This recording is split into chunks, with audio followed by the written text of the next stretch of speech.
snow of the year served to freak out the citizens of Albany County more than any of the other weather phenomena up to that point. Hurricane Debbie was a disaster, and her little brother Javier just piled on the damage. But something about the surprise of unseasonal snow set off a panic. Part of it might have been due to the rising levels of violence already creeping into the area, and part of it, I knew, was due to the nature of the white stuff itself. In short, this part of the country just didn't have much experience with snow, and it was messing with people's perception of reality.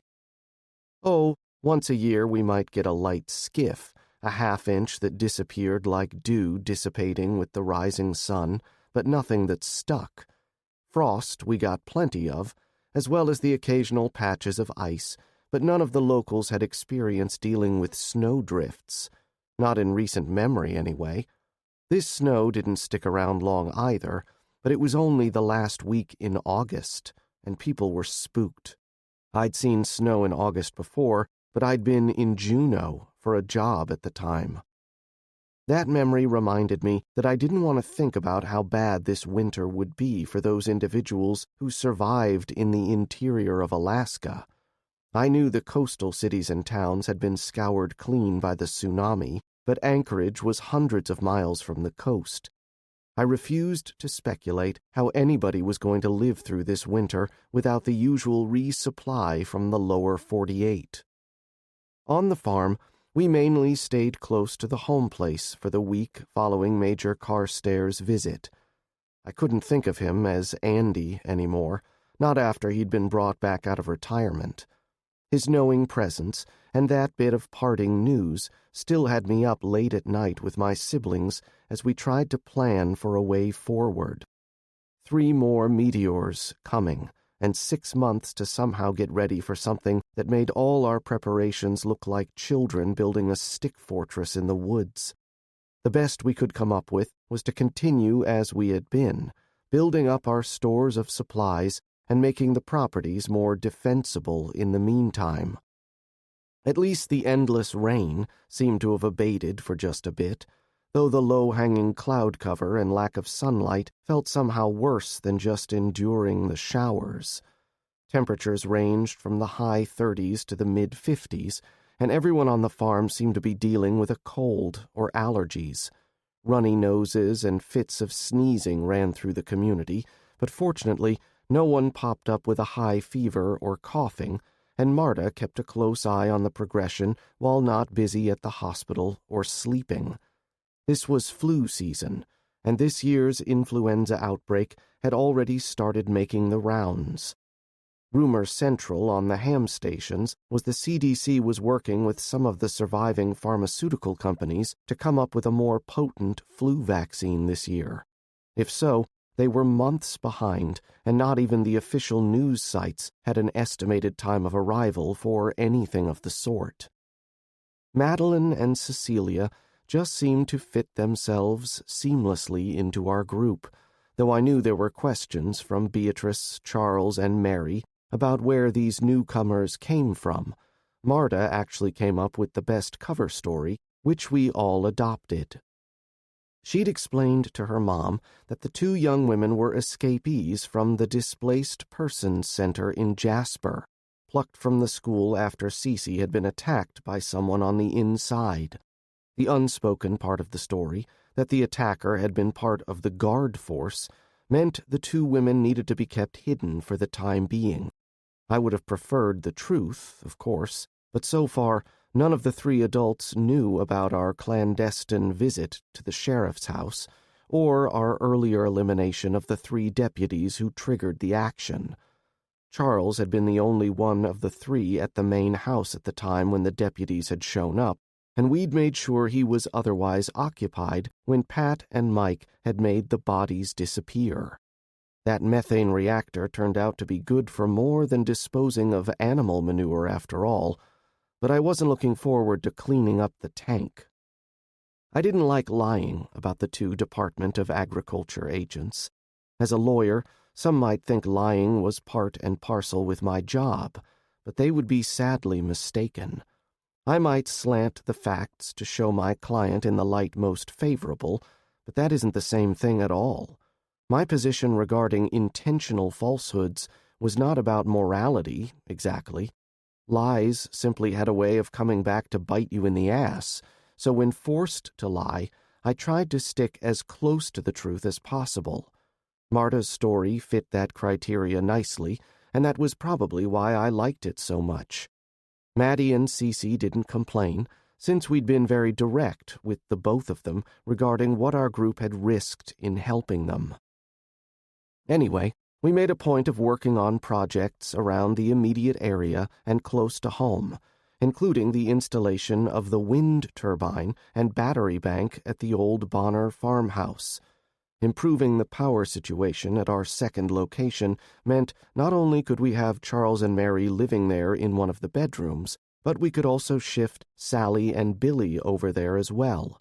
The house only had 3 bedrooms, but there was a 4th room that served as an office and could easily be converted into another bedroom, but we couldn't decide on who might make the best use of it. Actually, that wasn't true.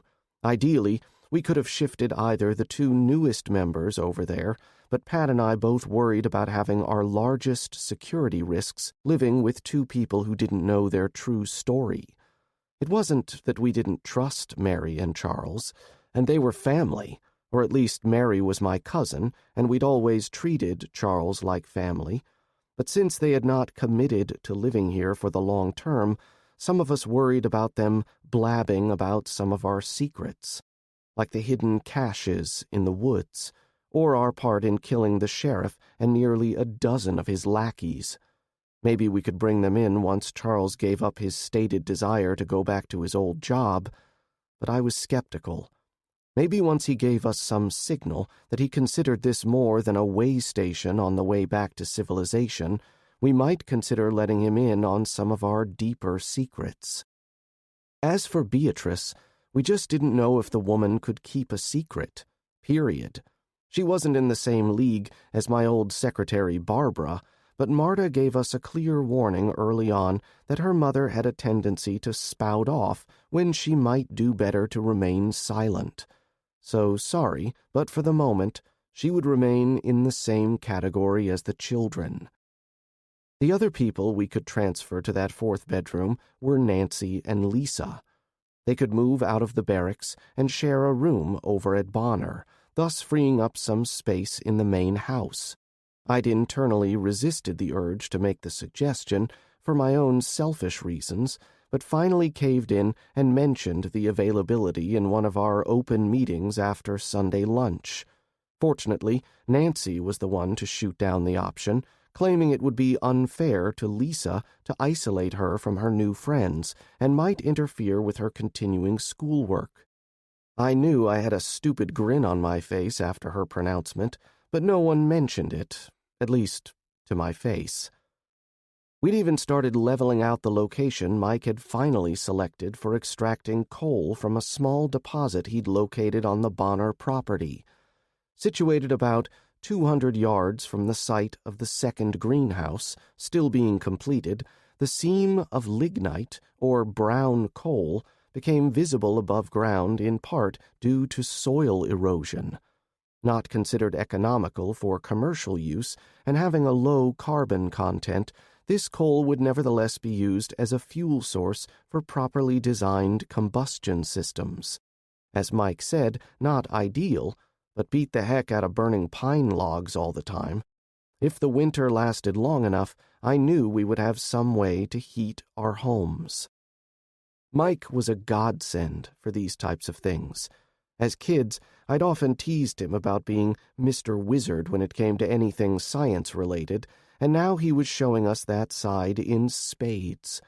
He claimed he was just following my offhand recommendation from our site inspection about looking for other useful materials. He staked out a parcel of land on the back side of the small stand of trees on the new property that was close enough to the new greenhouse that we could build a small shed for drying the coal, then using it to burn in the small stoves we could knock together in our workshop. With this in mind, we finished up the greenhouse at a rapid pace and started on the small shed, using pieces of scrap lumber from other projects. As an added benefit, if we set up the baffles correctly on the coal-burning stoves, we could vent a little extra carbon dioxide into the greenhouse. Burning this dirty coal would require placement of carbon monoxide detectors, Mike duly cautioned, but the new plants could derive accelerated growth from the process. I knew he would be tinkering with the process in the coming months. For now, we had installed a small wood burner to keep the temperature up when Beatrice and the kids worked on transplanting seedlings to the proper pots, while Mike, Nancy, and I puttered with creating a drip watering arrangement in place of the normal spray system, which would require electricity. Someone would still need to check the stove periodically and add wood, but Mary quickly volunteered to handle this chore, claiming it was the least she could do to ensure lettuce and radishes for salads on a steady basis. The setup might not have been ideal, since it was a trek from the Bonner place, but we wanted somewhere out of sight of the road, and I was confident that even in dead winter the evergreens would conceal the location. Poking around, Mike had even found an old dirt bike trail that led through the middle of the overgrown acreage, making access by foot much easier. I made time to spend a few minutes with Nancy during this busy time, as she was also working a split schedule of sorts with the co-op. Their office somehow managed to lay hands on more transformers, a few at a time, and she was working 20 hours per week guaranteed, with more time and money as the need arose. I didn't inquire as to her rate of pay, but she seemed satisfied with the arrangement, and honestly, it wasn't like there was much to spend it on these days. Many of the local stores remained closed in the wake of the latest hurricane, and more were closing their doors or working reduced hours as the sporadic arrival of replacement merchandise meant their stock remained low, and several had been reducing the size of their floor space to make the lack less noticeable. This was an old trick I knew from working retail in my college days, and some stores were better than others at rearranging their shopping areas to encompass less space and make the shelves and gondolas look less empty. I'd planned to hit the grocery store in the next few days, but Nancy had warned us that the last time she'd visited, the selection looked pretty sparse. The sale of Mike and Marta's house in Fort Worth went through during this time, confirming our thoughts that the real estate agent already had a buyer lined up for a quick profit.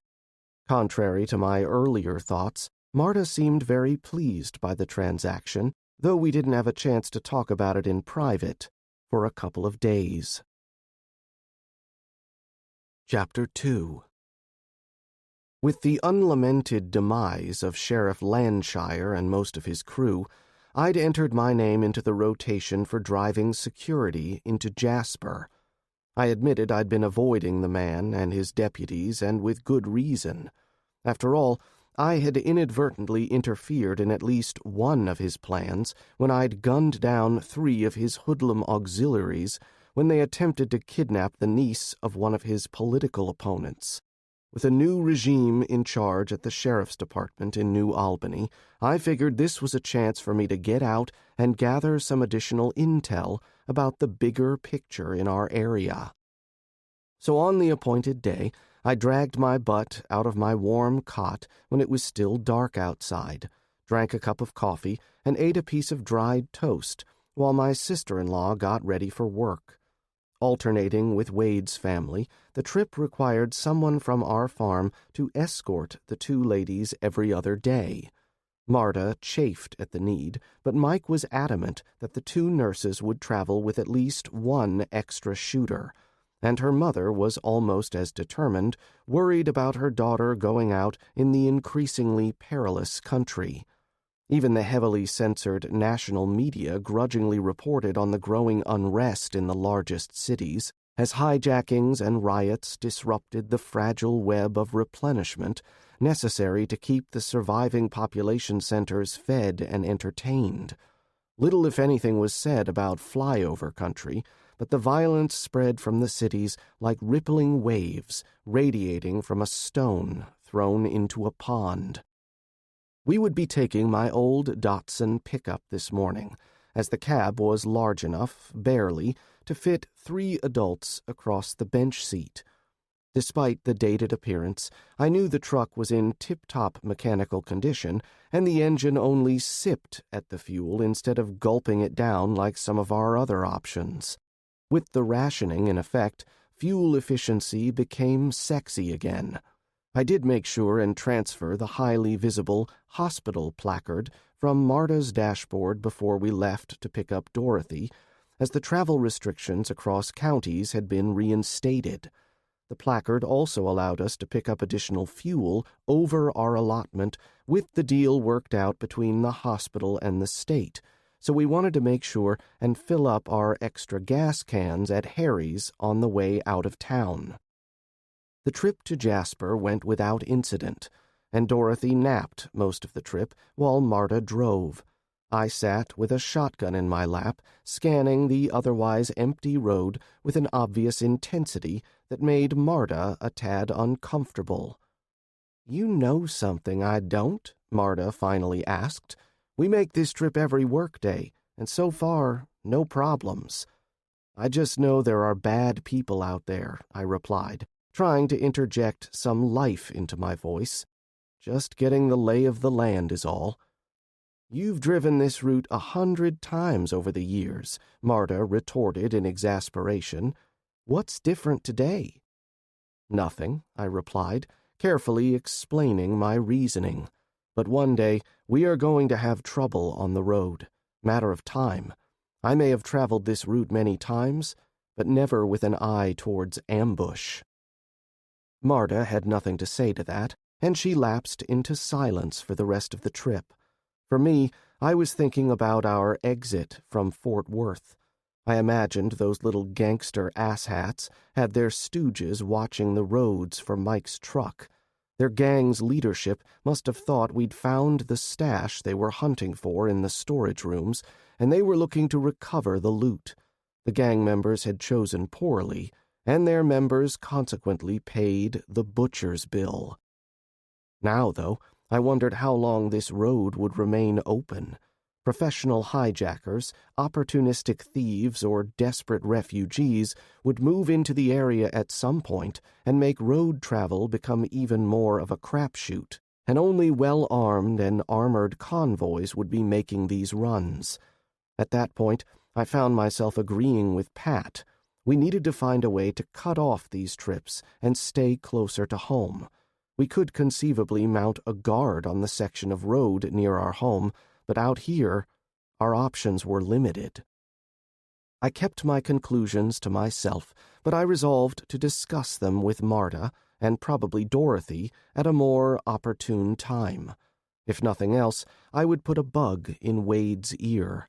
For now, I resolved to watch the roads and be prepared to deliver an overwhelming response to any threat offered. The idea of spotters on the road, lookouts for bandits, made my skin crawl. Dropping off the ladies at the front of the hospital proved easy enough, as did parking in the reserved lot used by the staff. I also figured out how security worked for the lot and what I needed to do to pull my weight there.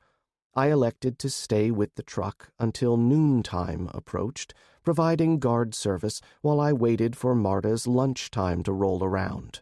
The reserved lot was packed to overflowing with cars and trucks, but the proximity adjacent to the ER entrance for the hospital and the 8-foot metal link fence, what we used to call a hurricane fence, demonstrated why everyone who worked at the hospital insisted on parking here.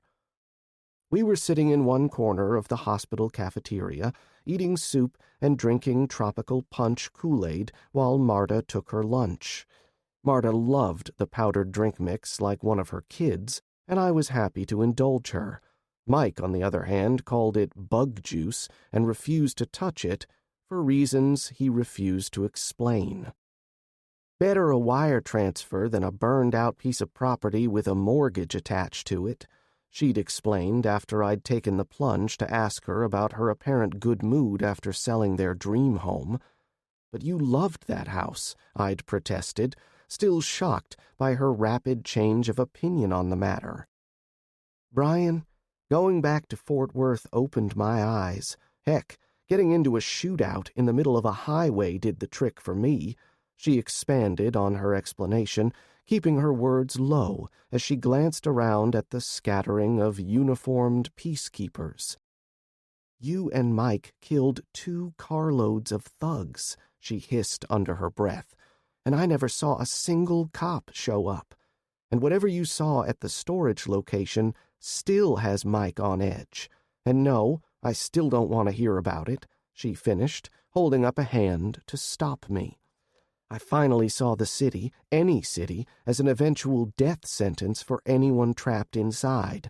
I'm just glad you had this place as a refuge for us and the babies." With that, Marta changed the subject back to something more suitable for public conversation, bringing up the recent hatching of several new chicks and Tammy's admonition to the other kids not to play with them. Marta confessed her pride in her daughter's new mature attitude towards the farm animals, and I told her Tammy was reminding me more and more of her Aunt Nikki. "Good grief, don't let Nikki hear you say that," Marta warned. "She used to go on and on about how much she hated growing up in the country. You're going to ruin her reputation." "Oh, she hated it all right," I agreed. "Didn't mean she wasn't good at doing the job when she had to pitch in and lend a hand. She had the same job back then, tending to the chickens. Nikki hated living out in the country and being away from her friends in town, but she was a darn fine chicken wrangler back in the day." We shared a little chuckle, but I knew time was running short, and Marta would need to get back to work.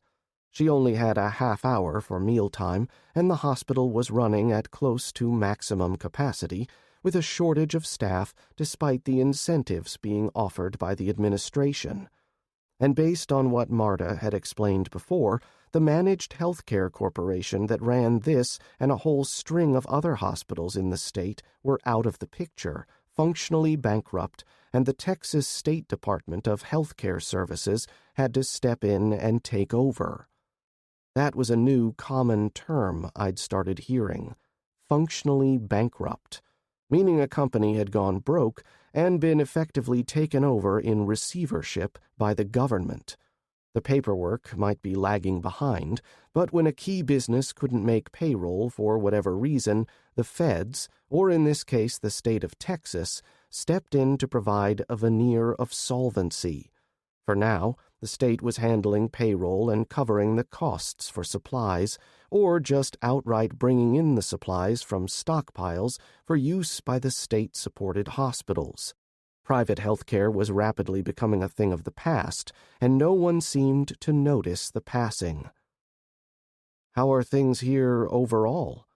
I asked my question carefully, shifting gears as I glanced around the room one more time. Thanks to tireless effort on the part of the National Guard contingent working with the state health care service, those medical supplies continued to arrive via convoy, but I worried how long the effort might continue. "Same old, but everybody is braced for conditions to get worse as the supply chains continue to break down. Got a whole slew of folks coming in with bad water, dysentery cases on the rise too. We are just barely able to keep up with the IV fluid for now, and that's going to dry up soon. No pun intended." I nodded, not unexpected given the circumstances. With the power still out in places in the county and all the flooding, every source of surface water in the whole darned country was likely contaminated with E. coli, giardia, and worse. That old saw about running water not being contaminated had probably killed more people than all those who died from the violence so far. And the Guard could only ship what they had stockpiled, and those warehouses had to be running short. Some of those supplies had to be held back for the troops, after all. Any more grumblings about cutting the staff again? Nope, not that I've heard. All I'm hearing is that 2 more nurses got notice they are being recalled back to active duty military, reservists, or former officers, not sure which. That's got the rumor mill back on the war, though. This whole Pancho Villa thing has folks in a tizzy, but of course, nobody knows anything. In the last month, the undeclared border war with Mexico had ratcheted up again in intensity, and it didn't take a crystal ball to see that the coiled tension would only continue to grow. Whatever rumors that might have triggered the mass migration back to Mexico, the ensuing months of bloody clashes left a pile of bodies on both sides of the border and a whole lot of hate. In Texas, the television images of Mexican border guards and Mexican army personnel gunning down the returning Mexican citizens with American citizen dependents in tow kept the pot boiling, as did the uprising of ethnic Mexican gangs still in the States who were using the fighting as an excuse to rape, murder, and pillage. On top of the fighting taking place inside the United States and all along the southern border, momentous events were taking place in Mexico in the wake of the tsunami damage along the Mexican west coast, including the virtual destruction of the entire Baja Peninsula, and that, I feared, would only worsen the situation. By the time the U.S. news media got around to announcing the military coup that toppled Mexico's old civilian government, the word had already been on the street for over a week as radio broadcasts continued to stream across the southern border. The general who seized the presidential palace in Mexico City had given numerous press conferences where he proclaimed his only desire was to protect the country from dangerous outside interests that threatened Mexican dignity and sovereignty. To the Mexican people, the words might have been meant to offer reassurance, but his frequent invocation of that hero of the revolution, Pancho Villa, made folks north of the border more than a little nervous. Too many people already had the Reconquista spirit going on, and I worried about those fanning the flames. Was it this new Generalissimo, or was somebody pulling the strings behind him? "You think he's serious about pacifying the cartels?" Marta asked. I could only shrug, but I did have my thoughts on other matters. "Whether he does or he doesn't, at least he's breaking the official silence on the meteorite strike," I said, trying to put a positive spin on things. Word had been circulating for months about the actual cause of the string of disasters plaguing the world, but almost all of it had been speculation or reports coming from unnamed sources. The British Broadcasting Corporation being a notable exception, but even the Beeb was lacking in first-hand sources. Nobody trusted mere words these days, and without video of an event, it didn't happen. That made getting images rather difficult because, of course, if you were close enough to have witnessed the impact, then you were almost certainly dead. General Bautista either didn't know or didn't care why some of the world leaders were willing to bend the truth about the meteorite strike, and he spoke about it in his speeches as if it were common knowledge. The devil's fist, he called it. El puño del diablo. That's fine, but is he really planning to march his army north and reclaim Mexico's lost territories? Marta asked with some concern now present in her voice. Whatever the case, I'm afraid it is going to cause us problems here. I nodded, reading her meaning. The work being done by Dorothy and Marta not only brought in hard currency and trade goods in the form of their fuel allotment for the families, but it also benefited the greater community. I only wish the hospital was closer, but New Albany's last real hospital had been closed 3 years ago, and of the 3 urgent care facilities in Albany County at the time of rockfall, only the one in the tiny little hamlet of Royer was left after hurricane damage took out the ones in Martell and New Albany. Royer was located in the far northeast portion of the county, just a mile from the Sabine River and Louisiana, and approximately 15 miles from the home place.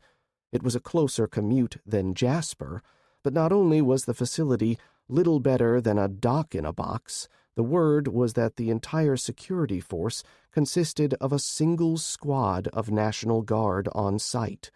No sheriff's department presence at all, since Landshire couldn't spare the deputies from their road bandit business to actually protect and serve his community. No way would Wade risk Dorothy's safety there, and the same went for us and Marta. After Marta and I finished up our lunches, she hurried off to relieve one of the other nurses while I bussed what little trash we'd generated at the table and wiped down the Formica top with an antiseptic wipe I kept in a small plastic box for that purpose.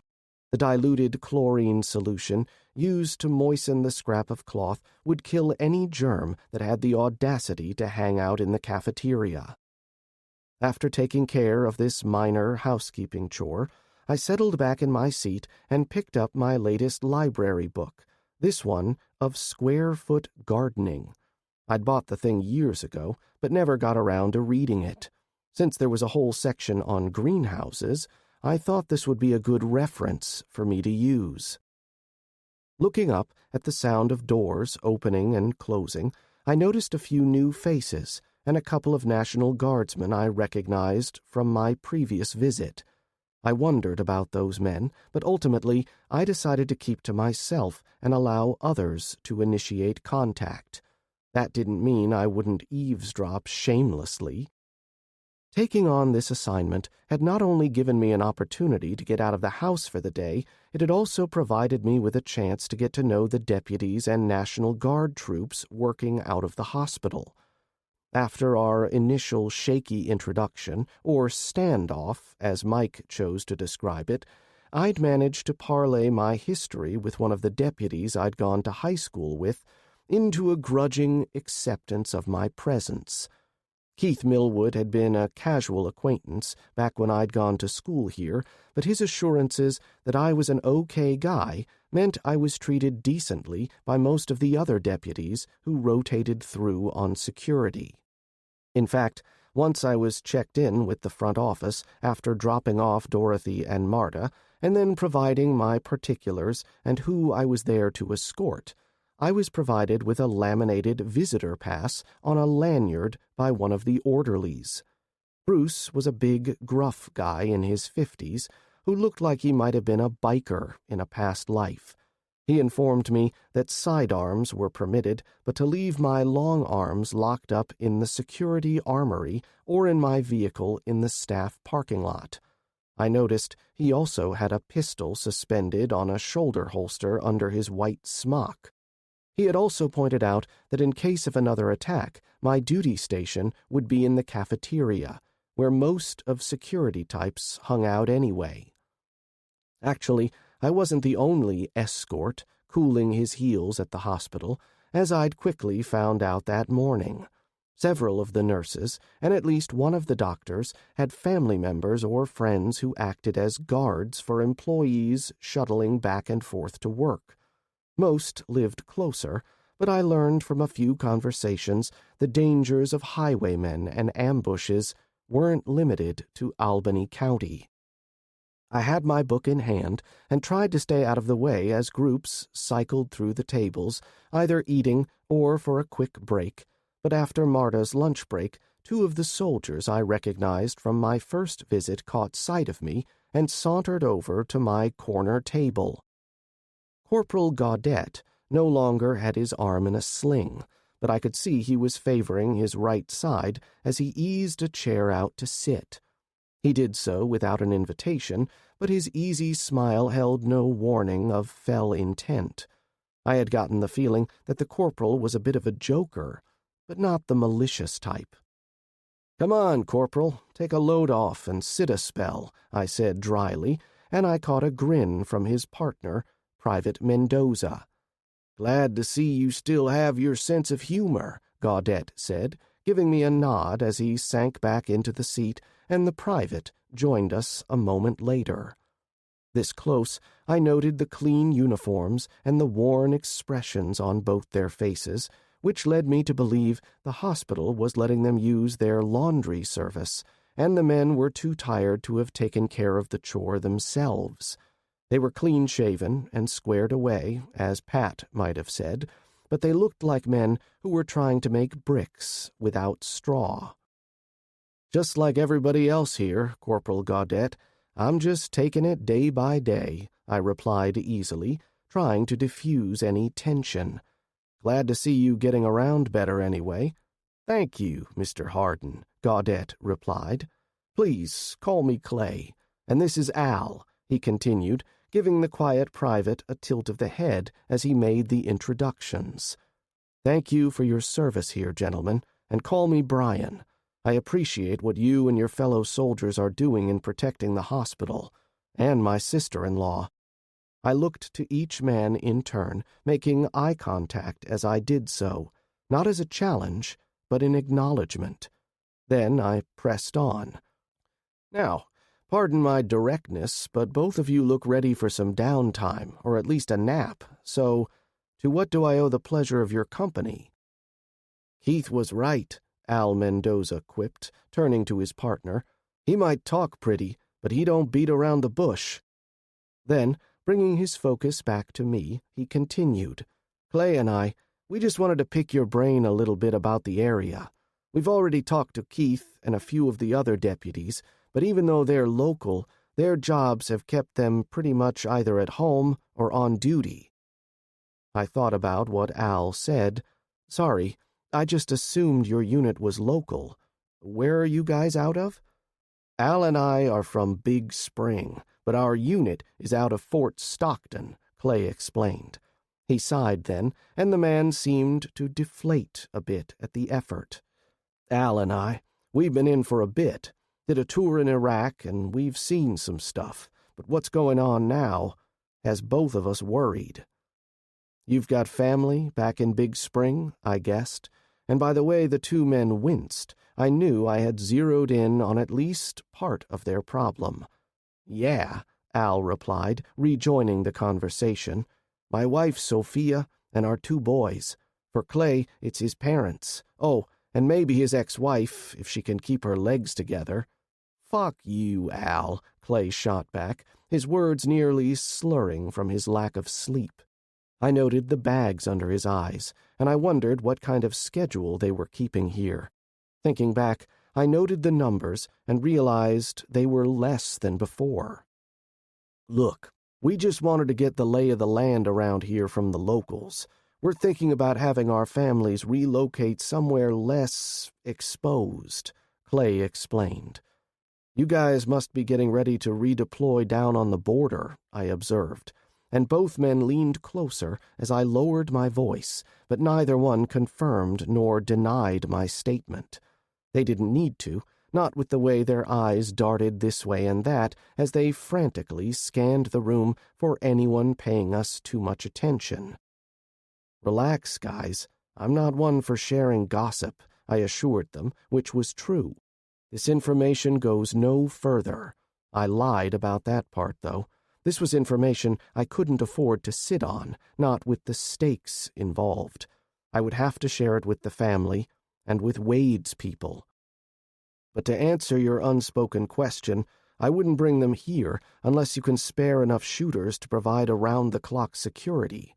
I don't know how bad things are out west, but here we are still dealing with the fallout of Houston and the rest of the Gulf Coast basically falling off into the ocean. "Yeah, we heard about what you and your brother did for those folks outside Woodville," Al noted, his voice conveying a tone of quiet approval. "But that's just out in the boonies, isn't it? If we could secure them housing in town, they should be fine, right?" I knew the young man was looking for reassurance, but I wasn't going to lie to him when it came to his own family's safety. "I don't know how you might pull that off, though," I replied skeptically. "Housing is at a premium here with the hurricane losses and not getting any better. I don't honestly know where is safe these days. You can't get your family onto some kind of on-base housing?" "Staff Sergeant Hall said he would check into that option while he's working with the LT to get us back on the road to link up with Battalion," Clay explained. "Bliss is a no-go right now, though, and Dyes is the same. I don't know of any place else close by." I felt a touch of memory tickling at the back of my brain. I'd been to that part of the state many times in the past, but I wouldn't consider myself an expert on the area. But there was something there. "How much time do you guys have to find a place? And what's the plan for the hospital?" "We have another 2 weeks here, then we're moving out. The LT said we'll be leaving a squad behind, but I don't know the details. Rumor has it the Texas Guard has some volunteers coming, but they aren't the usual trained troops," Al explained, "so you'll probably be seeing more deputies." Al Mendoza paused, his face twisting into a grimace before he continued. "I'd suggest you have a talk with the hospital administrator soon. See about maybe setting up some formal recognition of you folks. Somebody like you might be good to have around, if your wife doesn't squawk about it." "Lost my wife about 5 years ago, but I have too many responsibilities as it is, taking care of my brother and sister and their families," I replied absently, my brain still processing through memories from my years of travel. There was something there, just beyond my reach. "Are you okay?" Clay asked, probably concerned by my intense concentration. Mike still gave me crap about my thinking face, claiming it looked like I was suffering from severe constipation. Angelo State came to mind, in nearby San Angelo, but that wasn't it. Then the thoughts finally clicked in my head. "Goodfellow," I muttered, then looked up. "Goodfellow Air Force Base in San Angelo. Get with Staff Sergeant Hall and see if they can accommodate your people." "Goodfellow? But that's—" Al Mendoza started, then stopped, shaking his head. "That's right down Highway 87 from Big Spring. You think they're still holding out okay there?" I had to shrug. "I've only been to the campus once, but I know the base is in town and not all spread out. But that's where they train intel and crypto weenies for the various services, so I have to imagine the security is pretty good. I know I got the hairy eyeball the one time I parked on base." "How do you know about that base, Bryan?" "My wife's cousin graduated from there some years ago. We flew out to Abilene, then rented a car for the drive. Sorry, but I don't remember much about the place other than the guards didn't like letting a rental past security. I don't know who those boys were, but they sure as hell weren't Whackin' Hut's finest." That prompted another thought, and I had to ask the question. "But why did you say Dyes and Bliss were closed? That's 2 of the biggest military reservations in the state, best I can remember." "Your memory is correct," Clay said with a head shake before continuing. "Dyes was transformed into a giant refugee camp when the jets were grounded. Turned the whole place into a tent city, 10 miles by 10 miles, they say. Now they are getting cleared for some flights, depending on the ash level that day, but the whole reservation is stretched way beyond capacity. Bliss? Well, that's another story. Freaking Mexican army has taken to lobbing artillery rounds into the base," Mendoza all but spat out the words. "The radio broadcasts out of Juarez claim they are trying to take out the tanks, but they keep hitting the housing units. Gonna get real ugly when Big Army rolls south, I gotta tell you." Mendoza's anger surprised me a bit, and somehow my face must have given me away. "The Mexican who wants to kill Mexicans doesn't seem right, does it?" he asked with a grim chuckle. "Dude, I'm like 4th-generation American. I learned my Spanish in high school, not from my family." I held up my hands in surrender. "I think I get it. My people came over from England in the early 1800s, but that didn't stop great-whatever Grandpa Malcolm from fighting with Andy Jackson at the Battle of New Orleans. Point is, a lot of innocent people are going to die when the fighting starts. The fighting's been going on for months now, and thousands are already dead.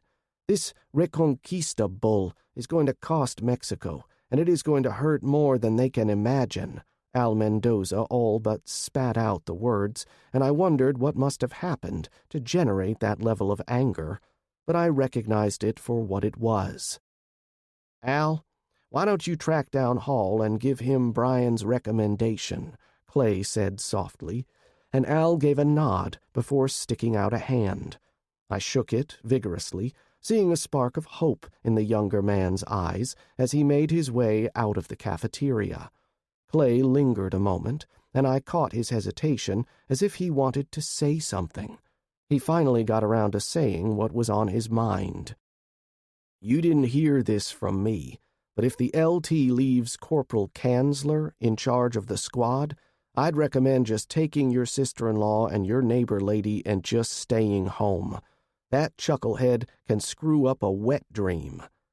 "That why he's likely to leave him behind, then? Afraid he'll get your guys in trouble at some critical juncture with his lack of judgment?"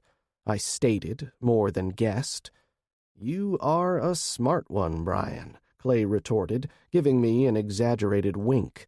"We kind of inherited the jerk, and the LT doesn't have the grounds to bust him." I shrugged. "We all have our crosses to bear."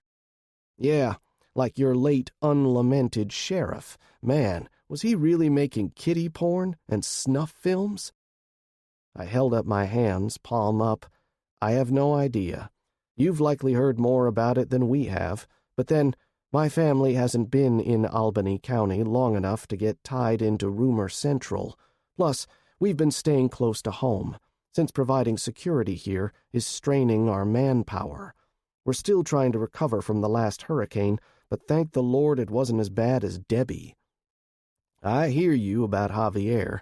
Just glad it took that little detour at the end, or we'd be in even worse shape.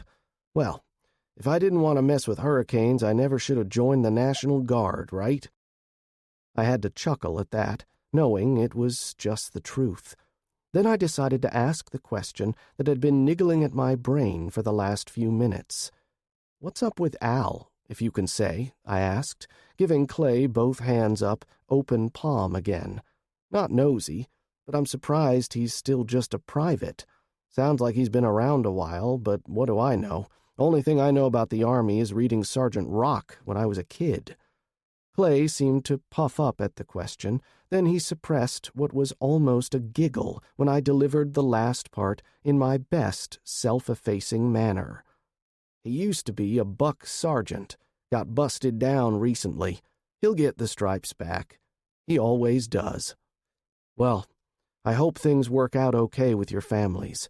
I know how that worry can eat away at you." Clay rose from his seat, but he paused to leave a parting message. "What Al said about the Mexicans earlier, he's mad, and he's got a right to be, and it's a big reason we're wanting to get our families out of Big Spring. One of the gangs hit the store where his little brother was working. They killed everybody there, then looted the place. Manny was only 19, and he wouldn't have hurt a fly. Just senseless violence was all it was," Clay said with a huff, his tired eyes boring into mine as he made his pronouncement. "Yeah, a lot of that going around these days," I thought sadly. Chapter 3. That evening after dinner I called a quiet meeting of the planning committee in my office.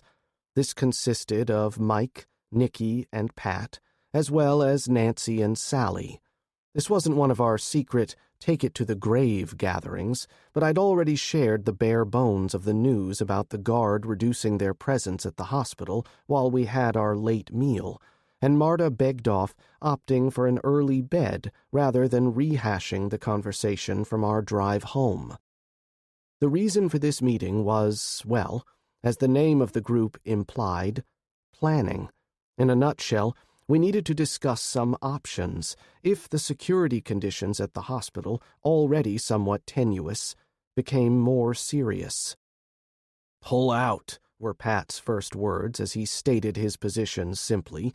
"Splitting our force is already a bad idea, and having 3 members of our group off premises, given the threat level, is unacceptable." "Marta won't go for that," Mike countered tiredly, as if he'd already covered this ground with his significant other. "She'll insist they're doing important work there, saving lives. If the steady supply shipments stop, the surgical ward will need to shut down pretty quickly anyway, Pat countered.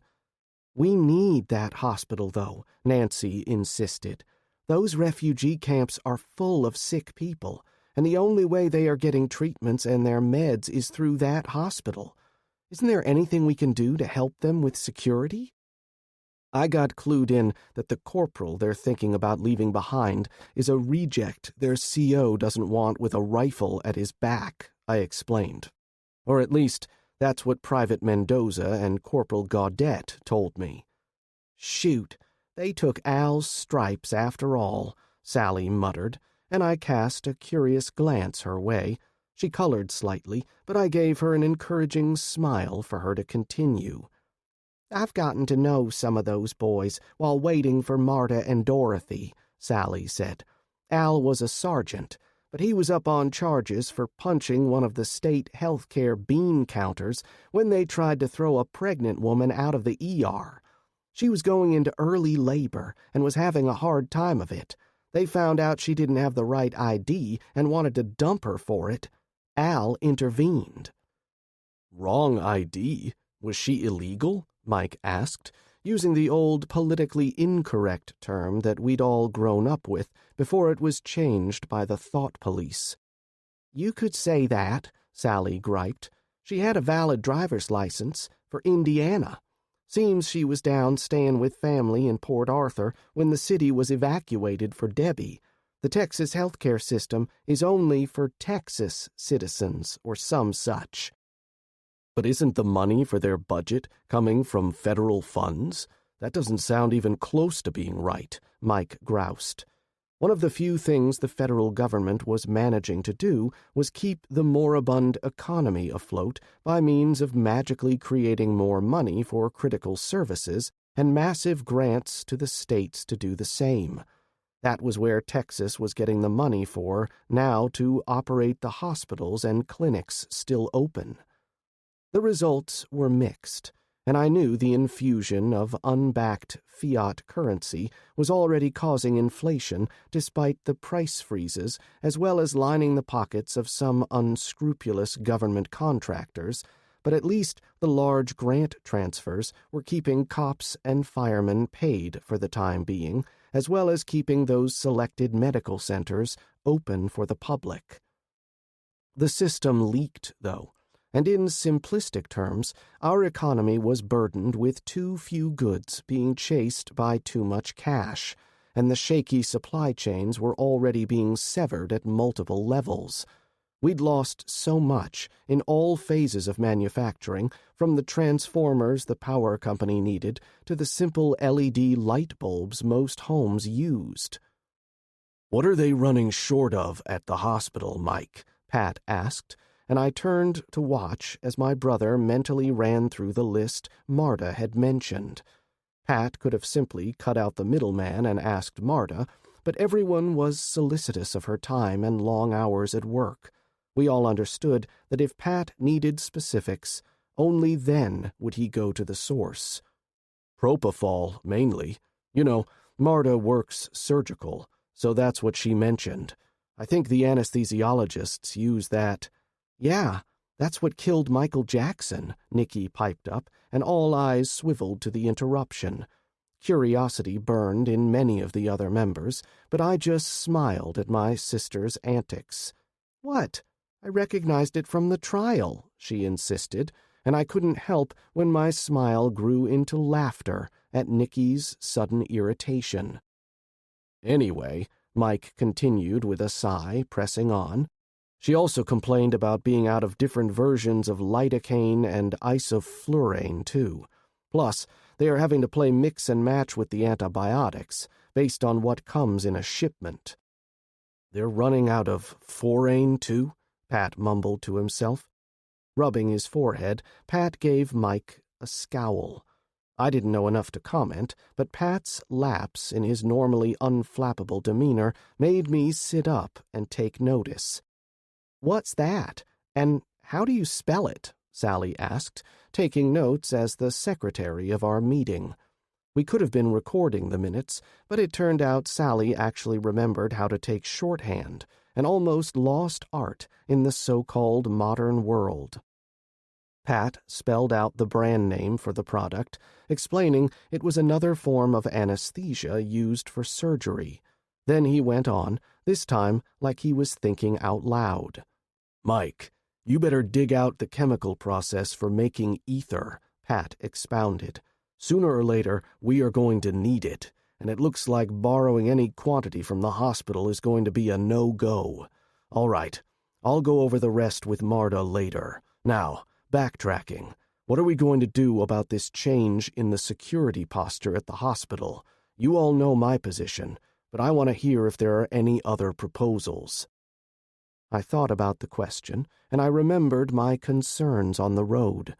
Even if the increased security continued, as it was at the hospital, which we knew was not the case, the drive to and from made ongoing travel a dicey prospect.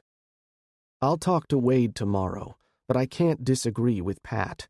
I felt crosshairs on us the entire trip in and out. I might just be paranoid, though. Sally, you've taken more shifts than anybody. What's your take?" Sally seemed surprised at being singled out, but I really did value her input. "At first, it was okay," Sally said carefully, as if she were choosing her words. "But the last few trips, I felt the same way as you did, Bryan. Nothing overt, but I felt like I had eyes on us. The only way I see us continuing is if we either changed up the route or the times. Either that, or we roll with multiple vehicles and at least a squad of shooters." Well, that wasn't going to happen, I concluded, and I realized why Sally wanted to be careful about what she said.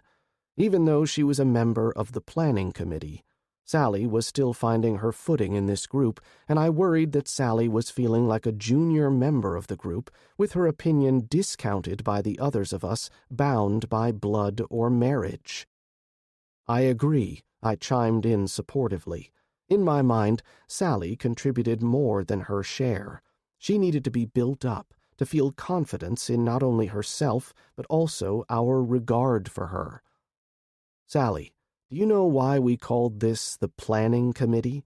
I could tell she had something on the tip of her tongue, but again, her hesitation made her bite back the comment.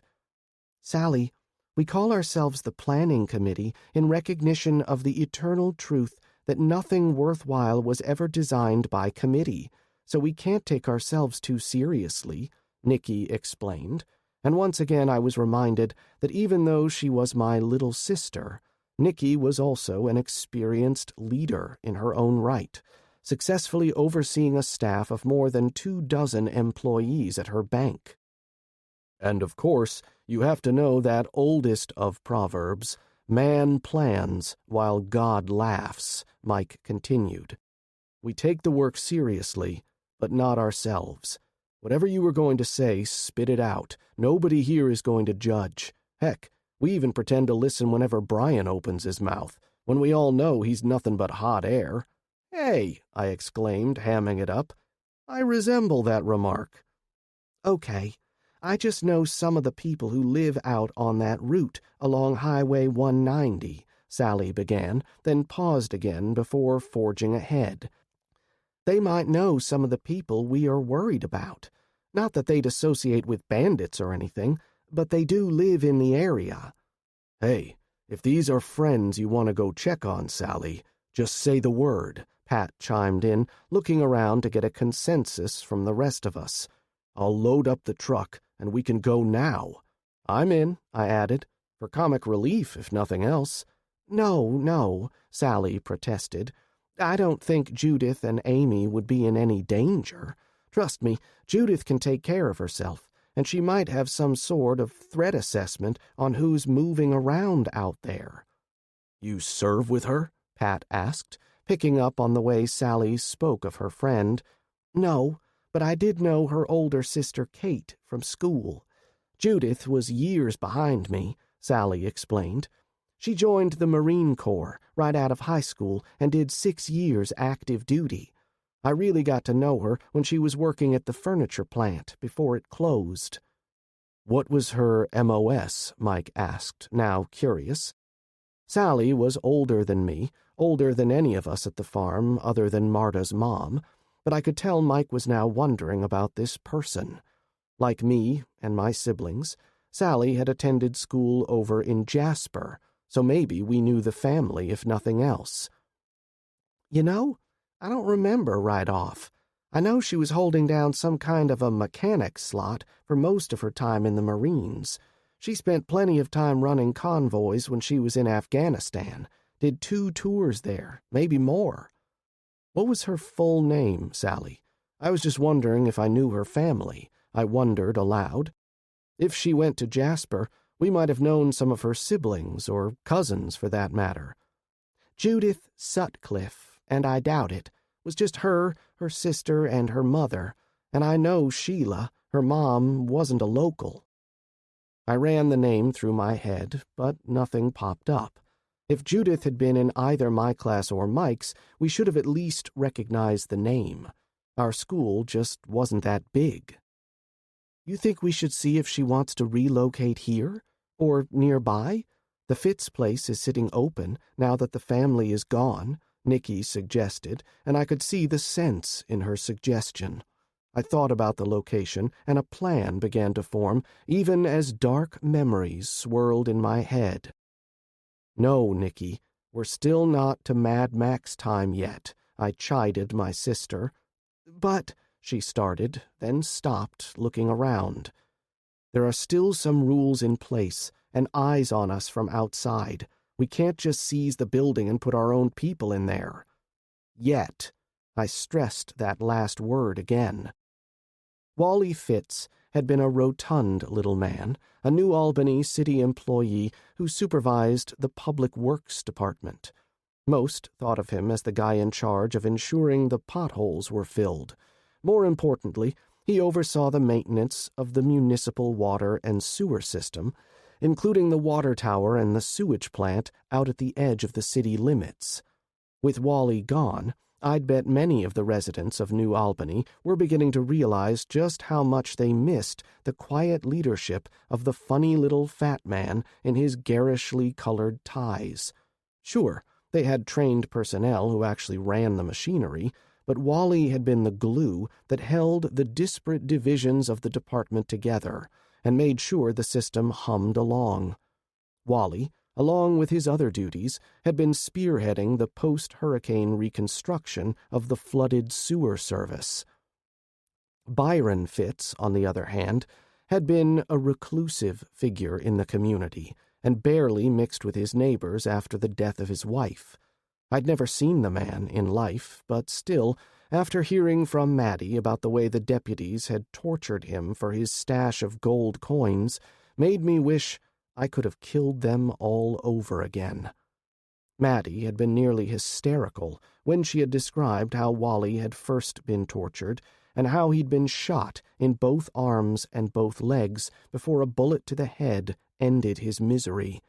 A similar treatment for his poor father had followed after he disclosed the location of his coin collection. Maddie said both men were dumped like so much trash in Byron's front yard. Thinking about that casual and practiced brutality still made my blood boil. Bailey and his crew had died far too easily. I wouldn't be as quick or merciful the next time. With father and son both murdered by Landshire's renegade deputies, the farmhouse and surrounding acreage sat empty. Even with the place looted and no farm animals in place, the property still represented a concern for residents along this stretch of the county road. The property now became a potential weak point if squatters moved in and took up residence. The 60 acres of the Fitz property sat between that owned by Wade Husband's family and the Lovett Horse Ranch. We do need to find out what the county wants to do with that property, I started, then paused. I know Byron only had the one son, but anybody know if Wally had any kids? I know he was married at one time, but the divorce was some years back. What are you thinking? Nancy asked, finally drawn into the conversation. Like Sally, Nancy was still trying to find her footing in this group of near strangers, but she seemed to be having a better time of it. I need to find out if Byron had a will, and if so, who were his beneficiaries. "You worried we might not get along with the new neighbors?" Mike asked. "I'm worried the property might attract squatters," I replied simply, then gave Nikki a bit of a mock glare for her earlier suggestion. "You afraid we might get some undesirables moving into the neighborhood?" Nikki asked sharply, completely ignoring my look. "How much would that property go for?" Mike asked, catching my drift. "Depends. Are we talking about on the old market, or what the county could expect to get for it given the circumstances? You thinking about adding another parcel to your homestead, even though it is between the Wade's place and the Lovetts?" Nancy queried curiously. "Our homestead," I replied softly. Then, with a louder voice, I continued, my gaze moving to encompass the two women not related to us by blood or marriage. "If you are in this meeting, that means you are one of us. My God, ladies, the kids already call you Aunt Sally and Aunt Nancy." "Duly noted," Nancy replied with a touch of heat in her voice. "But do we have the resources and personnel to manage such a deal? We'll have to put that in the maybe pile for now." I stopped speaking as the door opened suddenly, and I wasn't the only one who grabbed for a holstered pistol before realizing it was Beatrice. "We got movement on the logging road behind the house," she explained breathlessly. "They just hit the sensors, triggering the trail cameras. Looks like multiple trucks." I saw Tammy coming in behind her grandmother, and she joined in immediately. "They just stopped at that little pull-out where we have the second set of cameras, right behind Mr. Wade and Miss Dorothy's house." We only had 4 cameras covering the logging road, something that I resolved to remedy as soon as this emergency was handled. But that was a problem for the future. Mike and I knew from early on that the route was a possible weak point, but rigging the solar to operate the cameras as well as boosting and networking the feeds called for a significant upgrade in power production.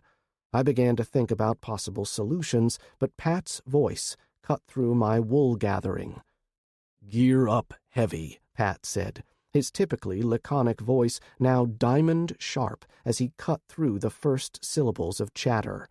"I want Team 1 in full rattle in 30 seconds and rallied up out the back door. Team 2, same deal, but you have perimeter. 1 minute, and I want you in your assigned positions." "What?" Beatrice started to speak, but Pat overrode her question. "Let's go, people," he barked, and we jumped into motion. "And Beatrice," Pat continued, conversationally this time, "get on the radio. Use the emergency frequency and warn Wade. Let him know we are coming across the fields from our side." We'd drilled on scenarios before, but this was different. This was the real deal, and once again I felt my petty concerns recede into the background as I mentally and physically prepared myself for another mortal confrontation. Somebody was probably going to die shortly, and I needed to make sure it wasn't any of my people. Chapter 4. We ditched the ATVs just short of our fence line, using the 2 battery-powered buggies because even though they might be slower, they also made less noise. They weren't silent, though, and we would be crossing the barbed wire fence, so Mike and I parked them behind a small stand of pines, and the 4 of us moved out to crawl under the wire. Team 1 consisted of Pat, Mike, Sally, and me, pretending I knew what I was doing. We'd worked a bit on moving together tactically ever since Pat had made it home, and in the last few weeks the 3 of us worked with Sally, shaking off the cobwebs, while I continued learning on the go. Pat handled our training for the most part, using patrols through the fields and pastures interspaced with trips into the woods behind our property to teach some rudimentary woodcraft. None of us were exactly natty bumpo, not even Pat. He admitted most of his training had more of a desert flavor, but he'd spent some time running around in the woods outside Fort Bragg, and his skills far outstripped the rest of us. Mainly, we worked on moving as a unit, usually maintaining a loose diamond formation. Pat trained us on spotting traps, recognizing common hand signals, which Mike sheepishly confessed he'd forgotten over the intervening years, and avoiding sweeping our teammates with our muzzles. We also did a bit of live fire training, which only superficially resembled the 3-gun competitions I'd participated in over the years. I still did pretty good on that part, though Pat continually dinged me for not making better use of cover while I fired. Even though I'd been in more than a few two-way shooting engagements, I still had a ways to go retraining myself. Nobody expects the targets to shoot back on the range, after all. Those thoughts swirled in my head as I wriggled my way under the barbed wire and then held up the bottom strand for Mike to follow, bringing up the rear. Pat and Sally took a knee and maintained overwatch while I helped my brother up. Even burdened with the heavy load of magazines, body armor, and his AR, Mike was noticeably slimmer than when this whole mess had started. He tended to take more after our mother's side of the gene pool, and that stout German peasant stock made weight gain a genetic certainty as one aged. But the apocalyptic exercise and diet regime seemed to agree with him. Neither of us had the build for long-distance runners, but I could tell Mike was moving better, and his knees and back weren't bothering him as much. "You guys ready for this?" Pat asked, risking a glance back, but he didn't wait for an answer as he rose to his feet and took off at a ground-eating trot. Given the short window we had to act, our team would trade speed for stealth, while still doing our best to maintain noise discipline. The 4 of us needed to cover another 500 yards to get into position before these trespassers hit the hastily dug-in line made up of Wade's defenders. Once the group of 12 would-be home invaders left the road, like they did 5 minutes before, we no longer had a way to track them. We only had so many trail cameras set up on this stretch of dirt road, and none to spare for covering inside the trees. They served as little better than a tripwire, but we appreciated the advanced warning, and Wade no doubt felt the same. Because the lack of real-time intel on the opposing force, our plan involved getting on site as rapidly as possible and hunkering down at the most likely avenue of approach, the path of least resistance. We would need to let the raiders pass before unleashing our ambush. Fortunately, the old dirt track that snaked back to the logging road behind Wade's property was both fairly obvious and also impassable for any vehicle short of a rock crawler. The condition of the path was no accident, as Wade had made it a point, even before all the recent troubles, to block the route. No landmines, unfortunately, but his construction work meant part of his job on home remodels involved hauling away old appliances that no longer worked or the owners decided to do away with. Anything that still worked eventually ended up in one of the local second-hand stores, but that still left him with an overabundance of non-functional appliances. Since the materials were not only free, but they also represented materials he was being paid to dispose of, Wade had taken advantage of the situation. To no one's surprise, the paper company that owned the land forming our common back border did very little to maintain or patrol their property.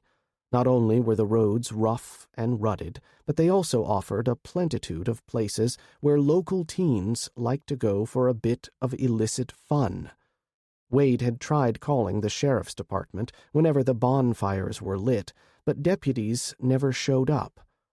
He'd also tried filing complaints with the paper company, but they'd also went unanswered. After having his back fence cut for the 4th or 5th time in as many years, and bonfires lit in his pasture where drunken parties woke his family, Wade came up with a different strategy. If he couldn't close the logging road or protect the fence from midnight vandalism, he resolved to at least prevent the little bastards from driving up to his property line for their mischief. Starting where the narrow dirt track veered off from the main logging road, Wade did a bit of illegal dumping that included old washing machines, gutted air conditioning units, and jagged pieces of scattered sheet metal that threatened to flatten the tires of any vehicle that dared challenge the trail. This extended about 50 yards into the woods, and no one was willing to haul the debris out of the way to simply drive down the lane. As a result, the local kids tended to park right at the mouth of the lane and limit their parties to that area. I knew about the location, which was the reason I'd mounted one of the cameras with a view to cover the little clearing. Thus, we calculated the invaders would be afoot, and our little troop followed the winding path to where it petered out as Wade's back fence line. How they knew to come here was still a mystery at the moment. The existence of the old logging roads wasn't a secret, but I did wonder how they knew that taking this cluttered, overgrown path might lead anywhere. The video from the cameras wasn't anything close to high definition, but none of us recognized the occupants of the 3 trucks as they scrambled out of the beds and filtered into the woods. All we could tell was they looked scruffy, hungry, and heavily armed. Despite our best efforts, walking through the deepening dusk while navigating around the trunks of pine saplings and trying to avoid the thick mud trying to suck our boots off, slowed us more than any of us would have liked. Time seemed to fly by as we worked hard to quietly trek through the underbrush, but when I next checked my watch, I saw only 10 minutes had passed since we'd left the buggies. As Pat led us deeper into the woods, I realized I needed to get myself into better condition. I was generally fit from the farm work and not carrying a spare tire or a beer gut, but knew I needed more. I needed to get stronger and more flexible. As I felt my thighs begin to burn with the exertion, I realized my calves threatened to cramp up from the constant flexing as we climbed through the nasty gumbo of this water-saturated ground cover.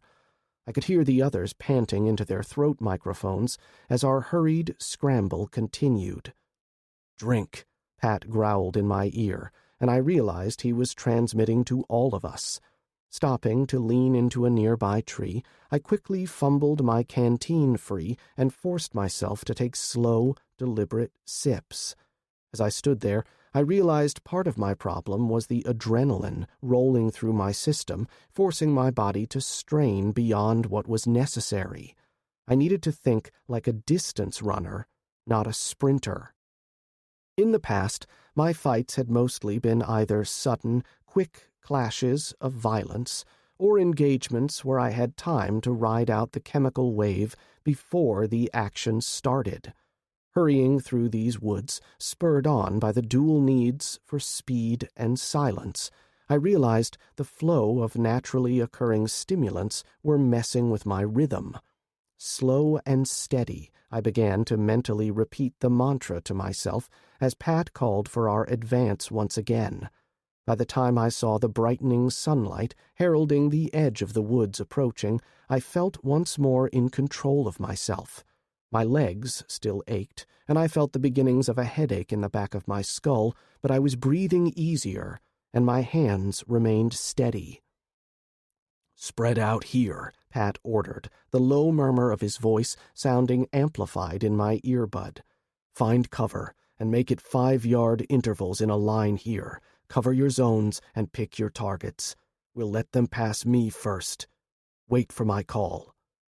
These were all things we'd practiced before, but acting together and not blowing the advantage of our position would make this our first real test as a team. I was hunkered down behind a small pile of blown-down tree limbs, using the 6-inch-thick main limb as a rest for my carbine as I waited for the attackers to arrive. With the row of metal fence posts 50 yards to our left and the mouth of the narrow trail about an equal distance to our right, I marveled at how easily Pat had led us to this location. We stayed back about 5 yards back in the ragged line of trees, which might impede our shooting a bit, but kept us concealed and offered some cover from return fire as well. I adjusted the earbuds, still not fully acclimated to the new addition to our equipment. 5 clear plastic packages, each one containing the earbuds, throat mics, battery packs, and belt attachments, appeared out of Pat's gear bags one day. We hadn't the opportunity to train with them until after the assault at Landshire's estate, but they'd gotten a workout after that. In addition to functioning as short-range communications gear, the earplugs also worked as noise-canceling headsets, blocking out high-decibel sounds while allowing one to hear normally. Pat hadn't explained how they came to be in his possession, and I didn't recognize the brand, but I noticed a slip of paper in the packing with the instruction manual that simply read, Austin PD SWAT. Since Pat had worked as an EMT in that city, I figured they were either the product of some horse trading on his part or a bit of midnight requisitioning, as Mike put it. Apparently, both methods of acquisition were common for Special Forces troops. They were, as Mike explained once, sneaky little shits after all. However he got them, Pat integrated the devices into our training, and I became comfortable with using them, but the foam rubber bits still rubbed my ears raw if I wore them too long. Small price to pay, I reasoned, as we had secure, quiet comms for jobs like this. The sound of rustling and cursing at 50 yards brought my attention back to the matters at hand, as a trio of muddy and grubby-looking men in hunter camouflage pants and jackets came stumbling out of the mouth of the narrow trail and emerged into the small clearing. I knew this was where Wade routinely crossed over and trespassed on the paper company's land, not merely to obstruct the overgrown path with junk, but also to cut back the trees and bushes in this area to provide clear sight lines. Despite that traffic, the nearly constant rains and piles of wind-blown debris concealed any signs of recent passage by Wade or any of his crew. As the first 3 men ambled out of the brush, I saw other shadowy shapes coming up behind them and pushing through until I did a head count and confirmed we had the full 12-man complement present. I could hear talking, although none were close enough to overhear, but their intention became obvious as 2 of the camo-clad men unslung their packs and dug out heavy wire cutters. Maybe this wasn't their first rodeo, I mused, as the mass of men moved diagonally across the clearing, passing my position and approaching the fence line. The raiders moved with a renewed vigor as they approached the boundary marker for the husband's property, and I hoped our warning had given Wade and his family time enough to take up their defensive positions and get Dorothy, Suzanne, Margie, and all their kids into the shelter. Knowing Ethan's wife Margie, though, she was probably hunkered down in a fighting position with her man. "Stay in your zones," Pat muttered into his throat mic, and I could hear the tension in his voice. He probably worried about blue on blue, but he had set up our ambush so that we would be firing across and not towards our neighbors, provided they were where they were supposed to be. As our most experienced shooter, he anchored the extreme right side of the line, so he would be the one in the most likely position to overshoot into our allies, while Mike held down the left end of the line and would be shooting almost straight across, but might have to deal with what Pat called squirters once the shooting started. Squirters were those who might flee toward the fence line in panic, or in the alternative, rush our own positions either again in panic or as an intentional counterattack to break the ambush.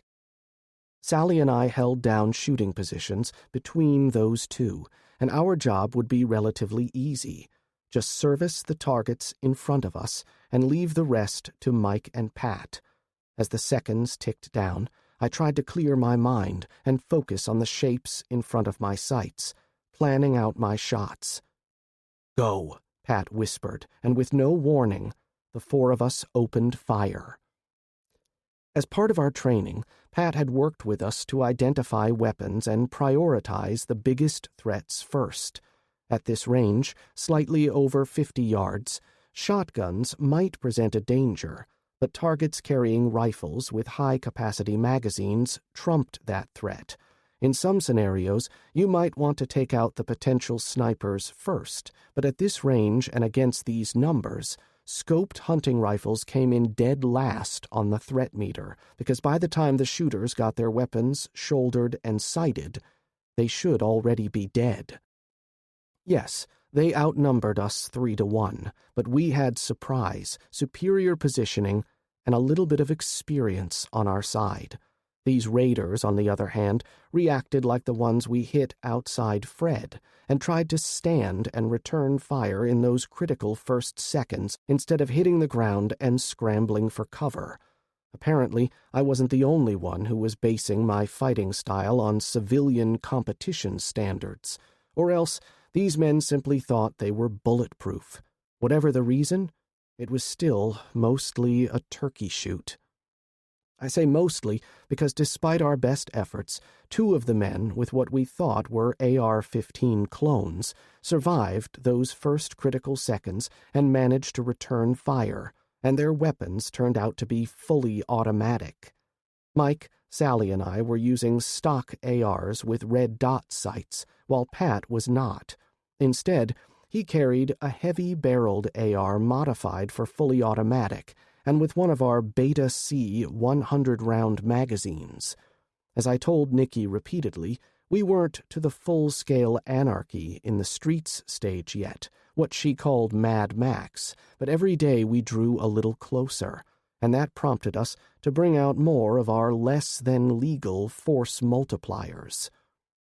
From my left, I heard a shooter get off a short burst, but I never saw him or where his bullets went before Mike took him down. I unknowingly shot the other automatic rifle wielder as my first target, center punching him twice in the chest, before moving on to hit the man next to him with a shot to the upper chest and a flyer that nonetheless took out a chunk from his throat. As I shifted to my third target, focusing on one of the raiders armed with a bolt-action rifle, I happened to glance over to see the first man I'd shot was staggering but failed to go down. As I double-tapped my third target and saw him falling, I registered the first man still trying to bring his rifle to his shoulder. He worked hard at getting the rifle to bear, and I had a bad feeling as I frantically raced to swing the barrel of my AR back to the target. Rushing the shot, I walked my rounds up his side, and by the time my bullet smashed into the side of his head, the dead man still managed to empty half of a magazine into the area chosen as our line. I heard a yelp of pain to my right, but I had to focus back on the fight in front of me. Then Pat opened up again with his improvised squad automatic weapon, burning through the second Beta C magazine and firing short, quick bursts into each of the men still moving. I continued to shoot into the targets in front of me, emptying one 30-round magazine, dumping it, and slamming home a fresh one. I popped the ping-pong paddle and never lowered my weapon as I swept the field in search of fresh targets. I saw a target down near Mike's position, mouth open in a scream and clutching at a bloody wound on the front of his thigh. As if he could read my mind, Mike barked, "Prisoner! Don't shoot him! Bryan, check on Sally!" Shit. I recalled hearing the cry of pain just a few seconds ago, but it hadn't registered at first. Ignoring the red dot, I canted the AR slightly sideways and pumped 3 more rounds into the dead man's already perforated head, nearly decapitating the corpse in the process. It didn't help Sally, but it did make me feel better as I eased back off the sodden tree limbs that had been supporting my weight and safed my rifle before crawling over to where I could see Sally rolling around in pain. Either her radio had taken a bullet or she'd turned it off after being shot, but she wasn't transmitting anymore. "Sally," I said sharply, catching her attention, and I realized she wasn't panicking, just having trouble applying a bandage to the wound in her upper chest with only one usable hand. Her left arm hung to her side, limp, but thankfully, I could tell she was able to still move her fingers. I had little to no practical experience in treating wounds, but I'd taken some basic first aid courses about 100 years ago, and Pat had been hammering a refresher through my head. First, I stopped to assess the injury. Despite the amount of blood present, I was relieved to see no spurting bleeders at the entry site, located high up on the left side of the chest. Gushing blood would have indicated a severed artery. That would have been bad, and I doubted even Pat would be able to do much in time to prevent her bleeding out. "Broken collarbone," she grunted through gritted teeth, still struggling with the edge of the adhesive. Dropping my rifle on its sling, I knelt and plucked the bloody bandage from her hand, then ripped the top of her blouse a bit more before slapping the wide bandage over the entry hole. I wasn't gentle about it, and Sally let out a pained squeal, but I needed to make sure the bandage sealed. Sally gave me a baleful glare, but I tried to ignore it as I snaked my arm around behind her back. That's not how you unfasten my bra strap," Sally growled out between huffing breaths, and I couldn't help but chuckle at her sense of humor at the worst of times. "No, I'm checking for the exit wound," I replied dryly. "Can you sit up a bit?" Without waiting for her answer, I slid my arm further, cradling her as I applied even pressure, which I know must have caused her more pain as I eased her into a sitting position. In comparison to the wound in front, about the size of a dime, this tear in her skin looked to be the size of $50, and I could see significantly more blood here. No air bubbles, though, so at least the wound appeared to have missed the upper lobe of her lung. I was reaching for my own bandages when Pat slid in on the other side of Sally, and I felt a sigh of relief at his presence. "Keep pressure there, Bryan," Pat instructed, quickly examining the progress as he gently eased Sally over on her side for easier access. He ran his gloved fingers over the ridge of the shoulder blade, then down to gently palpate the flesh above the wounded woman's collarbone. "Missed the scapula, but the clavicle is fractured," Pat concluded out loud, and then he gestured for me to apply the adhesive to the bandage across her back. "Sally, you got lucky with the placement of that bullet," Pat explained, peering down carefully at his patient. "Mike's calling up Wade, and they'll get a buggy here for you shortly." "Yeah, I'm feeling mighty lucky about now," Sally growled out, her voice hoarse.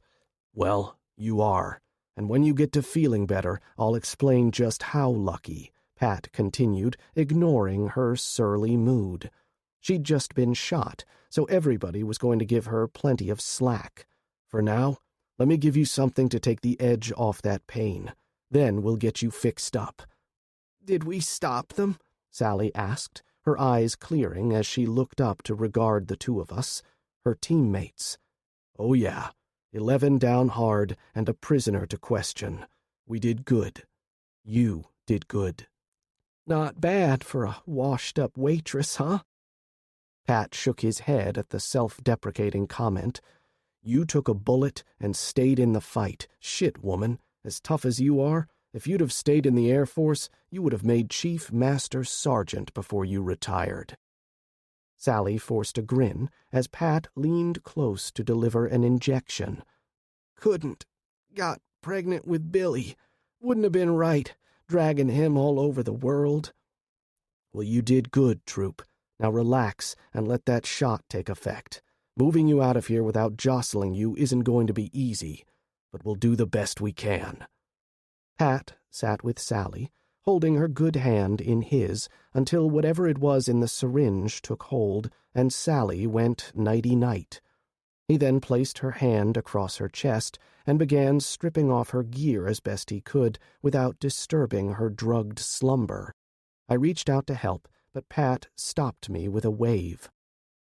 "I got this, and I'll stay with her until Wade gets here with the buggy. Damned shame that bullet hit where it did. Just another 3 or 4 inches, and she would have been covered by her Kevlar. Think it would have stopped the round? And why did you tell her she was lucky then?" Maybe that armor would have stopped it. Pat shrugged, then gave me a steady gaze. Shit, Bryan. You always tell 'em they were lucky. Never hint otherwise. I thought I already explained that. I shook my head. Nope. First time hearing, but it makes sense. Good. I got another job for you, if you'll do it. I could tell this part was making him feel a little uncomfortable, so I jumped right in, volunteering. Sure, Pat. What you need? I hate like heck to ask, but I saw what you did at the sheriff's house. That was some cold-blooded shit.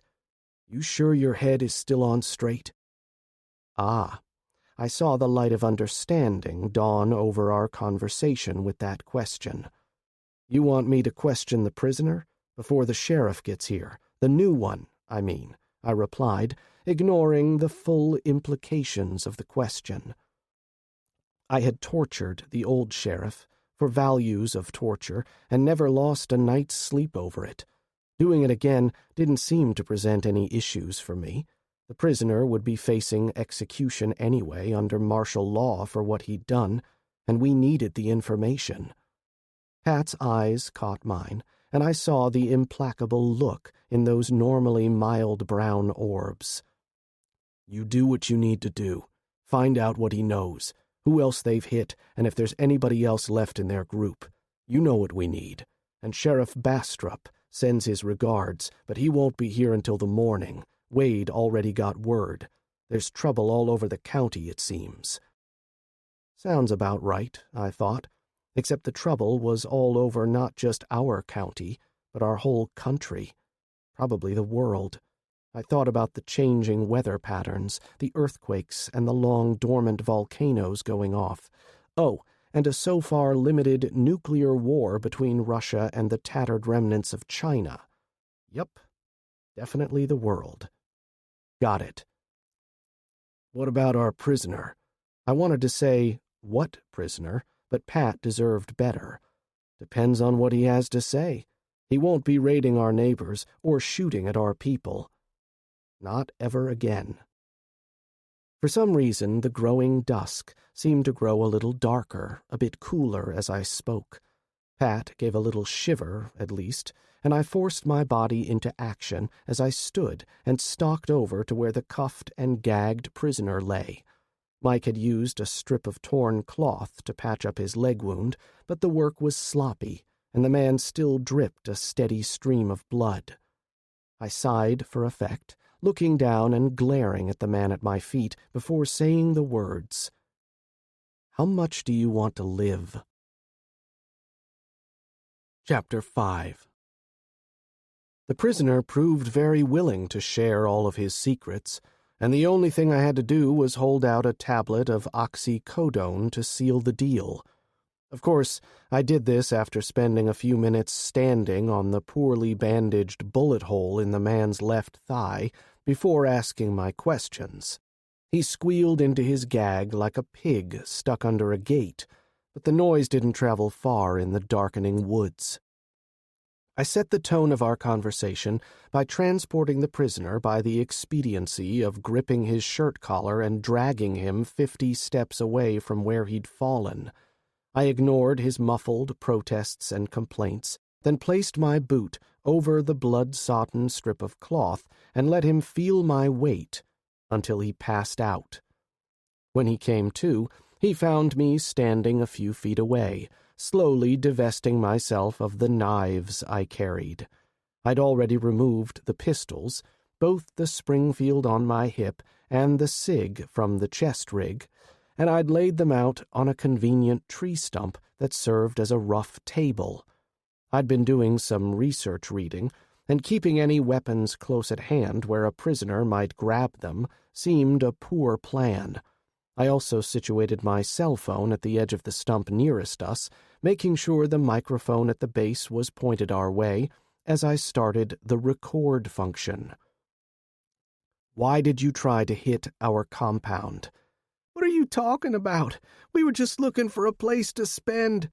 This time I just kicked the man's leg, and after his scream subsided, I asked the question again.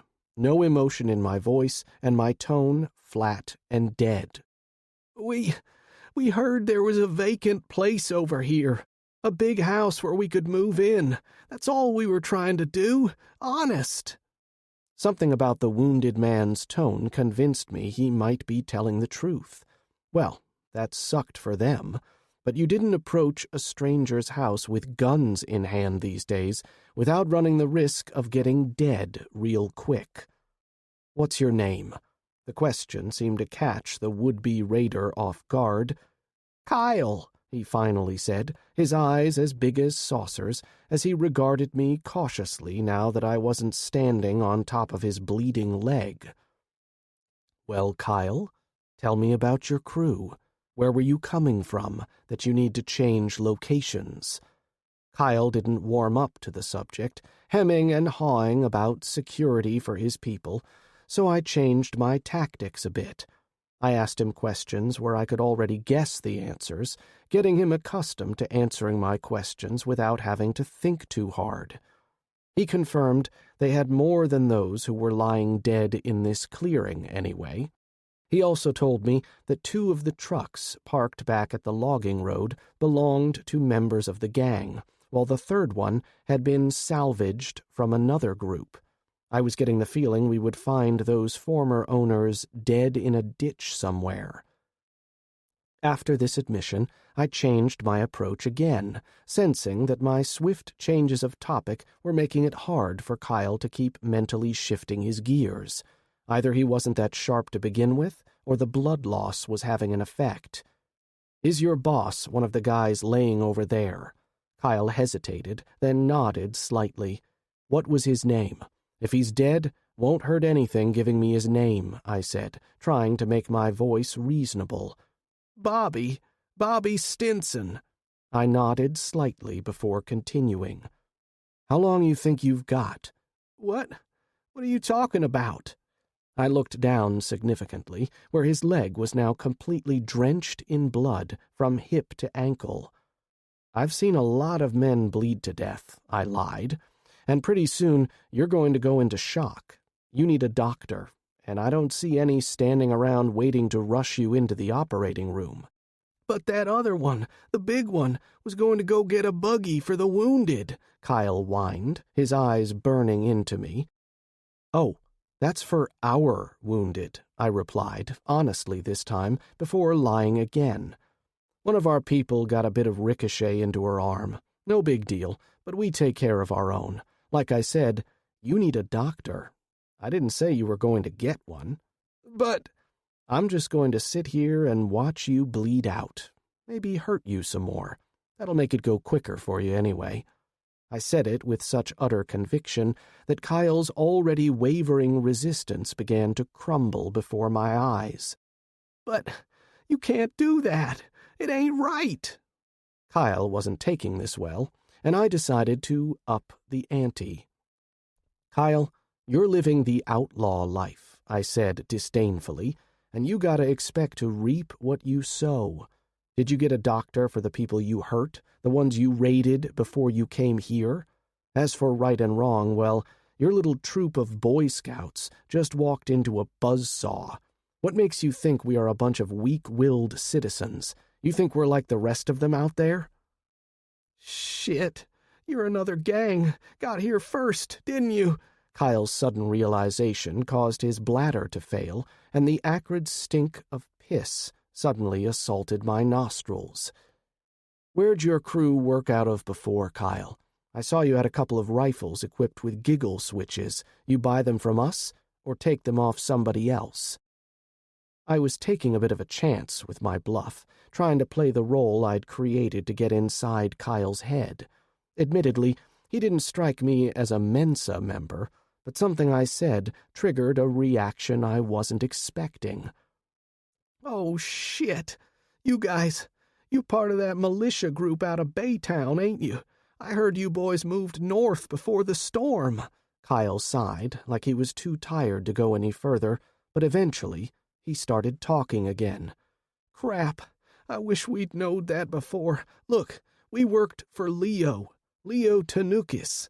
He ran product out of massage parlors down in South Houston. We probably did do business together. That damned Eugene said this place was empty. He said Landshire had them popped before he got himself taken out." I laughed. I couldn't help it. Man, things just go in circles and circles, I thought with dark humor. "Kyle, who is Eugene?" I asked, more relaxed now. "Is he also out there in that field?" "Yeah, Eugene Sherwood. He's the one wearing the denim overalls. Looks like a hillbilly," Kyle explained, the whine back in his voice again, like a 4-year-old who got his hand slapped for touching a hot stove. "Man, we didn't know there was anybody here." I looked away, pretending to think. Look, this was a bad misunderstanding. Our sentries reported a hostile force moving in at dusk, and, well, our boss, he's wound pretty tight. Did like 6 tours in the army, killing people all over the world, so you know how he was going to react. I paused, building the moment. "I take it your crew was trying to lay low, relocate, right?" "Right. That's exactly it. We didn't mean no disrespect." Kyle whined again, clearly hoping this was turning into a negotiation rather than an interrogation. But I hadn't been exaggerating much earlier.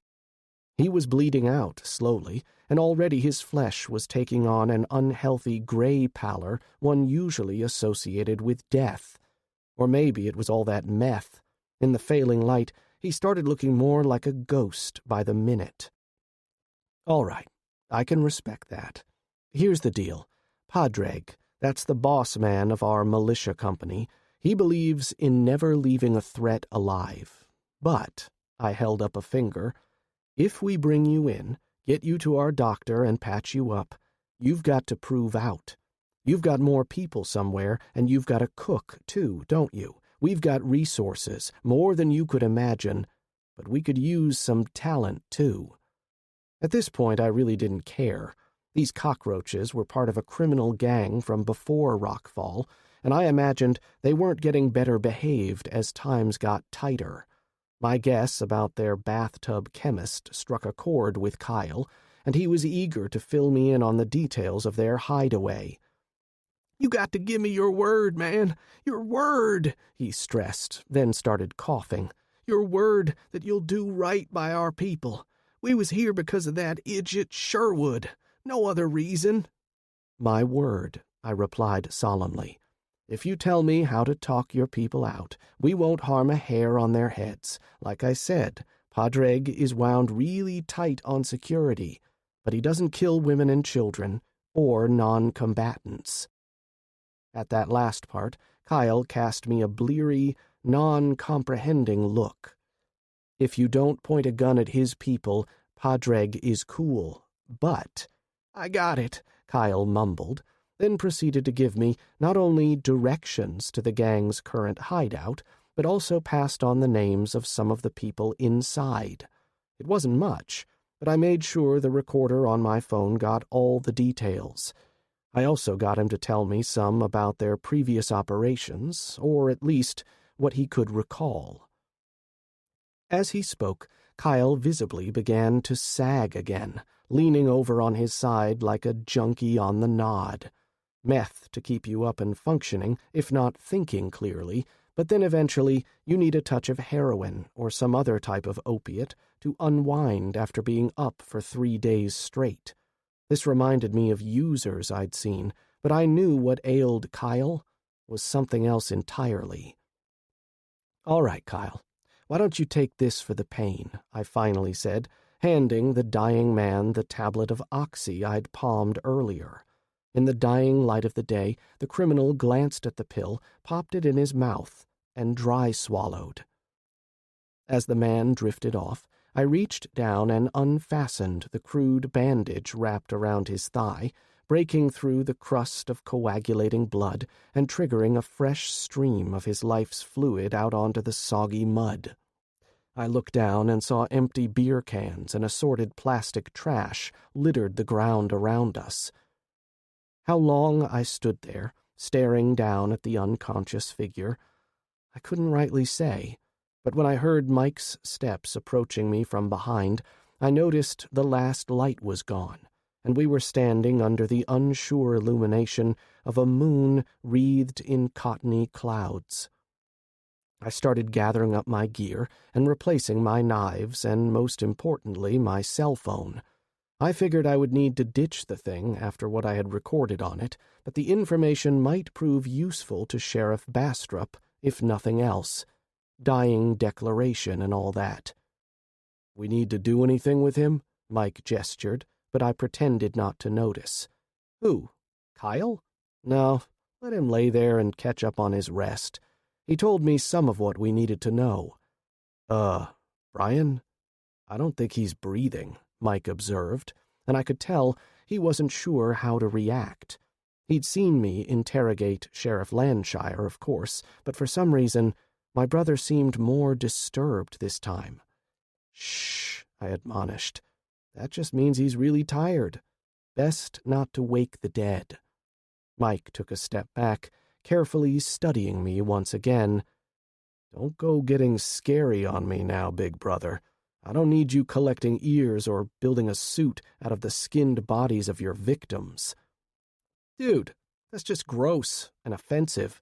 I'm just keeping myself detached from the horror, that's all," I retorted, keeping my voice down as I saw other shapes moving around in the gloom. "Besides, you're probably the one who fired the shot. I was just asking questions." Seeing shapes I thought I recognized, I gestured. "Who's that? Wade and Will?" "Yeah. Pat rode back with Margie, taking Sally to Wade's house. It's closer, and Marta's already on her way over with Nicky in the shotgun seat. We're just policing up the weapons and pulling what ID we can for the sheriff. He'll either be here in the morning or send somebody. He's not getting the weapons, no offense, but I'm still waiting for my hog gun." "Nancy made that clear when she spoke to him earlier," Mike confirmed. In this new world, weapons might have more value than dollars or gold. Passing them up would look suspicious. "We'll search the trucks, too. See if Wade wants them. Get the fuel either way." "How's Sally?" I asked, closing my eyes as I said the words, asking the questions when I was afraid of the answer. I felt the tight rein I held on my emotions begin to crack as I thought about the woman who had become a friend, a family member, over the last few trying months. I also felt a flash of guilt that picked away at my heart as I realized that if I had just gotten to that one shooter even a quarter-second faster, Mike, it seemed, could still read my mind. "That wasn't your fault, Bryan. You did the best you could." I opened my eyes, catching Mike's steady gaze. "I wish I could believe that, brother. But I muffed that shot. If I'd just taken another quarter-second for the headshot, Sally would be fine and cracking wise." "I call bullshit, Bryan." Mike nearly barked his frustration at me. "Did you know he was wearing body armor? Could you see it?" "Well, no, but I should have. What's to say the next guy, the one you took out before he could get a shot off, wouldn't have blasted Sally to hell if you'd taken that extra quarter-second to finish off a target you registered as finished? You know better. You can't play that game." I knew the game he meant without naming it. The what-if game. I'd nearly killed myself with that one after losing Colette and Charlie. We knew the odds were against us, and we still managed to take out the other side without losing anyone. "We're not going to lose Sally," Mike emphasized. "She's stable and in good hands, and while she's going to be limited in what she can do for the next little bit, I think it would be good for us to have a dedicated defensive coordinator overseeing our setup. What do you think?" "Well, you think Sally wants to run the 3-4 defense, or are we going to switch over to a 4-3? You know, I like the 4-man front line.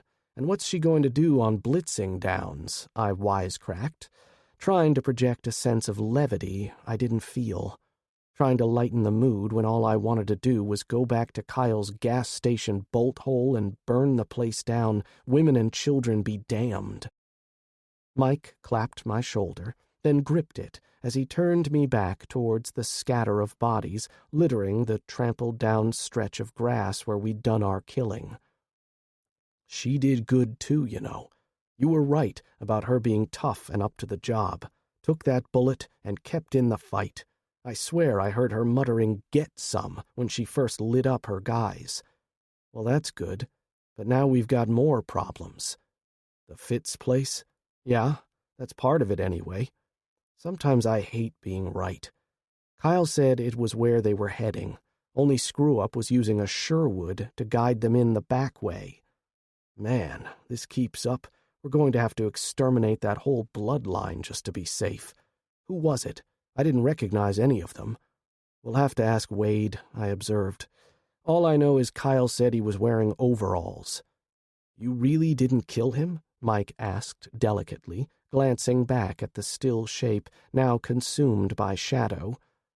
I may have hastened things a bit, I admitted, holding my thumb and forefinger about an inch apart, but more from omission than anything else. I even gave him a happy pill to ease the transition. Yeah, Bryan, you're a peach, a prince among men, and not at all the Buffalo Bill I accused you of being, Mike bantered back, and I decided we were good again. Crisis averted, but this time it was me who was getting all sensitive and shit. Better nip that in the bud, I warned myself. I was supposed to be the Iceman, after all. Let's go see Wade and talk about houses. Chapter 6. Wade was obviously pleased by our actions, but he was currently venting his fury on the corpse of what I took to be the late, unlamented Eugene Sherwood. Turned out he was a nephew of George. Neither Wade nor Will knew much about him, other than he worked at a Greasy Spoon diner down in Martell as cover for whatever his real job was in the family criminal enterprise. When I told Wade of our plans to find someone to occupy the Fitz place, he was supportive, but as he said, even though his family was large, they were tied up between the two locations. Maintaining guard watches on a rotating basis ate up a lot more time and effort than he'd expected. Wade knew about our use of cameras and sensors, and though he had a good electrical background, he admitted he lacked the more advanced computer skills to use them to best effect. Mike was listening in, and he volunteered before I even had a chance to make the suggestion. "Hell, Wade, you might find what you need for this at Walmart or Tractor Supply," Mike explained. "Let me get back to the house, and I'll make up a list of compatible systems and power requirements, then I'll email it to you. When you get the hardware, I'll help you set up the network." "That simple?" Wade asked, surprised by Mike's suggestion. "I thought that kind of equipment was a bit out of my price range. I looked at some surveillance systems, but the sticker shock turned me off from going that route." As Wade and Mike started discussing the intricacies of setting up a mini server and networking the feeds, I walked over to check on Will, who was still collecting wallets, pocket contents, and assorted gear from the dead. "Finding anything interesting?" I asked, noting how carefully the former Marine separated the loot into various piles. Rather than answering, Will went about his chore on the next dead man.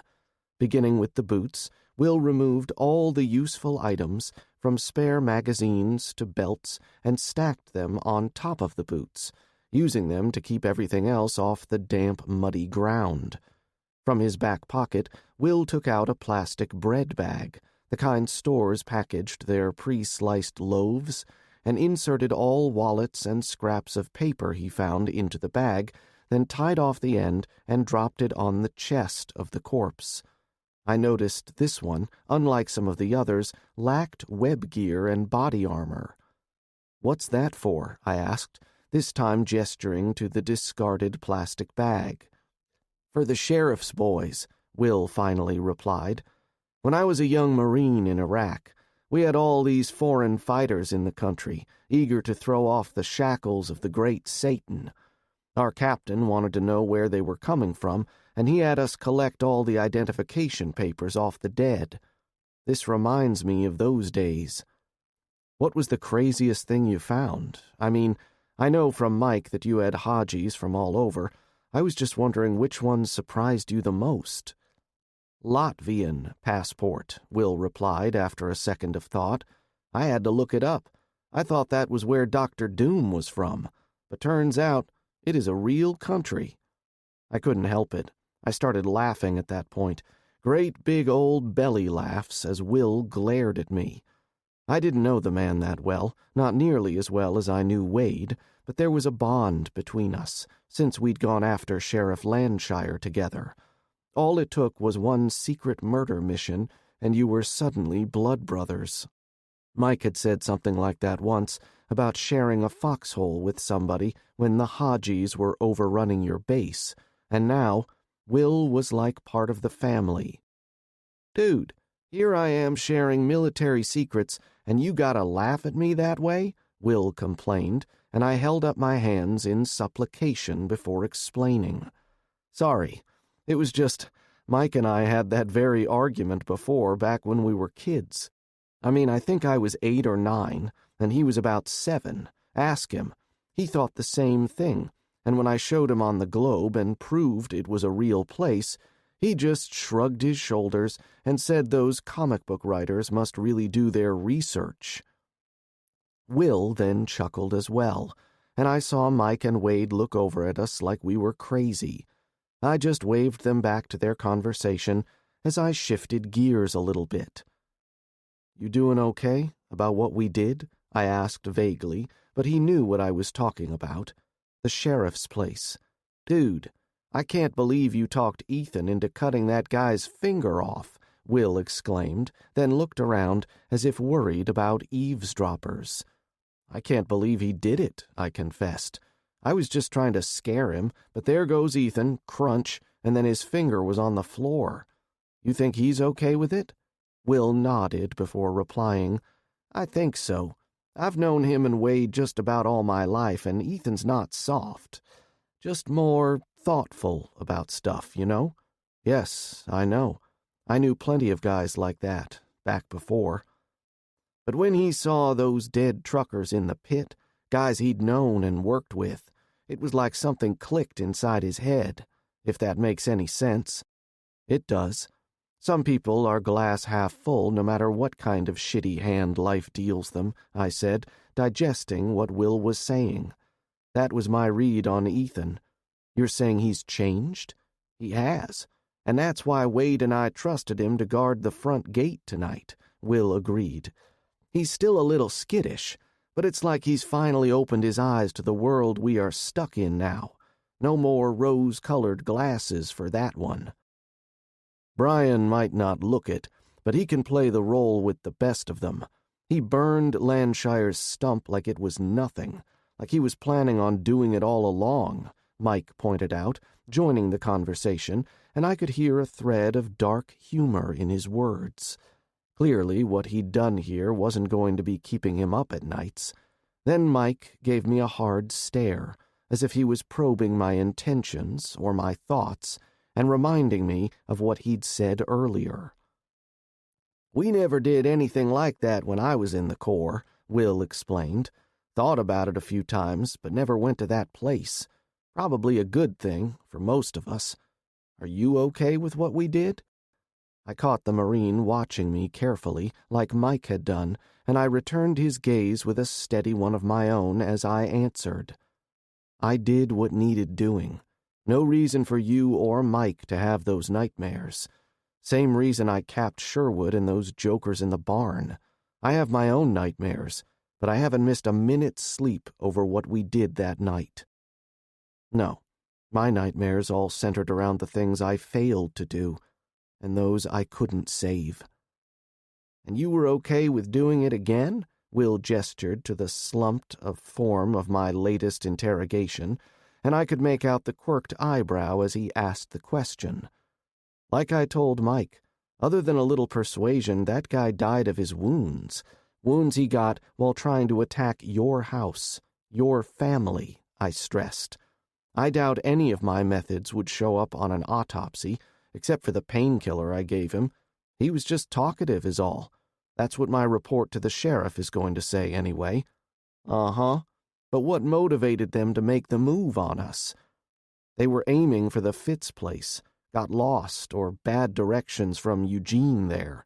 Their current squat was just overcrowded, especially after they started cooking meth in the walk-in cooler. Will whistled under his breath. Well, that's not good, but word is probably all over the county about Wally being killed. He's going to be missed. Town just don't realize it yet. What's your plan, Bryan?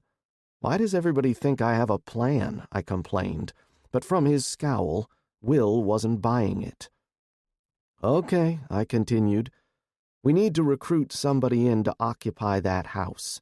It represents a danger to not only you guys and the Lovetts, but us as well. Those guys knew the farm was vacant, and their gang was looking for a new place to hide out, I explained. Wade said you guys are out of family to put in there, but I took it to mean he was out of people we trusted with that location. You got any suggestions? You planning on just squatting there? Wade asked carefully, but without disapproval. No. And have you been passing notes to Nikki in class? She accused me of the same thing, I grumped, but then grew serious. Mike, Pat, and I talked about maybe trying to buy the property. Depends on the cost and who inherited, but we're spread thin, and I don't know anybody we could trust to watch our backs there. I know you guys are in the same boat, even if Mike's plan for game cameras work. I was thinking we need to bring in other people we can trust, maybe have to trust with our lives. You got anybody like that? What about your wife's family? I understand she grew up close to here, Will asked, then visibly flinched at my reaction. My face must have turned that awful shade of red that Mike always warned me about. We don't talk, not since Colette's funeral. They blamed me for what happened even more than I blamed myself. They are not an option I'm willing to entertain. There was more, lots more, but I still couldn't bear to get into it at the moment. The silence stretched uncomfortably between us, but I finally gestured to Will to get on with it and answer my question. Will seemed to be thinking hard before he answered. Yeah, I got a guy I went to school with, and we later ended up working for the same company for a while before I went over to driving the tow truck full-time. Ethan knows him too. Good, solid family man. Did 4 years in the Army after he got married, and I know he's stayed proficient. I mean, for an Army puke. We go deer hunting every year, and he doesn't use a stand. Stalks on the ground like God intended. I could tell Will was holding back something, so I gave him a get-on-with-it gesture. Sean's black, and he doesn't always get along with all the whites around here. He grew up here, but he didn't move back until his mom got sick, and he came home to take care of her. He lives in town. His mom passed in the spring, and I know he was looking to get out, maybe move back to Houston. At least, that was his plan before. You mean he's gotten a belly full of the institutional racism that still exists around here. He grew accustomed to not being called boy by the old white men at the grocery store, even though he's a grown man with a family and a history of proudly serving his country. In a county with a 40% black population that has never managed to elect a county-wide official? Yeah, I get that, I replied with a snort. Yeah, something like that, Will admitted ruefully. If it helps, Landshire didn't like him one bit. I chuckled and nodded at that backhanded endorsement. How many does he have in his family? I haven't even seen the house over at Mr. Fitz's place, so I don't know if they will have enough room. Will gave me a funny look at my response. Then it was his turn to laugh. You guys were thinking about buying a house you've never seen? Maybe you need to let me or Wade handle that part of the deal. Inspecting the home, I mean. The house was built in the 1950s, but updated in the 1990s. 2-story brick construction with 5-bedroom, 3 bathrooms. It has formal living and dining rooms and a large game room upstairs. It even has a basement, which, as you know, was unusual for around here. I thought about it for a moment. Geez, that was a lot more room than I was expecting for a hermit. Then I remembered that he only turned into a recluse when his wife died. Why such a big house for a family with just one son? Byron originally had 3 sons, but one was killed in Vietnam, and I heard the other one died of a reaction to some medicine he was taking. That was the official story, but I think he actually died of AIDS. Anyway, not any of my business, but Wally was the baby. And now the whole family is gone, I said under my breath. How do you know so much about it? The house, I mean. Worked on that project back in the 90s with Wade's dad. Me and Wade did. Probably got in the way as much as we helped at first, but we learned. That how you ended up marrying Suzanne? Girlfriend since 1st grade? God, no, Will exclaimed. Our folks were close friends when we were growing up. Got some pictures of Suzanne and I taking a nap in the same playpen when we were babies. But I mainly hung out with Wade and Ethan. Then we got a little older and formed our own little gang. No girls allowed. You seem to have gotten over that little phobia, Mike jabbed lightly, and Will chuckled. Asked her out on our first date when I got back from my first deployment. Realized what I had been overlooking all that time. Well, write it up as a screenplay and we'll try to sell it to the Hallmark Channel. Otherwise, next time you're in town, look up your friend and see if he is still thinking about relocating. Try not to say anything more, yet. Mike and we'll talk to Pat and Nikki about financing. He got anybody else in his family you think can stand watch? I inquired, wondering about how to integrate new people into our group. I also came to the conclusion that our family needed to have a long overdue discussion with my niece and her husband. Either Mary and Charles fully committed to our efforts, or we would need to find some way to further isolate them from our plans. His oldest son is 15, maybe 16, and he takes after his old man. William is well over 6 feet tall already, and he was already penciled in to start next year at power forward. Also a hunter, like his dad. Daughter is 13, 14, somewhere around there. His wife worked at the dry cleaners, but the store closed when Debbie flooded the place, so I'm not sure about what she's doing now. That sounds like a good start, but we may need to get more people in there to hold the buildings. Let's think about it, but no, I don't care if they're green, as long as they're people you trust and who will have our backs. I think Sally might know some more people, but it's hard to know who you can depend on. Tell me about it. Suzanne's Uncle Doyle's having a heck of a time finding steady hands for the chickens. He had to run a couple of guys off the other day at gunpoint. They wanted to just take some eggs and didn't want to do any work. You know, the you have it and we deserve our share crowd. I didn't expect Doyle to fall for that crap. Oh, he said they talked a good game until it came time to clean the cages. Then it was demeaning, and they refused to be exploited. They grabbed a ball cap full of eggs and just walked out. He didn't shoot them where they stood. Their wives were standing there at the gate to the coops, filming everything with their phones, Will explained, his voice tense. Doyle and David escorted them off the property at gunpoint, though, and David said threats were exchanged. You know they're probably going to come back.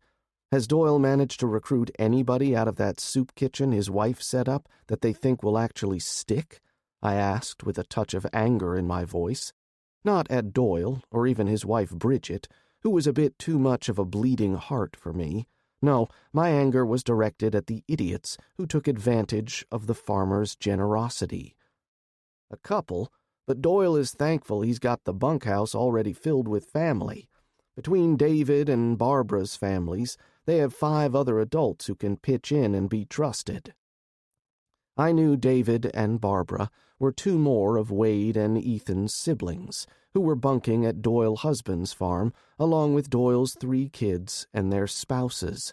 It sounded like a sizable group, but I worried that Bridget's humanitarian tendencies, no matter how laudable, might get some or all of them killed. Not my monkeys, not my circus, I told myself. Changing the subject, I filled Will in on everything else dead Kyle had shared with me. Well, He got the short version, but I saw him jerk when I mentioned the militia group from Baytown. "You know something?" "No, but I'm connecting the dots," Will said with a sigh. "Take care of one problem, and another rears its head. Why don't you check that map of the county you appropriated from Landshire? If there's anything like a militia compound set up in our county, that old bastard would have known about it." "That's a darn good idea, Will. Say, you know Nancy told the sheriff we're keeping these weapons, right?" "Yeah." "Well, don't turn in the serial numbers on—" I paused, then pointed to the two men I'd picked out earlier. "I think their weapons are select fire. If those numbers get passed up the line, it could cause trouble. Same goes for any of the others that have any kind of official state or federal organization stampings."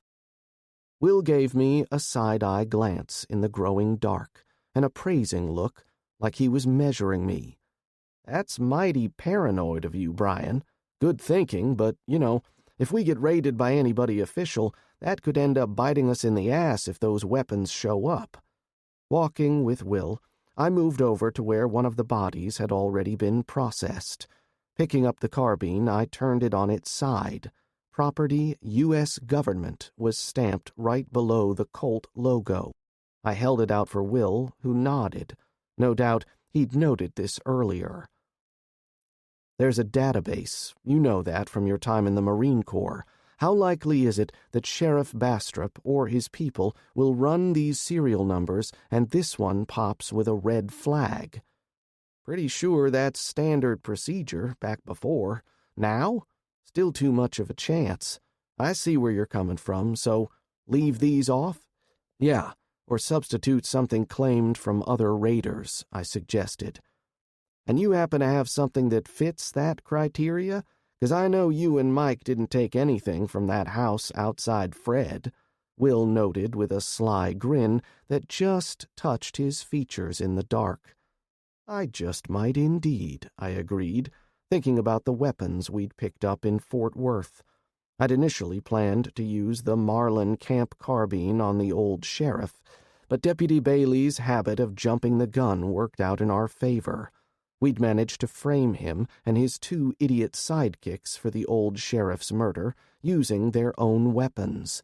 Those two were now safely tucked away, just awaiting the Mad Max declaration from yours truly when we figured the situation had devolved to such a state that forensics and shell casing marks would be the least of our problems. Strangely enough, I wasn't looking forward to that day ever arriving. "Well, take these," Will decided. "I don't need a bullet hose, and nobody else here has any experience using anything fully automatic. I trust you have a sneaky hideaway vault somewhere that can take a few more rifles and such?" "Something like that," I allowed, and then went with him to collect the firearms in question. I trusted Will to an extent, but some things were only to be known to family. That thought triggered another, and I decided it was time for one of those secret family meetings I hated so much. Chapter 7. "So where are we going?" Nancy asked, trailing along behind me as I descended the steps into the basement and on into the shelter. "That's a secret," I replied mischievously as I led her through the airlock doors, now propped open, and deeper into the shelter itself. Down here, the lights were on but switched to low usage, and only every other LED bulb was lit. This made for a dim space, with shadows climbing the walls and pools of darkness consuming the corners. "I swear, if this is some kind of joke, Bryan," Nancy half-whispered, but I could tell she was nervous. I turned to her, taking her awkwardly in my arms for a hug. It was only awkward due to the long, carefully wrapped packages slung over my shoulder. "Not a joke, Nancy," I reassured her, "but something I need you to see. But afterwards we can play spin the bottle down here if you like." "So this is a date?" "What? A date? I thought we were just going to mess around." My lecherous leer might have been creepy in the poor lighting, but Nancy picked up on my effort to be funny and slapped my arm. She didn't do it hard, and she rewarded me with a smile with much more wattage than these weak bulbs displayed. "You just watch yourself, Buster. You know that's what gets the horny teenagers killed in all those slasher movies, right?" "I stand corrected," I replied with obviously false contriteness. "No bottles will be spun, and no frontal nudity will be wantonly displayed, lest the ghosts of Freddy and Jason get a little too frisky." "That's better," Nancy said with a consoling tone. "Maybe we'll see about that nudity part, though, if we can finish up down here quick enough." "Well," I said, suddenly at a loss for words. Then, after a heartbeat, my brain re-engaged. "What are you waiting for? Let's get this chore done and done." It was late, far later than I intended to take care of this chore, but Mike and Pat both concurred that we needed to be clean before the sheriff or any of his deputies showed up in the morning to collect our statements. That wasn't surprising. Both my brother and my brother-in-law shared in my concerns about security. No, the shocking part was their insistence that Nancy needed to know the location of our secret weapons stash, which we all referred to as the deep freeze. I continued on past the kitchen and massive pantry in the shelter, then followed the hall leading off to the bunk rooms, but turning left at the T intersection instead of right where the bathroom and sleeping area lay. I was headed for the mechanical room and the location of our hiding spot for all things to be kept off the books. Well, most things, I corrected myself. With the shelter on low-usage settings, the mechanical room was strangely silent. The name was really a misnomer, for the space actually consisted of several rooms linked together in a series with pipes and conduit running back and forth. The entire section of the shelter came pre-assembled, and while I'd spent some time memorizing the maintenance manuals and familiarizing myself with the subsystems, the engineering know-how that went into designing the cramped space still left me amazed. I headed for the back corner, finally turning on the headlamp I was wearing as I knelt down on the metal decking. Nancy hung back, but I could feel the curiosity of her gaze as she observed the process. The deck plates were secured with bolts sunk flush into the metal, forming a gridwork of metal, skid-free flooring that remained uniform through the mechanical spaces. I knew there were crawl spaces underneath, accessible by the removable plates to reach the subfloor below.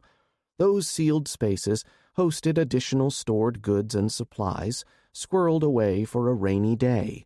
Instead of fiddling with those bolts, though, I removed a rectangle of black metal from the cargo pocket of my pants and touched it to the aluminum wall in front of me, moving the block slowly upward until I reached the next panel above. Unlike the floor plates, these wall sections appeared to be welded into place, but as I reached the upper level, I felt the 3-foot by 3-foot section of wall rotate inward on concealed hinges. "What the heck, Bryan? I thought you were going to unbolt the flooring there," Nancy muttered as I pushed the hidden door open wider. "Nope. Somebody looking would find those subfloor spaces. We use them for storage anyway, be a waste to ignore that extra square footage, but not for sensitive items like these," I replied, holding up the rifle sleeves. "And how did you get that hatch open?" "Magnetic lock. The wall is aluminum, the lock mechanism is not," I observed, and I caught Nancy's slight grin. "Slick," she confessed. "I didn't see that coming at all." Then she gestured. "Those the rifles Will and Wade told you to get rid of?" "Yeah, and they are going down there," I said, gesturing through the open portal. "What's down there, and why the secrecy?" "Nancy, this is one of our family secrets, like the house in the woods," I replied seriously. "You and Sally are the only ones outside of kin who know about that, and I meant to show this to both of you, but we got sidetracked. This is where we store items that we don't want anybody else to find. not the government, not our neighbors. Nobody. As I spoke, I slid my lower body through the hole in the wall, extending my legs to reach for the treads of the short ladder Mike and I had installed. Illegal stuff? I nodded as I continued backing down the ladder. Some of it, and only because we don't have a tax stamp for certain things. Other stuff we don't want laying around for anyone to find. What does that even mean? Nancy complained, but I paused and gave her a little come on gesture. Climb down here and you will see. It was only 6 rungs on the short ladder, and then I was standing atop the deep freeze. The space was only a little over 2 meters tall and wider at the top than the bottom, which was natural given the tapered design of the area in question. We were surrounded by metal, and the hatch at my feet was also designed to blend into the background. I wasn't sure if Nancy even realized it was there. "Okay," Nancy conceded once she joined me on the metal plating of the deep freeze. "What is this place? And why down here? Ever hear of ground-penetrating radar? Yeah, that's what the cops use to find bodies and buried treasure." She added that last part in a tone of dawning understanding. "Aha! This is something blocked by the shelter itself. Nobody could find this place unless they knew about it." That's right. When this pig of a shelter was delivered, Mike was the first to realize the 4 stabilizers that were going into the ground might offer some extra capabilities. This is one of the 4 stabilizers, or legs, that project down 3 meters beyond, even deeper than the lowest subfloor, and act as anchors for the rest of the shelter. Let me tell you, that was a bear digging out these holes for the legs, but as I said, Mike saw the utility immediately. "Are all 4 legs hollow like this?" "Yes, but we aren't using all of them for storage," I replied, following her line of reasoning.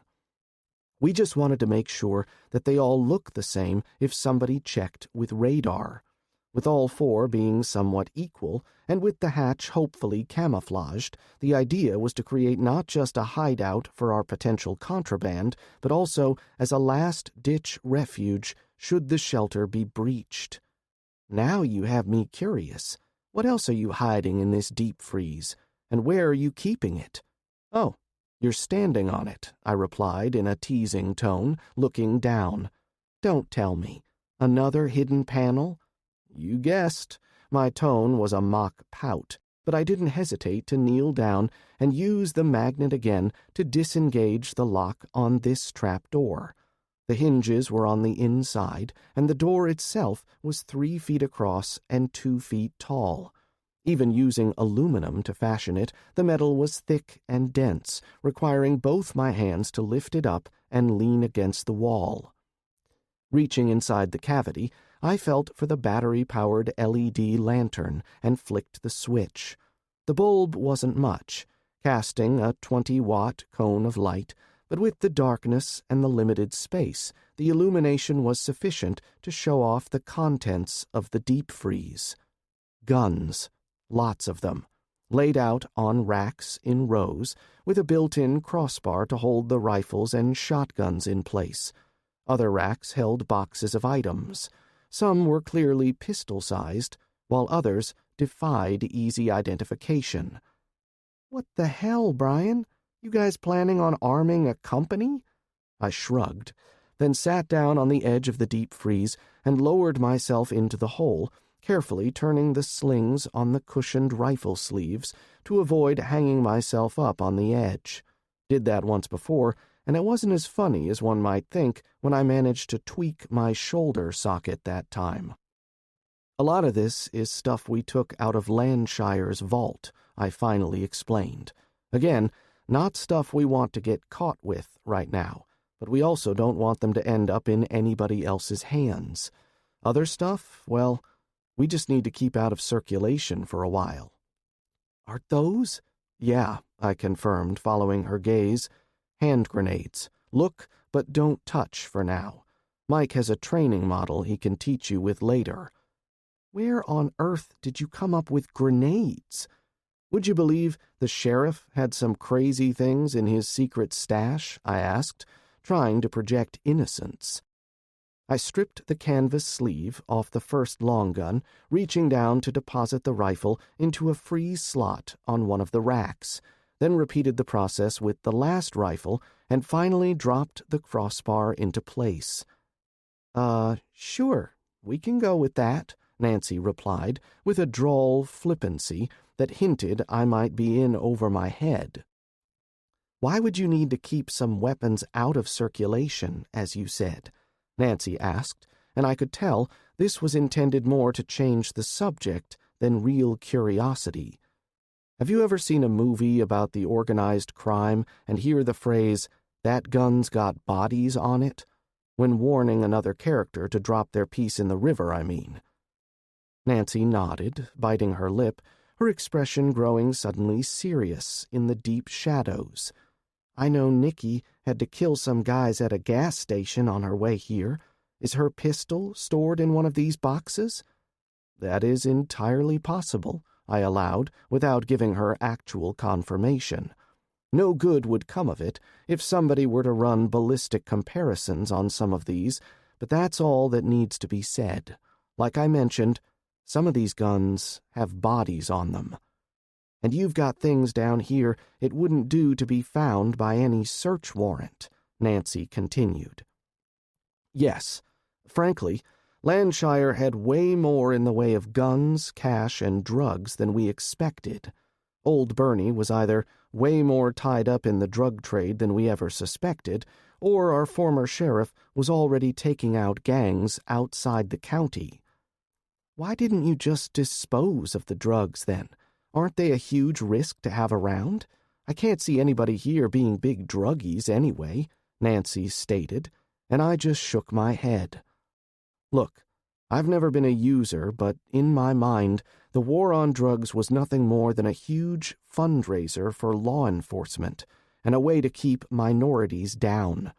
Most drugs are just poison, but think about it for a moment. What about pot? What about all the prescription painkillers? What about them? Nancy asked carefully, like she was negotiating a minefield. Maybe she was worried she might be seeing a new side to me. Nancy, when Sally was shot, what did Pat and the nurses give her? I don't know. Antibiotics? Something for shock? Nancy started, then paused before continuing, so I finished the thought for her. And pain meds of some sort, right? I asked. Nancy nodded, slowly at first, then faster. You think our own people will need those painkillers down the road, don't you? Sheesh, Nancy. I already needed painkillers when I bruised those ribs, I explained. Over-the-counter stuff, but still. When the supply chain runs out, I won't be able to run down to the pharmacy and get a prescription filled, and that's assuming I can find a doctor to write it. That's why you have so many books on herbal remedies, right? Nancy asked, and I could almost hear the gears turning. That's a big part of it. I'm just glad Mike dropped the weight so he can get by without his high blood pressure prescription for the time being. Kneeling, I switched off the small lamp and muscled the door shut on the contraband, then used the magnet in my pocket to reset the lock. Standing, I took a second to flip off the miner's light I was wearing, plunging us into shadow, only broken by the faint glow around the hatch. We stood awkwardly in the dark for a moment, and I reached out, placing my hands gently on Nancy's shoulders, more by feel than anything else. Nancy, I'm just scared to death one of us, especially one of the kids, is going to develop diabetes or something like that. Type 2 diabetes is somewhat treatable with diet and exercise, but we aren't set up to make insulin. I mean, we probably can do it, but from a practical standpoint, Nancy, someone with type 1 diabetes is likely to die in the coming months. You need to understand that people dependent on prescription drugs aren't going to be getting them after a while. It's going to get that bad, you think? Nancy asked, but it really wasn't a question. Yeah, That's the way the indicators are pointing.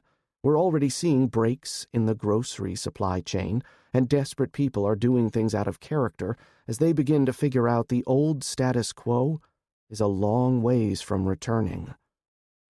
Nancy nodded at that and leaned into my embrace, tucking her head under my chin. I hear about the growing lawlessness out there, and I can see it in folks' faces when I'm working out in the field. That's why we work in teams now, and I followed your advice and make sure I don't go anywhere without my pistol. The idea of Nancy being in danger left me cold, and I wanted to say something about that, but I bit my tongue instead. Despite my desire to swaddle her in bubble wrap, Nancy was tough and getting tougher.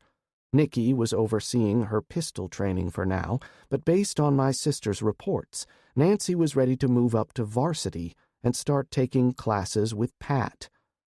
Yeah, I managed to mutter.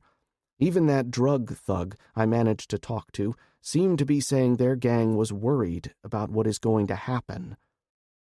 Bryan, folks aren't just desperate, they're terrified about what happens next. You've mentioned what you call normalcy bias before, where people are convinced things will get better and whatever disruption they are dealing with is only temporary. But what happens when they figure out the government isn't going to bail them out this time? I paused, making a show of rubbing my chin in pretend contemplation, something that I was almost certain Nancy couldn't see, but the gesture gave me an excuse to release her arm. I didn't want her to think I was getting too clingy, after all. Well, I think the technical term is batshit crazy, but I might be a bit off on my calculations, I finally replied. How's that? I was sure we'd have zombies by now. Nancy took a moment to digest my words, then slapped my arm hard as she tried not to laugh at the absurd comment. You're terrible, Mr. Harden, she scolded, and then turned to climb out the hatch back into the mechanical room. I followed her, wishing I'd left my headlight on as I studied the way her jeans clung to her shapely rear in the near dark. I'm just as bad as you want me to be, I quipped back, taking the rungs of the short ladder in stride as I followed closely behind, and then paused after emerging into the larger, better-lit space, lifting the invisible door back into place and re-securing the lock. Okay, that's fair. I do have more questions, though. Go ahead, I prompted. I still don't know why you call it the deep freeze, Nancy complained. That's easy. A deep freeze is designed to keep things on ice, like this stuff. Plus, when we were kids, our parents had a huge freezer in the garage. When our father had one of the cows butchered, the freezer would be full to the brim, but over time the contents dwindled down from usage, and one of us would practically have to crawl inside to get the last package of hamburger at the bottom. Just like you have to do here, Nancy finished the thought for me. I still can't believe you managed to install all this right under Wade's nose without him tumbling to it. We just dug out the space, mostly, I explained, giving more detail than I ever had in the past. The install crew that came with the modules did most of the donkey work, hooking up the generators, showing us where to bury the extra tanks and all that.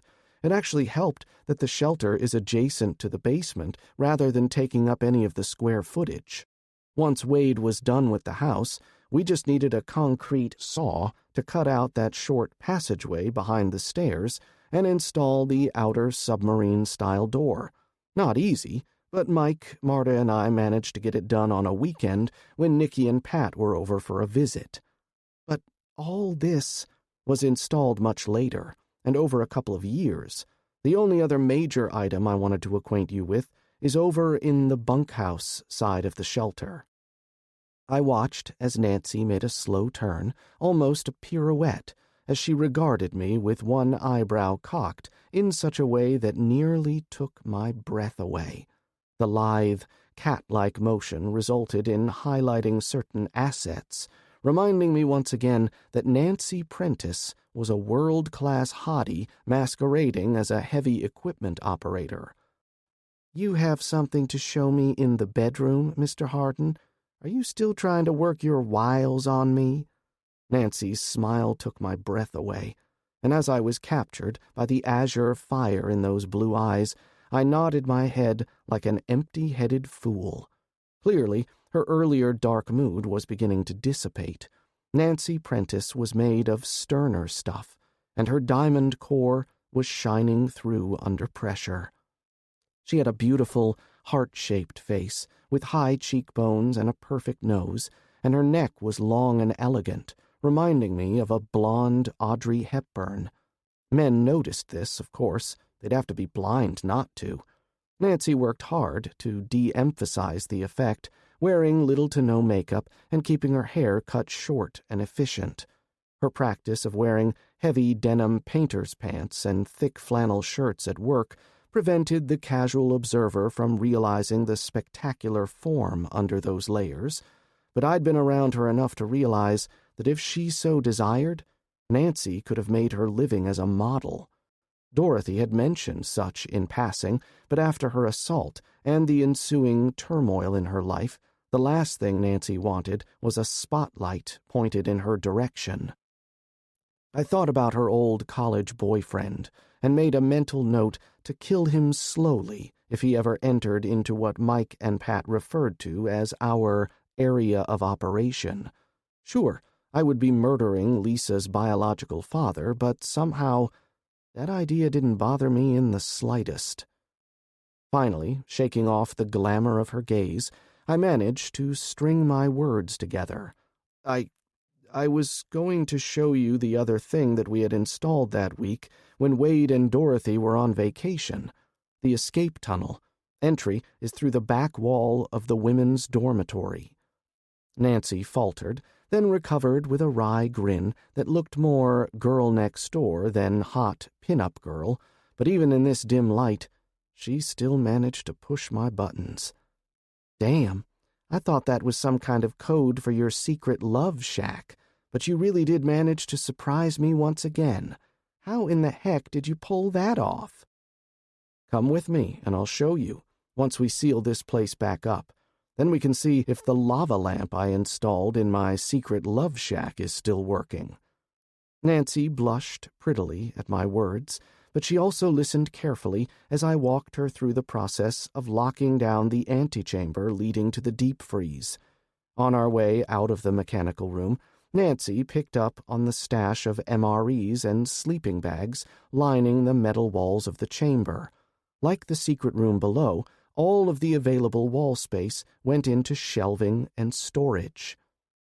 "Just so you know, there's no way out of the shelter on this side, but we also designed that next room above the deep freeze as a secret hiding place in case the shelter was breached and some of our people were cut off from the exit." I find myself repeating my words, but again you surprise me.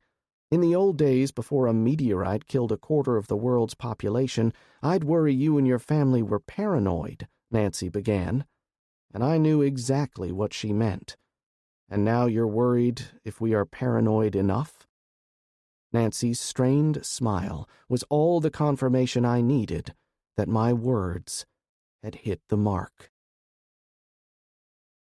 Chapter 8. "I want to bring you guys on board as reserve deputies," Bastrop announced without preamble, just as soon as his butt hit the chair.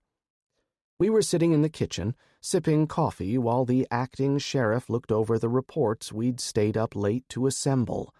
Of the 4 involved in the shooting from the day before, only Sally gave a verbal statement when Bastrop stopped to visit over at the husband's first. I sat there with my sister, as Mike and Pat both decided it was a good idea to double up on the escort complement for this morning's hospital run. They were also escorting Sally in to have her wounds checked out by an actual doctor, and not someone just pretending to be one. The house felt strangely empty, with Beatrice once again on security room duty, and the kids all upstairs watching a movie with Nancy. I'd tried to get her to sit in on this meeting, but she'd declined. I wasn't sure if that was because she wanted to spend more time with Lisa, or to avoid listening to a repeat of the fight. Or maybe it was something else. Much to my relief, Maddie and Cece didn't put up a fuss when I asked them to spend the morning over at the Bonner house, helping Mary and Charles set up the cistern system we would use there for capturing rainwater from the roof gutters. Just because we were still receiving a small amount of daily rainfall didn't mean that would always continue, and Mike worried that we might see a drought after the rains finally stopped. Billy had been scheduled to help, but with Sally being wounded, we all agreed he needed to be there for his mother. Whether or not Bastrop actually knew of our involvement in the elimination of his predecessor, none of us in the know wanted to rub his nose in it. Hence, getting the two former Ag Extension agents out of the house. Sheriff, while we are all honored at the thought, I don't think that would be feasible, I replied, trying to avoid the entanglement. The actions of the day before reinforced our sense of vulnerability, and we were lucky to have survived that fight with only one serious injury. Bryan, we're thin on the ground, and I'm afraid there's going to be more instances like yesterday. He made the announcement in a tired monotone, and I wondered if we weren't the only ones getting by on little sleep today. The department needs more eyes and ears out in the rural areas, and I want to swear you in as a reserve sergeant.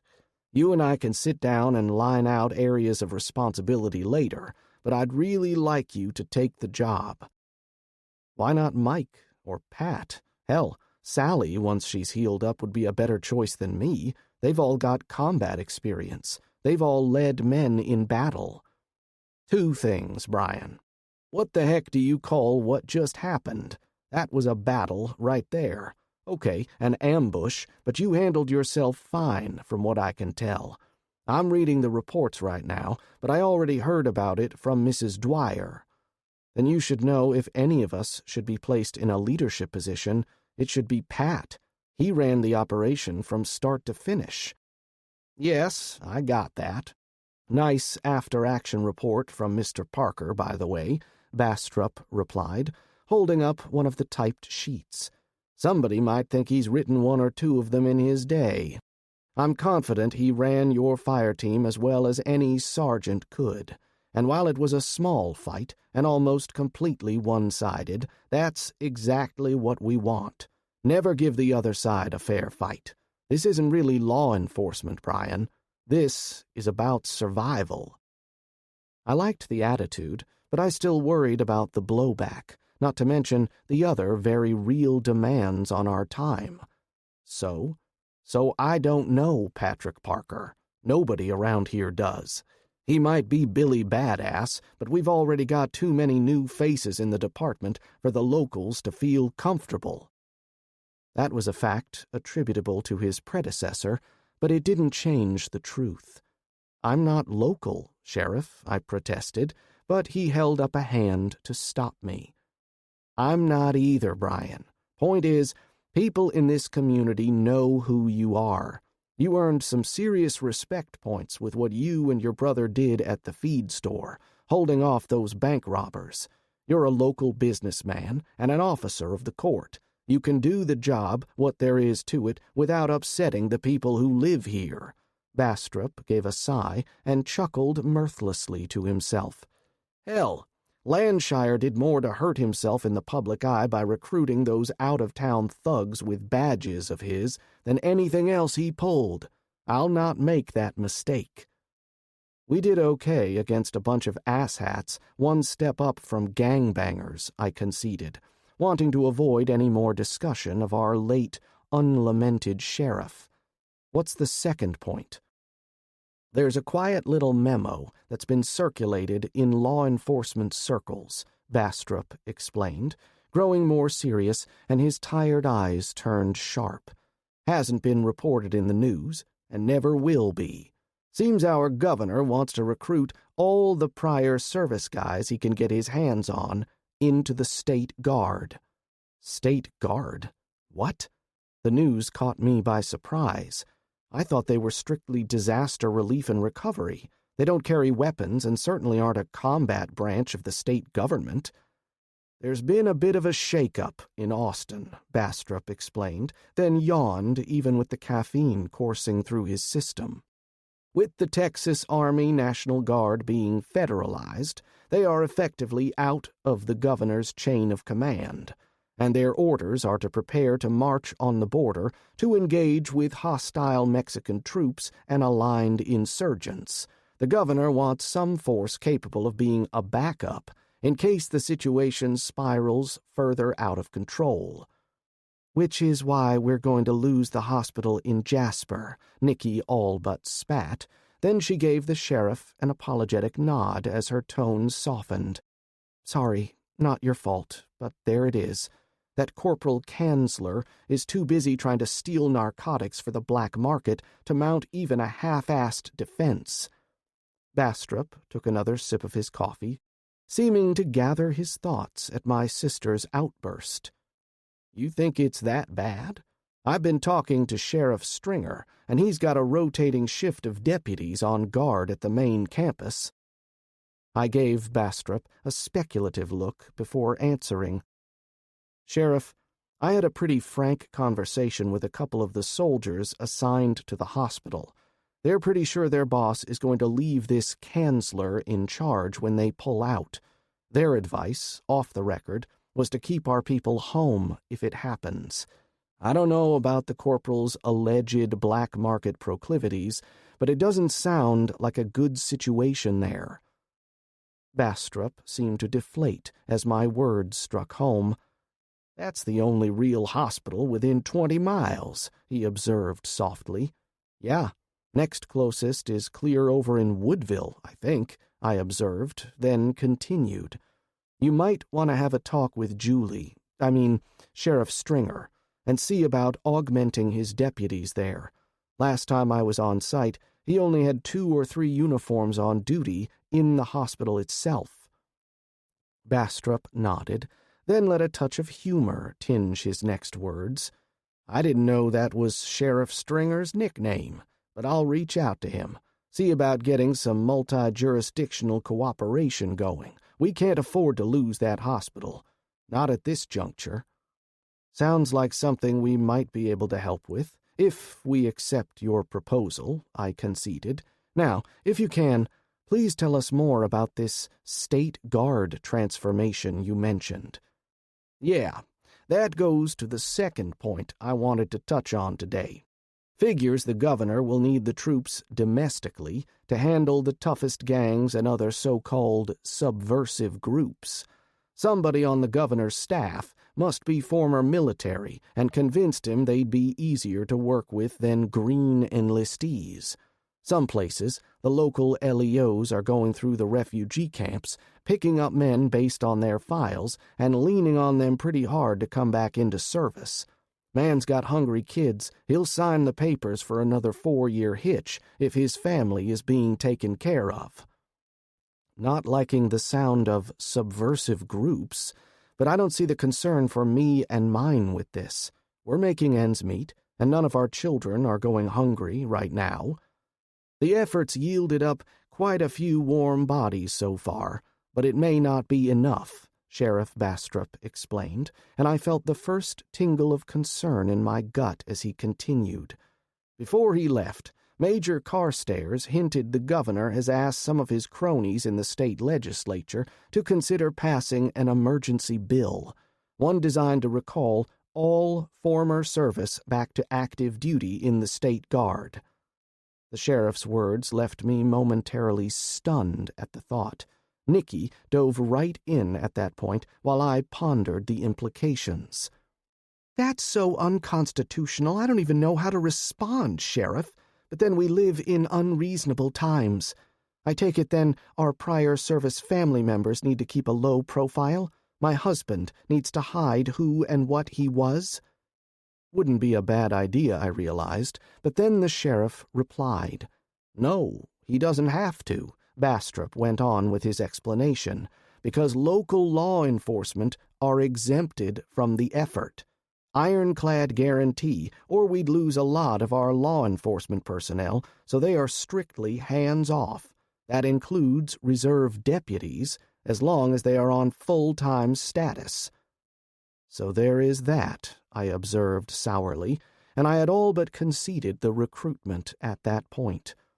"We going to get any support out here, or are we on our own? Because you pegged it earlier. All in, we've got enough warm bodies to field maybe a fire team, 4 or 5 live bodies. Not enough to even make up a squad under normal army doctrine, from what I understand." "I thought you had more men available," Bastrop admitted, slightly perplexed. "You know I'm including Wade's people in this recruitment as well." "I figured, but I can't speak for them," I replied honestly, then paused for emphasis before continuing. "You should also understand one important point. We will never leave our home places undefended. There will always be a guard mounted here first, and whoever is left over and not involved in other projects should be available for law enforcement detail." "That should go without saying," Sheriff Bastrop hastily conceded. "I know you have some kind of mutual defense deal with the husbands, but have you considered expanding your reach to include the rest of the residents nearby?" I thought about Mike's neighborhood watch back in Fort Worth and gave the sheriff a tight grin, more a showing of teeth than anything close to humor. "We've thought about that. Sadly, for our immediate neighbors back towards town, that just leaves the Lovitts, and they aren't exactly overflowing with choices when it comes to manning the wall," I said, baiting the trap. "And the Fitz place is standing empty, attracting looters and criminals on the run," Sheriff Bastrop conceded. The sheriff paused, swirling the coffee around in his cup, and at that moment I realized the man was simply running on empty, like the soldiers at the hospital. "Damn shame about Wally and his dad," he continued. "I never met Byron, but I talk to Wally just about every day. They're not the only ones getting hit like this either. Had another attack just yesterday, which is why we didn't get here sooner. Just 3 refugees, but they managed to take the Kelleher family hostage before one of their neighbors called us." "Standoff?" Sheriff Bastrop nodded, and from his demeanor I could tell things hadn't gone well. I didn't know the name of the family, the Kellehers, but I wondered how many had died before the deputies gained control of the situation. Next, I wondered how many of the county's lawmen were now crammed into beds at the hospital or laid out at the morgue. After we had killed so many deputies, albeit raping scumbags, the department must be short-handed. Thinking about these things gave me the spark to broach the topic I'd been dancing around, and also triggered the trap I'd set earlier. "Sheriff, I know reserve is the polite way of saying unpaid, but if we don't get some support, I don't know how much good we could do you or the county." Bastrop gave me an appraising look, and a bit of a smirk escaped his lips before he retorted. "You apparently have the basics covered. What are the lyrics to that old song? Oh yeah, lawyers, guns, and money." I had to chuckle at this response, addressing each one in order. "We got 1 lawyer, a few guns, and a little bit of money left over after buying the Bonner property, but I still want my hog gun back." "You mean that cut-down Remington, chambered in .308? The one you used to mete out some vigilante justice at the feed store? Plus, don't you know those things will jam if you look at them funny?" Now Sheriff Bastrop let his grin show, and I returned it with one of my own. "I believe the investigation concluded the actions fell under the category of self-defense and defense of others. However, if you'd like to replace it with a department-issue M4, I'd be happy to trade you, straight up," I riposted immediately. Suddenly, Bastrop's amusement faded a bit at my request, as it was air escaping from a balloon. "Can't help you there. Don't have enough for my paid deputies, actually. We don't have possession of near what was on the books. Not sure we've even found all that old bastard's stashes yet. I swear," Bastrop muttered, running a hand over his face before getting back to the subject at hand. Look, what is it you really want? I saw your armory coming in, so I know you've got plenty of firepower here. I can swing some interceptor body armor, but I've only got 3 sets to spare. And of course, badges. A line from an old movie jumped to the forefront of my mind, something about, "Don't need no stinking badges," but I suppressed the words. Instead, I simply said, "Yes, please." The armory, as he called it, was simply the near wall of the mudroom we'd converted into a team gear area, utilizing old metal lockers as storage for our spare rifles, packs, and harnesses. The idea had been Pat's, and merely adapted from what he saw the firefighters use in their setup. We could go from condition yellow, sidearms only, to fully kitted out in a matter of a few minutes. I knew, because Pat had drilled us on that too.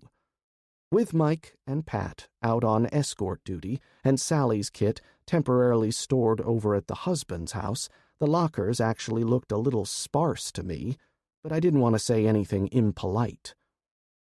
Replacement ammo would be good, and we'll need radios that link up with your network. Getting a fuel allotment like the hospital worked out for their employees would be a big deal. Otherwise, we can't do much else but guard the road in front of our house.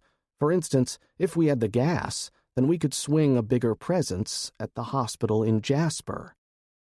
I could see the wheels turning in the sheriff's head at my suggestion, and I decided to press on. "We are still getting fuel via convoy, so keep track of your mileage and fill up at the county lot," Sheriff Bastrop admitted. "That's the best we can do right now, anyway." The other thing is something you touched on earlier, the Fitz property. We'd like to purchase it from the estate, or if there's no heirs, from the county. "But you just said you don't have enough bodies for the places you already have," Bastrop protested, but I could tell it was more from confusion than real opposition. "We aren't looking to rip anybody off, Sheriff," Nikki said, rejoining the conversation. "We'll pay a decent price for it, not overpay, and maybe it will require some creative accounting, but I'm certain we can work out a deal. Right now, I'm doubting there are many people getting mortgages. Half the people in this county already know that house is vacant, and we've seen what happens to anything left unoccupied," I added, pressing home the point. "If that turkey Eugene hadn't gotten lost, then we'd have an aggressive raiding force nestled between the husbands and the Lovetts. Neither of those households are set up to hold out against a large group of determined bandits. As for not having enough bodies, we've decided that having a few more friends and family joining us might not be a bad idea." "You're planning on recruiting," Bastrop said, and it wasn't a question. "Yes, I am. Not for your reserve deputies, obviously, that's for you to decide. But the more support we have here, the more deputies you can have in the field. You know, you could just move some of your people in over at Byron's place. Nobody is really in a position to complain." The pragmatism in the sheriff's words surprised me, but I waved it away. Big Brother is still out there, even if he's in Austin now instead of Washington, D.C., I'd just as soon not have those state guard folks showing up and rousting anybody who takes up residence there. No, we'll either gain title to the property or make it unusable for anybody as a base. "Damn, Big Brother," Nikki all but exclaimed, and I could tell she was trying hard not to laugh. "I knew you shouldn't have spent so much time watching the History Channel. Now you're reaching back for Vietnam-era rhetoric. Burn the village in order to save it. Ring any bells?" "Hard to imagine she's a bank vice president, isn't it?" I retorted, ignoring the motion as my sister gave me the finger. "She sounds like a right anarchist, does my little sister. Probably more useful skills once the feds stop rolling the trucks altogether." "You really think they're writing us off?" Sheriff Bastrop asked seriously, and again the mirth drained from our conversation. "I mean, I get it. The West Coast is a ruin, and the President and Congress are caught between caring for the survivors of that disaster and fighting off an attack from an unexpected quarter. But I have to wonder, What are they doing? Again, I wanted to say something inappropriate. This time, it was an urge to tell the truth and spill what I knew. I felt the urge to tell him they are busy digging deep bunkers and hidden redoubts for when the next wave of rocky interlopers intersected with our planet. But I bit my lip. Had Carstairs shared what he'd known with Bastrop? The ones of us in the know, the small group of us who not only knew about the first meteorite, but the 3 additional ones drawing ever closer, decided to keep that information close for now. We knew, and that knowing did little to help our survival, except making it more of a challenge to get up in the morning.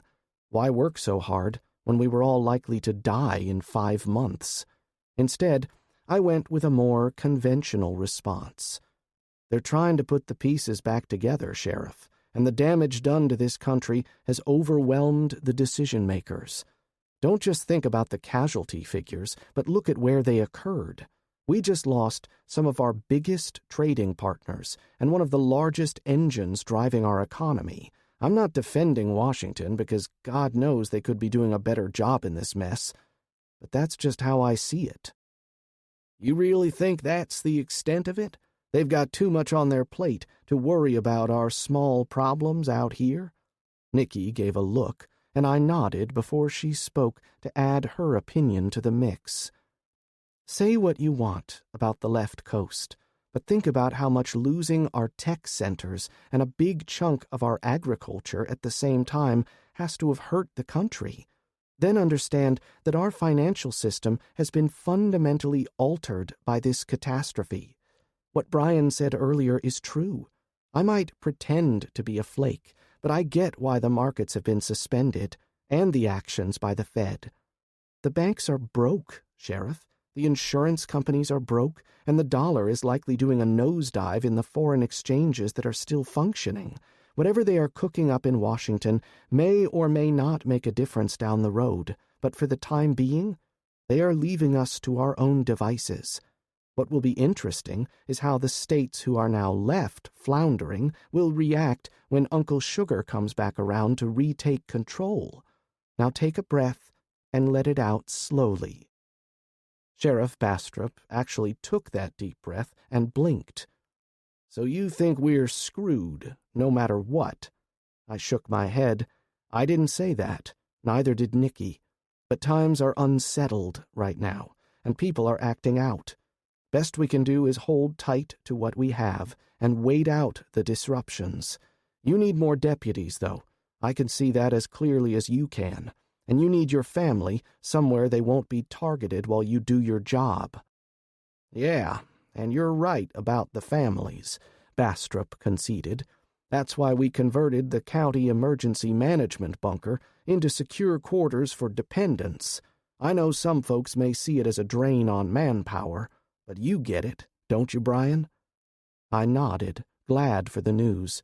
Say what you want about law enforcement, especially in this county under Bastrop's predecessor, but they would do a better job if they weren't constantly worried about their loved ones, maybe even to the point of not shooting an unarmed teenager guilty of nothing more than walking while being black.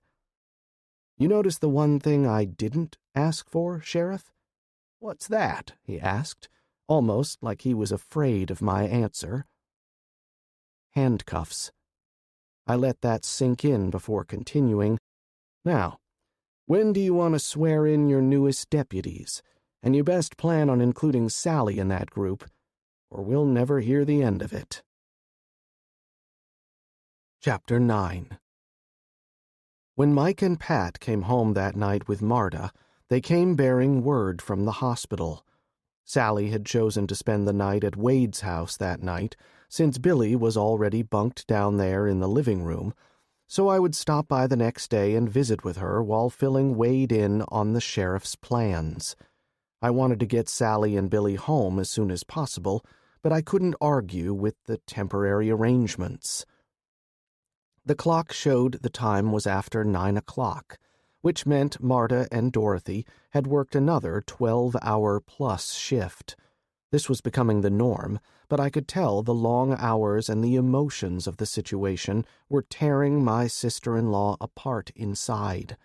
They were now inundated with patients suffering from waterborne illnesses, and with the hospital being out of the electrolyte compounds usually used to help treat the sufferers. Marta had even revealed that the staff members were reduced to mixing their own batches of homemade replacement compounds in the closed cafeteria's kitchen. Marta gave her report with numb precision, and the worst news, at least to me, came next. As we'd feared, the National Guard contingent at the hospital was packing up, and word was they would be moving out in 2 days for parts unknown. No word on when the State Guard personnel would be coming to fill that void. None of us were surprised by this latest revelation, but everyone wanted to hear the details of my conversation with the acting sheriff. With what Marta said, we needed to move up our timetable. "Marta, you're going to go get some sleep," I warned her, like I was talking to a small child. "But Pat, I want you and Mike with me. We need to talk to Wade and Will about what the sheriff had to say." "Come on, honey, let's get you cleaned up," Nikki prompted, half dragging her sister-in-law out of her chair. Mike and I had to hide our grins. Marta started to protest, then just waved her hands in a manner more than a little like her daughter Tammy, declaring grumpily that she could do it herself. I saw the half-smile the two women shared, and realized Marta, despite her fatigue, knew exactly how she'd sounded. "If it's okay, I'd like to come with you guys," Nancy said diffidently from her perch on one of the kitchen chairs, and I held out a hand like Nikki did, and Nancy huffed. "I can do it my own self." That caused the floodgates to open, and even Marta was laughing out loud as Nikki led her up the stairs. "Fine, but you sure made yourself scarce this morning with the sheriff came by," I retorted as we made our way to the armory, the mudroom, and exited the back door with our weapons secured. We might have relaxed the security around the house, reducing the level to just wearing a pistol when inside, but the rule was solid for going outside. Bring your rifle when you hit the door. We followed Mike over to Marta's SUV, and I let Pat take shotgun as I climbed in behind him, Nancy copying me as she got in behind Mike. "It was stupid, really," Nancy began, then paused again, and I had to think for a second before I caught to what she was talking about. I was afraid the sheriff would see something on my face if I was sitting there." "About what?" Mike's question froze her for a heartbeat. "Because Bryan took me down there last night," Nancy nearly hissed. "He showed me, the stuff." Mike, probably a little punch-drunk from the long day and the short night's sleep preceding it, didn't seem to process what the woman was saying. He turned in his seat, vehicle idling, and cast a glance back at her. "Just what in the hell are you talking about?" Before I could open my mouth, Pat chimed in, his dry tone reflecting his amusement at the conversation. "Much as I would like to poke fun, I think Nancy is saying she's a little freaked out by what she saw in the deep freeze. Am I correct?" "You got it," she confirmed, hamming it up, finally able to see the humor in what she had been saying. "I thought Bryan was taking me off for a little alone time, but no. It was guns and bombs, and I don't even know what else down there." "No bombs," Mike replied, then paused. "I don't think. Pat, you stash any bombs down there?" "Nope. I think she means your hand grenades, Mike." "Oh, well, those are fine. I pulled the fuses. You had me worried there for a moment." Mike made a production of wiping his brow as I just sat there, looking back and forth at the trio. At that point, I realized something. Nancy was no longer just a visitor or a house guest. No, my family had fully welcomed her into their bosom, as it were. She was one of us now. She not only got the deepest of our secrets, she also got the same treatment we gave each other. I think we need to get going, I prompted, not wanting to interrupt the byplay, but aware our clock was ticking. I asked Wade, Ethan, and Will to wait up, just in case, for you jokers to get back, but I'm sure Dorothy is as wiped out as Marta was when she got home. You got it, boss man. Or should we start calling you Sergeant? That could get confusing. Let's just stick with boss man for now, I jabbed back at my brother. Nice to see you can finally figure out our respective roles. We made the short drive, popping one-liners back and forth, as Pat and Nancy watched us bicker. You'd think they were married the way they go on, Pat noted slyly, as Mike made the final turn. We were taking the shortcut through the field, using the newly installed gate between the properties. That was turning into a real road, if rutted and rough, that ran from the old Bonner homestead through our property and crossed over into the back fields of the husband's place. Just a moment before, Pat had beat me out the door to handle the gate, and then he'd promised to hold a class on unassing from a vehicle with long arms. Nancy thought he was kidding. I knew he wasn't. Not sure about that, Nancy popped back. The thought of those two going broke back just doesn't do it for me. No offense, but I guess that's just because one of them is my boyfriend. The word defining our relationship made me pause for a second. What were we, in 10th grade? Boyfriend? I let it go, unaware of the smile that touched my lips at the thought. Mike noticed, though, but said nothing at the time. We were pulling into the parking shed around back of the husband house, erected recently just for this purpose. We'd built a similar rough garage of poles and recycled sheet metal for the same reason behind the outbuildings. They offered shelter for visitors without being obvious. This time I did a better job of getting out of the SUV with my rifle held at an angle, avoiding the seat and the door frame as I moved. Then I slung the rifle, and I felt eyes on me. "Why are we bringing our rifles?" Nancy asked. "We can just stash them in the lockbox in back." "Change of the house rules. Will's idea," Pat explained. "Wouldn't do us any good out here if the house gets hit. Wade's got spares, but why try to use something not sighted for you?" "That makes sense," Nancy agreed. "You just know how Suzanne gets, though." I didn't know Suzanne very well, other than she was one of Wade's younger sisters and was the wife of Will Huckabee. I liked Will, but Suzanne, not so much. She was well educated, graduating with a degree in elementary education from Lamar, and taught school down in the Little Cypress School District before Rockfall. She was also very anti-gun in her views, and vocal about her opposition. "Well, apparently Margie and your sister had a bit of a come-to-Jesus meeting with her last night, after they got Sally's wound treated," Pat volunteered. "I don't know the details, but on the drive in this morning, Dorothy said the new rules were for us to come armed, and we could use the utility room to store our long arms." "So Wade and Will adopted the same rules we use, then?" I queried. Mike gave me a nod, and we walked in the dark around the corral and through the wide gap next to the hay barn. "Tartar," came the expected voice, calling softly from the bunker disguised as a tree stump. I thought I recognized Will Huckabee's distinct drawl. "Mongol," Mike replied, his tone equally low-pitched. That was the trick I'd learned. Whispers carry, but a soft word might be covered by even the lightest breeze. With the proper code phrase, we walked carefully the rest of the way to the back door of the house, and I took Nancy's shoulder to subtly guide her around the traps. With Mike and Pat's help, the husbands had laid out a couple of gridworks of tanglefoot wire to break up any rushers trying to hit the rear entryway. A small garden gnome, strategically placed, gave clues to where the wire grids were emplaced in the tall grass. The staked metal grids made for simple, non-lethal but effective defenses. "What?" Nancy hissed, not seeing the traps, which was the idea. "Trip hazard," I replied under my breath. I'll explain later.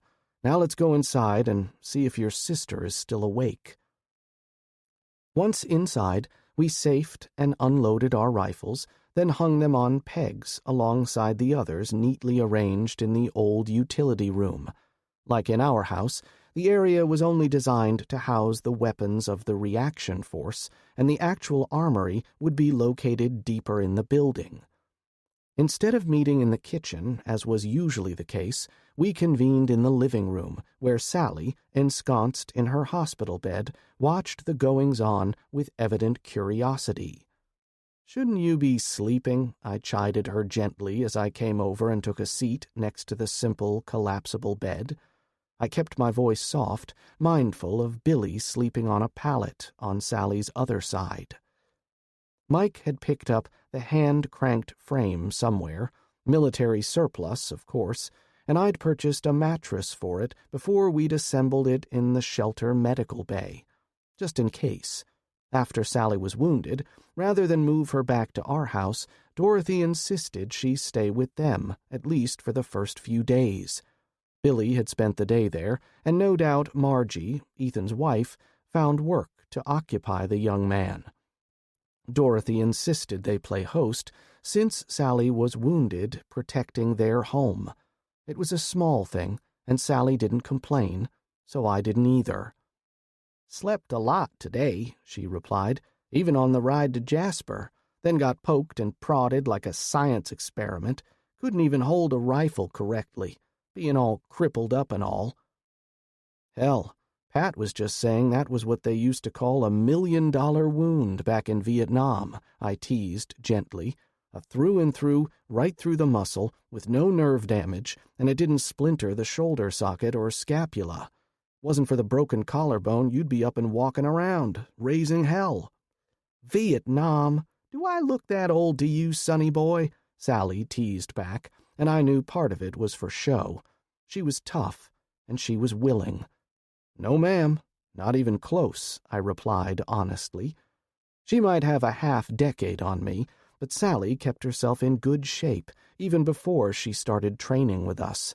She might have been slinging hash, as she called it, at a diner when we met, but before that she'd held down a physically demanding job at the furniture plant that many men couldn't have done. What was the doctor's opinion? "Pretty much what Pat said," Sally admitted, cutting her eyes at the man. "Said I'd already gotten some expert wound care. Talked to me about physical therapy after, and he gave me some instructions on how to strengthen the arm and the shoulder." Nancy wandered over close to me, not saying anything, but bumping me gently with her shoulder. "Sis already down?" she observed softly, not spotting Dorothy in the room. In addition to our group, we had Wade, Will, Margie, and Will Huckabee's wife Suzanne gathered in the living room for our little discussion. "I take it this is in response to the sheriff sending out the call, looking to recruit," Wade piped up as we all got comfortable in our seats. "And yeah, Dot turned in about 10 minutes ago, if you want to catch her before she drifts off." "No," Nancy declared, nestling into the love seat we were sharing.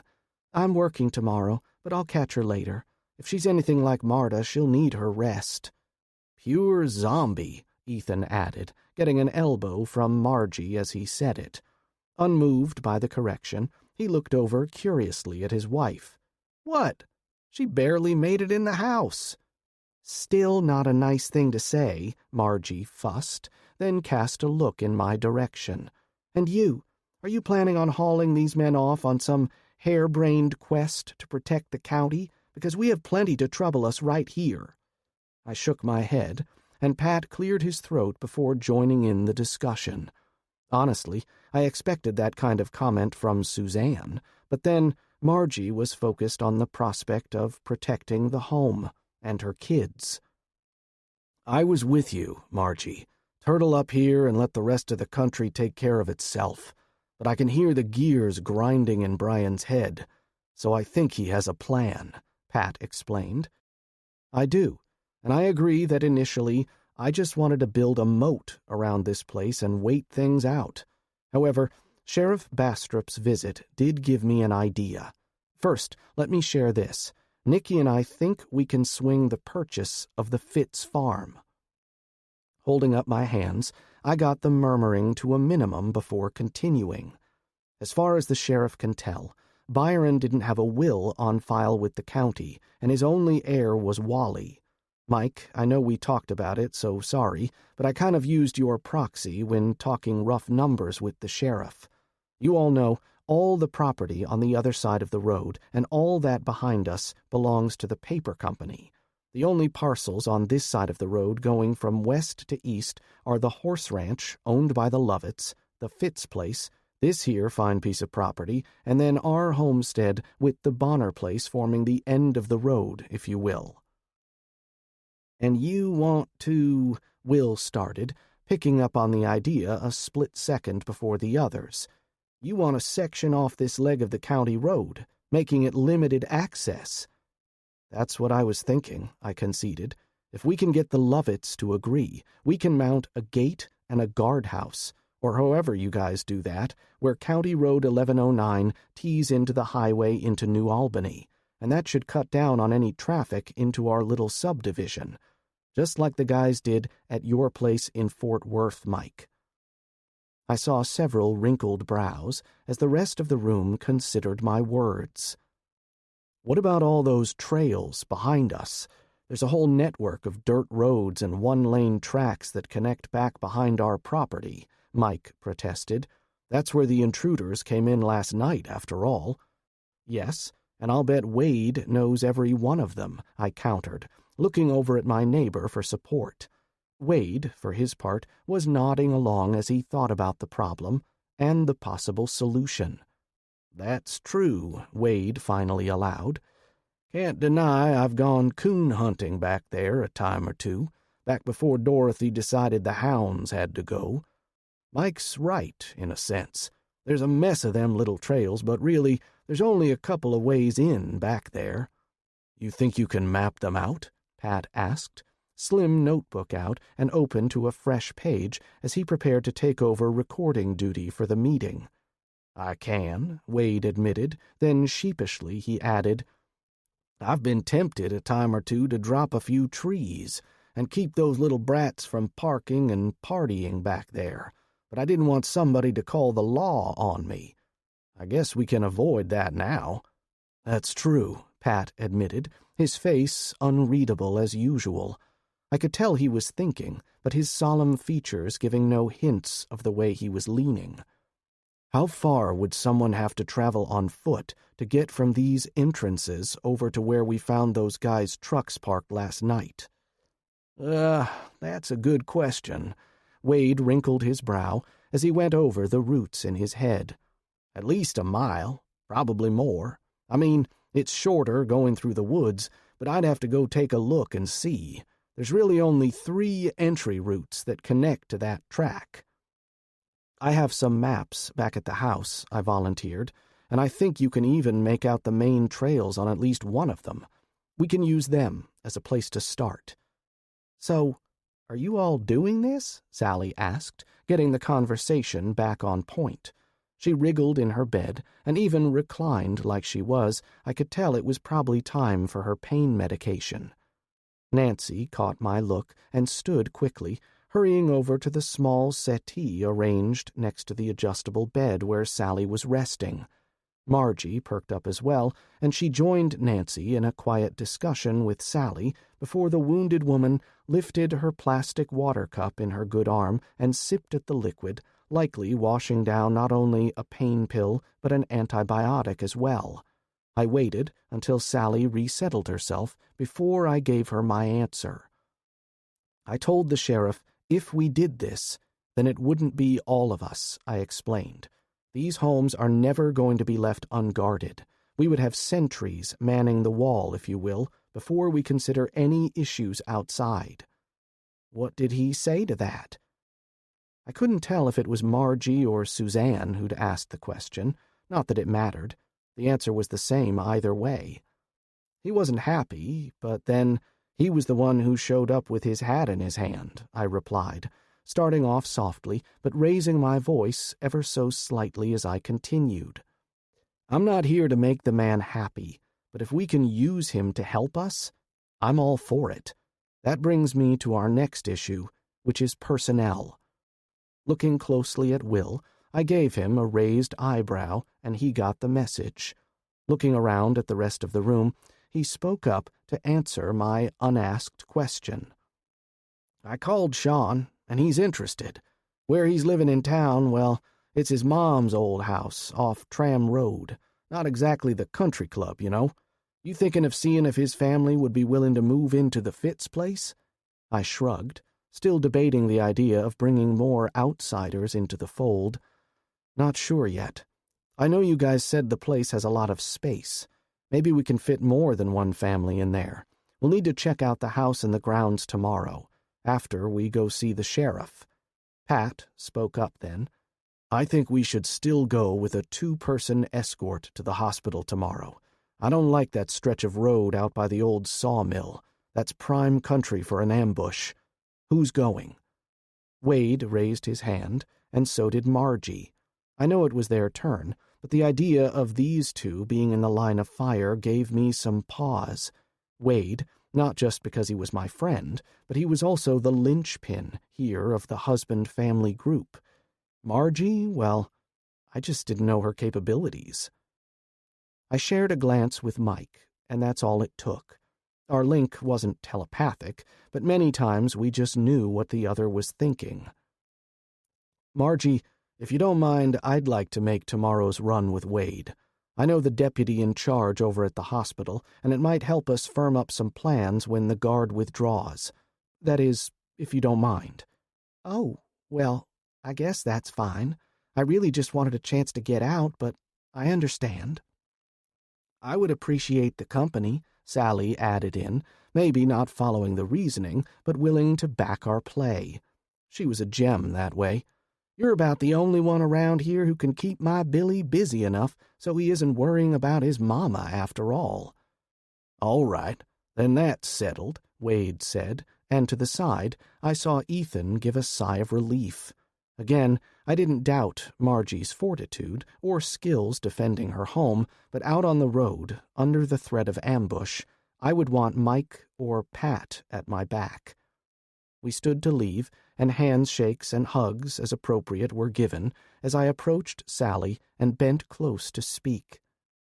Heal up quick, I murmured. We need you back, and just so you know, one of those deputy badges will be yours. Shoot, Bryan, I can't do much from laying right here, she complained, and I could tell she wasn't just complaining for show. She was worried about her utility to the group, to the family. You can and you will, I retorted with feeling in my voice. If we are going to secure the neighborhood, we are going to need to have you working even before that collarbone is healed.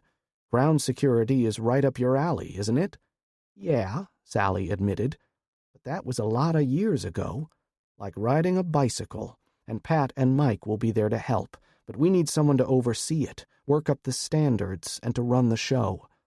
You up for that? Sally looked up then, and her years seemed to fade as she gave me her fiercest mama bear grin. Anybody tries to get in here, and we will fuck them up. That's what I want to hear, I replied as I headed for the door. We are a team, Sally girl, and we'll keep plugging along until you get back to us, you hear? We would give her time to recover, but over the next few weeks, I could imagine Sally taking on the role of running the defense of our growing community, while Pat continued to play sergeant over what amounted to our rapid reaction force. Since some of the locals knew me, I would be the figurehead, but it would be Patrick Parker who would direct our small group of deputies, and I was fine with that.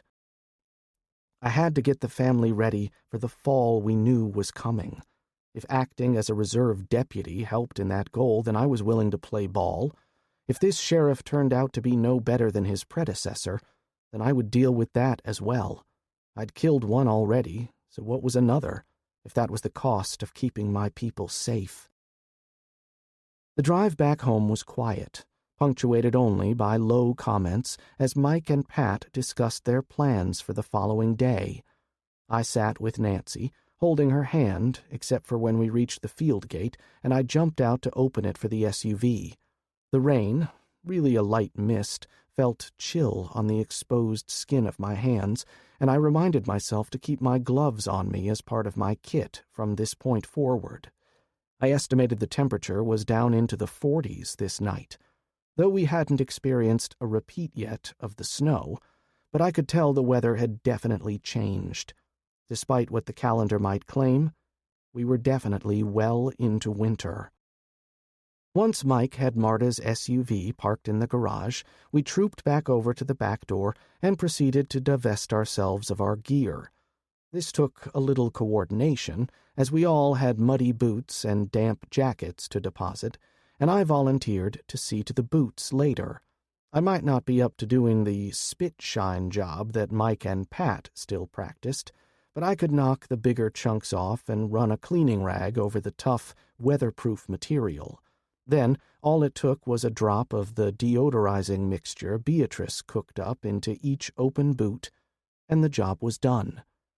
Keeping our boots clean and functional seemed a small thing, but I'd come to realize that in combat, victory sometimes came down to winning at the small things. After Mike and Pat both cited instances in the past where they could actually smell the enemy by the stink of their funky body odor, and after Pat gave his speech about troops incapacitated by a nasty case of trench foot, I decided we could and would avoid those issues. We kept our bodies and our clothes as clean as possible, including our boots, and we took turns maintaining our boots and other gear. Pat took it a step further, banning the use of scented soaps and deodorants in the field. He also took charge of maintaining the body armor and plate carriers we all used, so they didn't carry a locker room stink with them. Bad hygiene had all kinds of negative effects, but to me, getting yourself shot seemed to be the biggest one by far. "You be sure and get the insides clean, you hear?" Mike's mocking voice drew me out of my musings as I finished with wiping down the backs of my boots, and I mimed throwing the filthy rag at his face before responding, "I got the boots, now you can sweep the floor. How's that for a trade?" Mike picked up the broom before I'd even finished the last word, reflecting his thoughts on the matter. As Mike swept, I stepped over to the corner and used a sliver of soap to wash up in the tiny shop sink, taking the time to get my hands really clean. Again, Pat's lectures on adequate hygiene stuck with me. "You going to have a talk with Charlie when you get back from town tomorrow?" I sighed, thinking about the young man.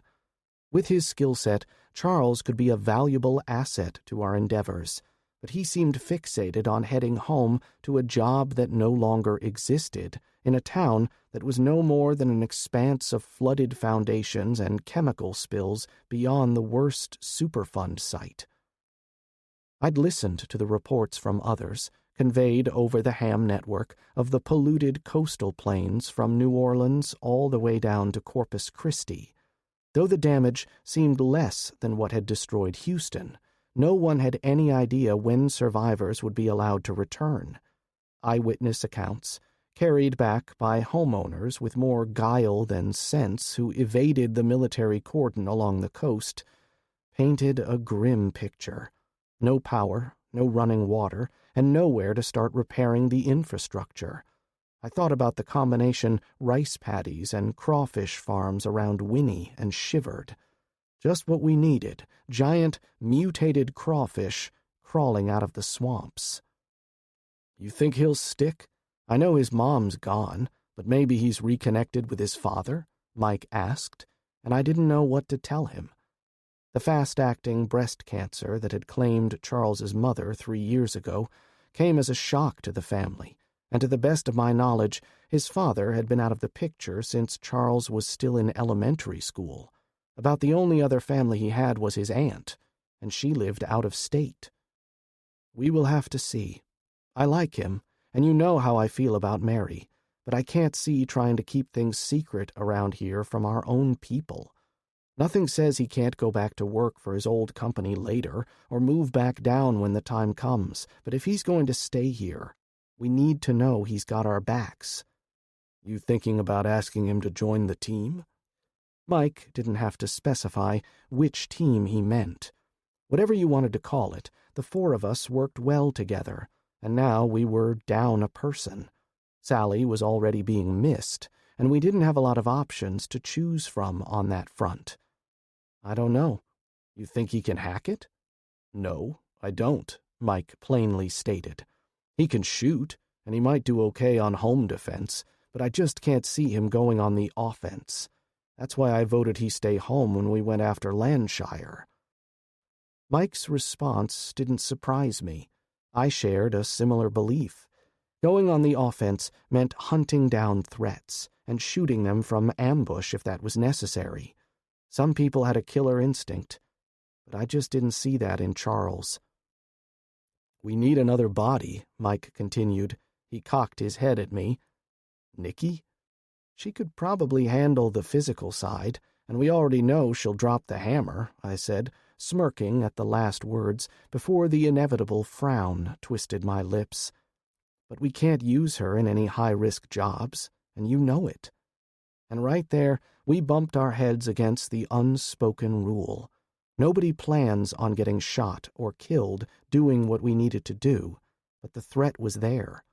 Sally got off extremely lucky, in a sense. Yes, the bullet missed her body armor, but it could have just as easily been a lethal hit. We couldn't take Nikki, not because she was our sister, but because there was no way we could risk those kids losing both parents because we had a bad day in the apocalypse. That was the unwritten, but very real rule. We need more shooters, Mike concluded, and I couldn't disagree. I'll talk to Charles tomorrow after I get back from town, and we will see about Will's friend. We still need more bodies, more shooters, so think about it, Mike reminded. Times like this, I really wish Bart had made it out alive. You don't know he's dead, I chided. Anybody else from your old days you can think of who might fit in here? I know Pat is thinking hard on names as well. Been a while since I was in, Mike conceded. Then his face twisted. I lost track on so many, and some others that I did talk to lived on the West Coast. Yeah, well, think on it. We've secured enough supplies to feed 50 people for 2 years, but that doesn't help if we can't defend ourselves. Mike's grimace turned into a grin as he tried to lighten the mood with his parting shot. Why did it have to be a meteorite? I was so hoping for zombies. Really? I asked. You know, Mike continued, the slow ones, not those sprinters like in that British movie with the renegade soldiers. You really have put a lot of thought into this, haven't you? Mike shrugged. Man's gotta have a hobby, you know. With that bit of insight, I decided it was well past my bedtime. If I dreamed that night, I couldn't remember the details. Chapter 10. The next morning, the meeting with Sheriff Bastrop turned into a bigger thing than I expected, as the county judge, Alan Peterson, was waiting there for us in the sheriff's office, along with Buddy Cromwell, the former New Albany chief of police. After Sheriff Landshire's death and the promotion of Bastrop into that role, at least until the next election, the decision to roll the city police into the larger department just made sense. Now, Buddy served as the acting sheriff's second-in-command, with the rank of captain, and there was speculation Buddy might run against Bastrop come November. If they were all still alive come November, I might have to think real hard on who to vote for. Bryan, Will, Patrick, come in and have a seat, Sheriff Bastrop offered, and we acquiesced, finding the other 2 men already waiting in the office. He glanced around, as if looking for something or someone. Then it clicked. Mike and Wade are on a job this morning, I explained. I stopped, then realized these men might need additional information. They will be discussing our concerns regarding the future security at the hospital. what with the guard pulling out. "Good deal," the sheriff replied. "Not even sworn in yet and already doing the work needed. Now, under Texas law, I need to do background checks for reserve deputies, so I'll need to get some information from the three of you. Given the circumstances, the judge has decided to waive the issuance of a bond for any reserve deputies for the duration of the emergency." That was a relief.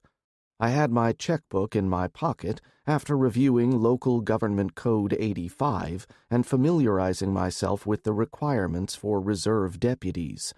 Not an area of the law I ever had to research, but I had taken the computer disks from my office, including the ones with the appropriate sections of the code, so looking them up was only a matter of a few minutes on my computer the night before. Anticipating what he would require for the positions, I withdrew a neatly folded sheet of paper from my shirt pocket and handed it to the sheriff as soon as he finished speaking. "There's all the information you'll need to run the background checks for our people. That includes Wade and Will here." I'd included the Social Security numbers, date of birth, and Texas driver's license numbers for those of our combined group that volunteered for duty as a reserve deputy. "Be careful which database you use for Patrick," I cautioned, and my brother-in-law gave me a pained look but didn't correct me. When the sheriff gave me a hard look of his own, I had to shrug. "Master Sergeant Parker here was with 3rd Special Forces out of Fort Bragg," I explained, "and I suspect he has a higher security clearance than just about anybody in the room. I also think he did some work for one or more of the alphabet agencies before or maybe after he entered civilian life, but that is strictly speculation." "No felonies or misdemeanors involving crimes of moral turpitude, Master Sergeant?" the sheriff asked, picking up a pen from the desk as he asked the question. "Please call me Pat. And have you met my wife, Sheriff? You think—" "Fair point, Pat," Bastrop replied with a chuckle, as he drew a line through one entry on the sheet before looking at me, then shifting his glance to Will. "You three ready to be sworn in provisionally and take effect once I run these checks?" "Yes, sir," we replied in unison, and the sheriff did just that, administering the oath. For Pat and Will, it was probably old hat, since they'd already taken an oath to protect and defend the Constitution.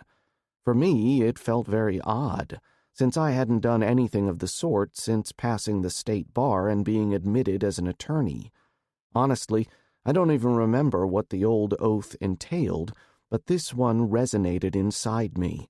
That bastard Bastrop, I thought, for making me feel responsibility like this.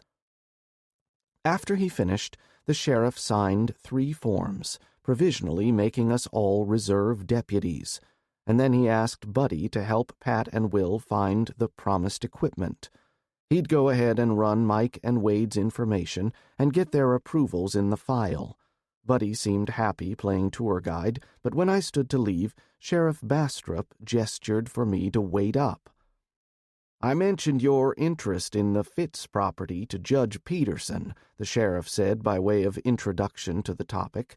"If you don't mind holding on, I think the judge may have a few questions."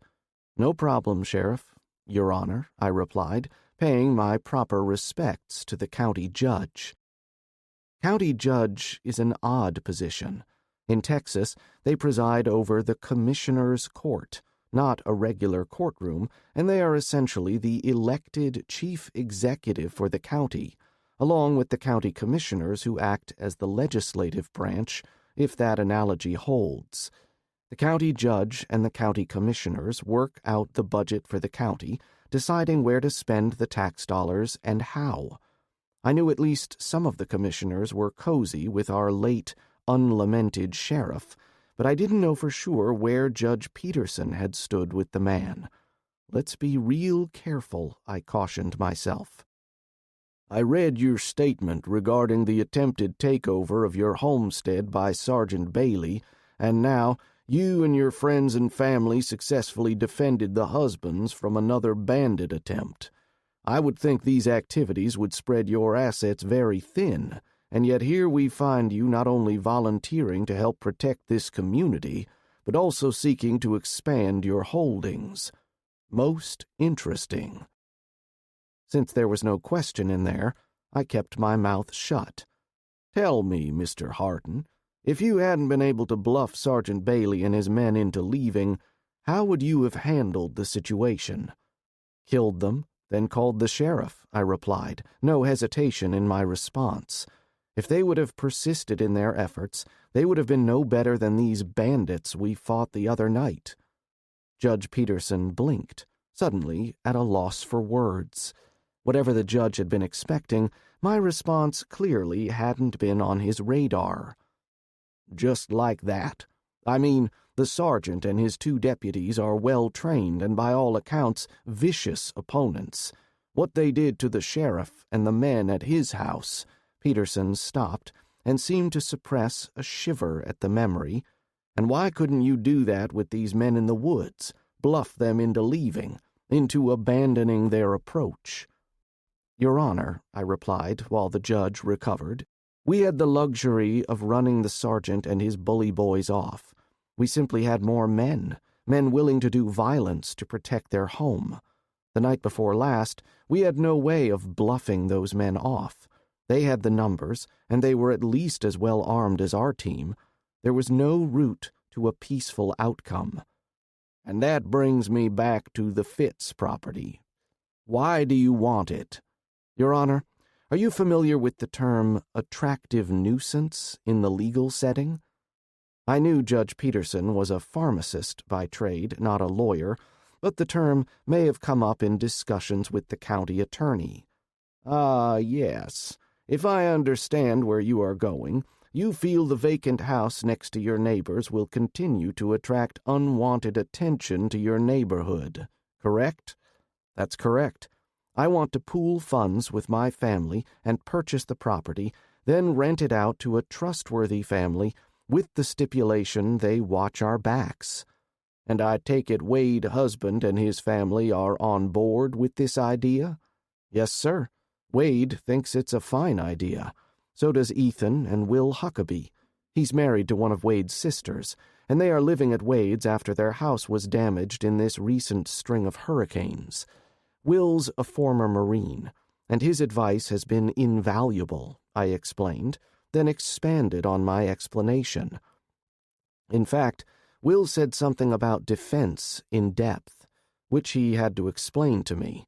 Means being able to engage an enemy and having several layers available to retreat and maneuver your forces.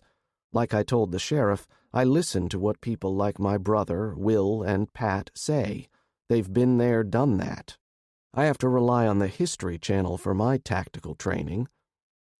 "And yet Terry appointed you as his sergeant," Peterson observed. "I trust he explained the politics behind that move?" "Absolutely, sir, and I agree with the sheriff's reasoning. Last thing we need are more outsiders muddying the waters here," I replied, sensing where the county judge was going. "I'll be the figurehead, and I will follow orders." I was careful not to specify whose orders I would follow, and fortunately the county judge heard what he wanted to hear and was willing to move on. "Have you spoken to your other neighbors about this idea, Mr. Harton?" "No, sir, not yet, and please, sir, call me Bryan." "Okay, Bryan. I think we can work something out. If you get approval from your neighbors, will that be a problem? And any reason why you haven't broached the subject with them?" "That would be the Lovitts. No reason, really. They're nice folks, raise horses, and we've bought a few from them." I wanted to add, "I haven't shed blood with them like I have with Wade's people," but that sentence died before reaching my lips. Keeping secrets was hard, dang it. None of us would talk about that night outside our circle. Instead, I went with a safer alternative. I just wanted to see if this was even possible first, before raising the idea. They shouldn't complain, since those bandits could just have easily targeted their house by mistake instead of Wade's. That idea of random chance sealing a whole family's fate didn't sit well with either the county judge or the sheriff, and they both shifted uncomfortably. "Well, we haven't found a will for either Wally or Byron, if that's the question. Normally, the county attorney would have to—" The county judge sighed, stopping his explanation. "Talk to your neighbors. Then we'll get a figure from the appraisal office. Have you had a chance to examine the property?" I chuckled a little before replying, "I haven't even seen the house yet. Can't see it from the road." Peterson nodded. "Get the keys from the sheriff and go check the place out. Then come see me if you are still interested. You know you won't be able to get financing." "I know. Fortunately, my brother and his wife were able to sell their house in Dallas to a speculator," I fibbed. After the pile of bodies we had left in Fort Worth on the side of the road, a little misdirection might be in order, and the real estate agent had been located in Dallas. They'll be contributing, but they had to pay off their mortgage there, so it wasn't as much as you might think. "A lot of that going around. I don't even understand how the banks are still open, honestly," Peterson pointed out, getting a grunt from the sheriff as well. "They aren't making any loans, and everybody who can has been emptying out their accounts as fast as the limits allow. At least they are barred from carrying through on their foreclosures when the president extended the state of emergency." "Glad the governor extended the moratorium on evictions for renters, but that just leaves the property owners in a bind," Sheriff Bastrop noted. "The constables have better things to do than serving papers anyway." "Well, I think that covers my questions for now, Bryan. Come see me after you talk to the Lovetts, and I'll see what we can do," Judge Peterson said, and it was clearly a dismissal. Taking my cue, I rose to leave, but the judge seemed to have one more question for me as I reached the door. "You thinking about controlling access to your neighborhood if we allow you to do this?" Turning, I gave the judge my best shocked expression. "Absolutely not, Your Honor. That's a county road running through our neighborhood." My mouth said no, but neither man could have missed my not-so-subtle nod as I shut the door behind me. Bet your ass we were closing that road as soon as possible. Chapter 11. The drive through town was depressing. I could feel the almost tension in the air as we drove past the single remaining grocery store open in New Albany, but the glassed front windows of the Woodshire Brothers store now boasted reinforced wood panels, blocking not only the hostile weather, but also the mass of customers waiting to be admitted. "Must have gotten a grocery truck," Will commented. "Don't see a guard escort, though. Probably already headed back out. Sucks to be the driver of that rig, though," I observed. "Just makes them a big old target all the way back to the warehouse." "Nah, they'll pin the back doors open. Shows the trailer's running empty," Will suggested. "That's what I've heard anyway. Never done it myself. No, the biggest target has to be the warehouses." I heard from guys talking at the hospital that the guard units not headed for the border are forting up at the warehouses to protect the goods there, I added in, glad to be able to contribute to the conversation. I'd overheard two soldiers talking about getting on that gig, with both deciding they'd prefer to take their chances against the Mexican army. I was glad to share the rumors, since taking my mind off the giant piles of flood-ruined debris stacked in front of too many stores and houses. They got 3 platoons detailed off to guard the main warehouse in Lufkin. Once past the string of mostly closed stores of Main Street and the downtown area, I saw the residential areas showed as much, if not more, storm damage. "I noticed management was limiting the number allowed in the grocery store," Pat added as we took a turn and headed away from the center of town. "Makes sense." "We're not guarding the store," I pointed out, waving back behind us at the parked Sheriff's Department cruiser positioned near the front entrance, helping to control access. "That's the second most dangerous job, I reckon." "What's the most dangerous?" Will asked, curious. "Domestic calls," Pat answered instantly. "Can't tell you how many times I had to patch up cops or deputies back in Austin who were out on domestic calls. Let me tell you, a stab from a butcher knife goes right through body armor." Will winced, getting the idea. "Duly noted. We'll stick to raiders, then." "That's the idea," I agreed. "Let the guys with that training deal with guarding the stores." As I said this, I thought about ones at the hospital and the need to secure that facility. Maybe Pat could spend a few hours training them on securing buildings without getting ambushed, and I resolved to ask him about it later. I also wondered if Sally had any old training manuals in that field, and then I turned my focus back on the job at hand, as Will let us know we had arrived. The white house at the end of the street could have used a new coat of paint, but the yard looked well-maintained and tidy. I regarded the small, single-story, wood-shingled house and noticed the similar style to all the others on the block. Must have been built in the 1950s, I realized, as part of the employee housing for the foundry that once existed here, now long since been closed and nearly forgotten. Another victim of outsourcing, as the good manufacturing companies died out or took their production overseas. Just another reminder of the lost jobs fueling this part of the state's chronically unemployment.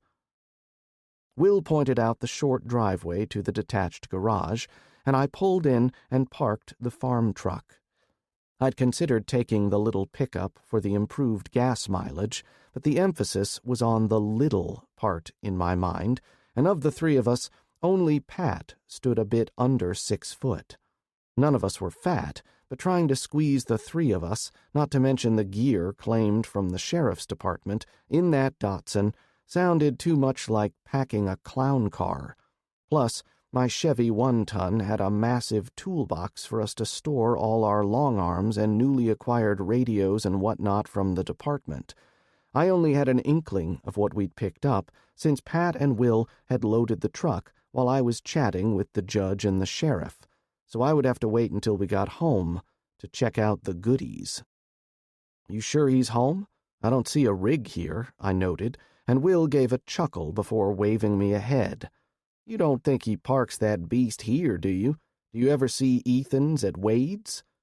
I admitted that I had not, now that he mentioned it. "It's over at the yard. Much easier to deal with, and less likely for somebody to steal the thing when there's a guard on the gate. No, Sean's here. That's his truck." Will indicated the dark blue late-model Ford F-150 with the Super Crew cab configuration. When I killed the engine, Will held up a hand before we exited the vehicle. "I'm sure he's seen us already, so go slow. Sean's a good guy, but like the rest of us, he's probably seen his fair share of shady shit since this all started." "Following your lead, then," I replied, and Pat, sitting bitch in the middle between us, nodded. We slid out of the truck then, pausing as I leaned over and popped the bottom hatch on the massive toolbox in back.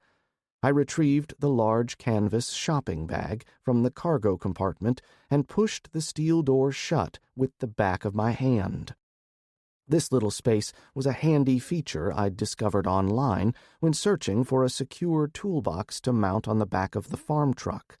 This startup company in Pennsylvania was building steel crossbed toolboxes, mainly aimed at the oil field service truck market.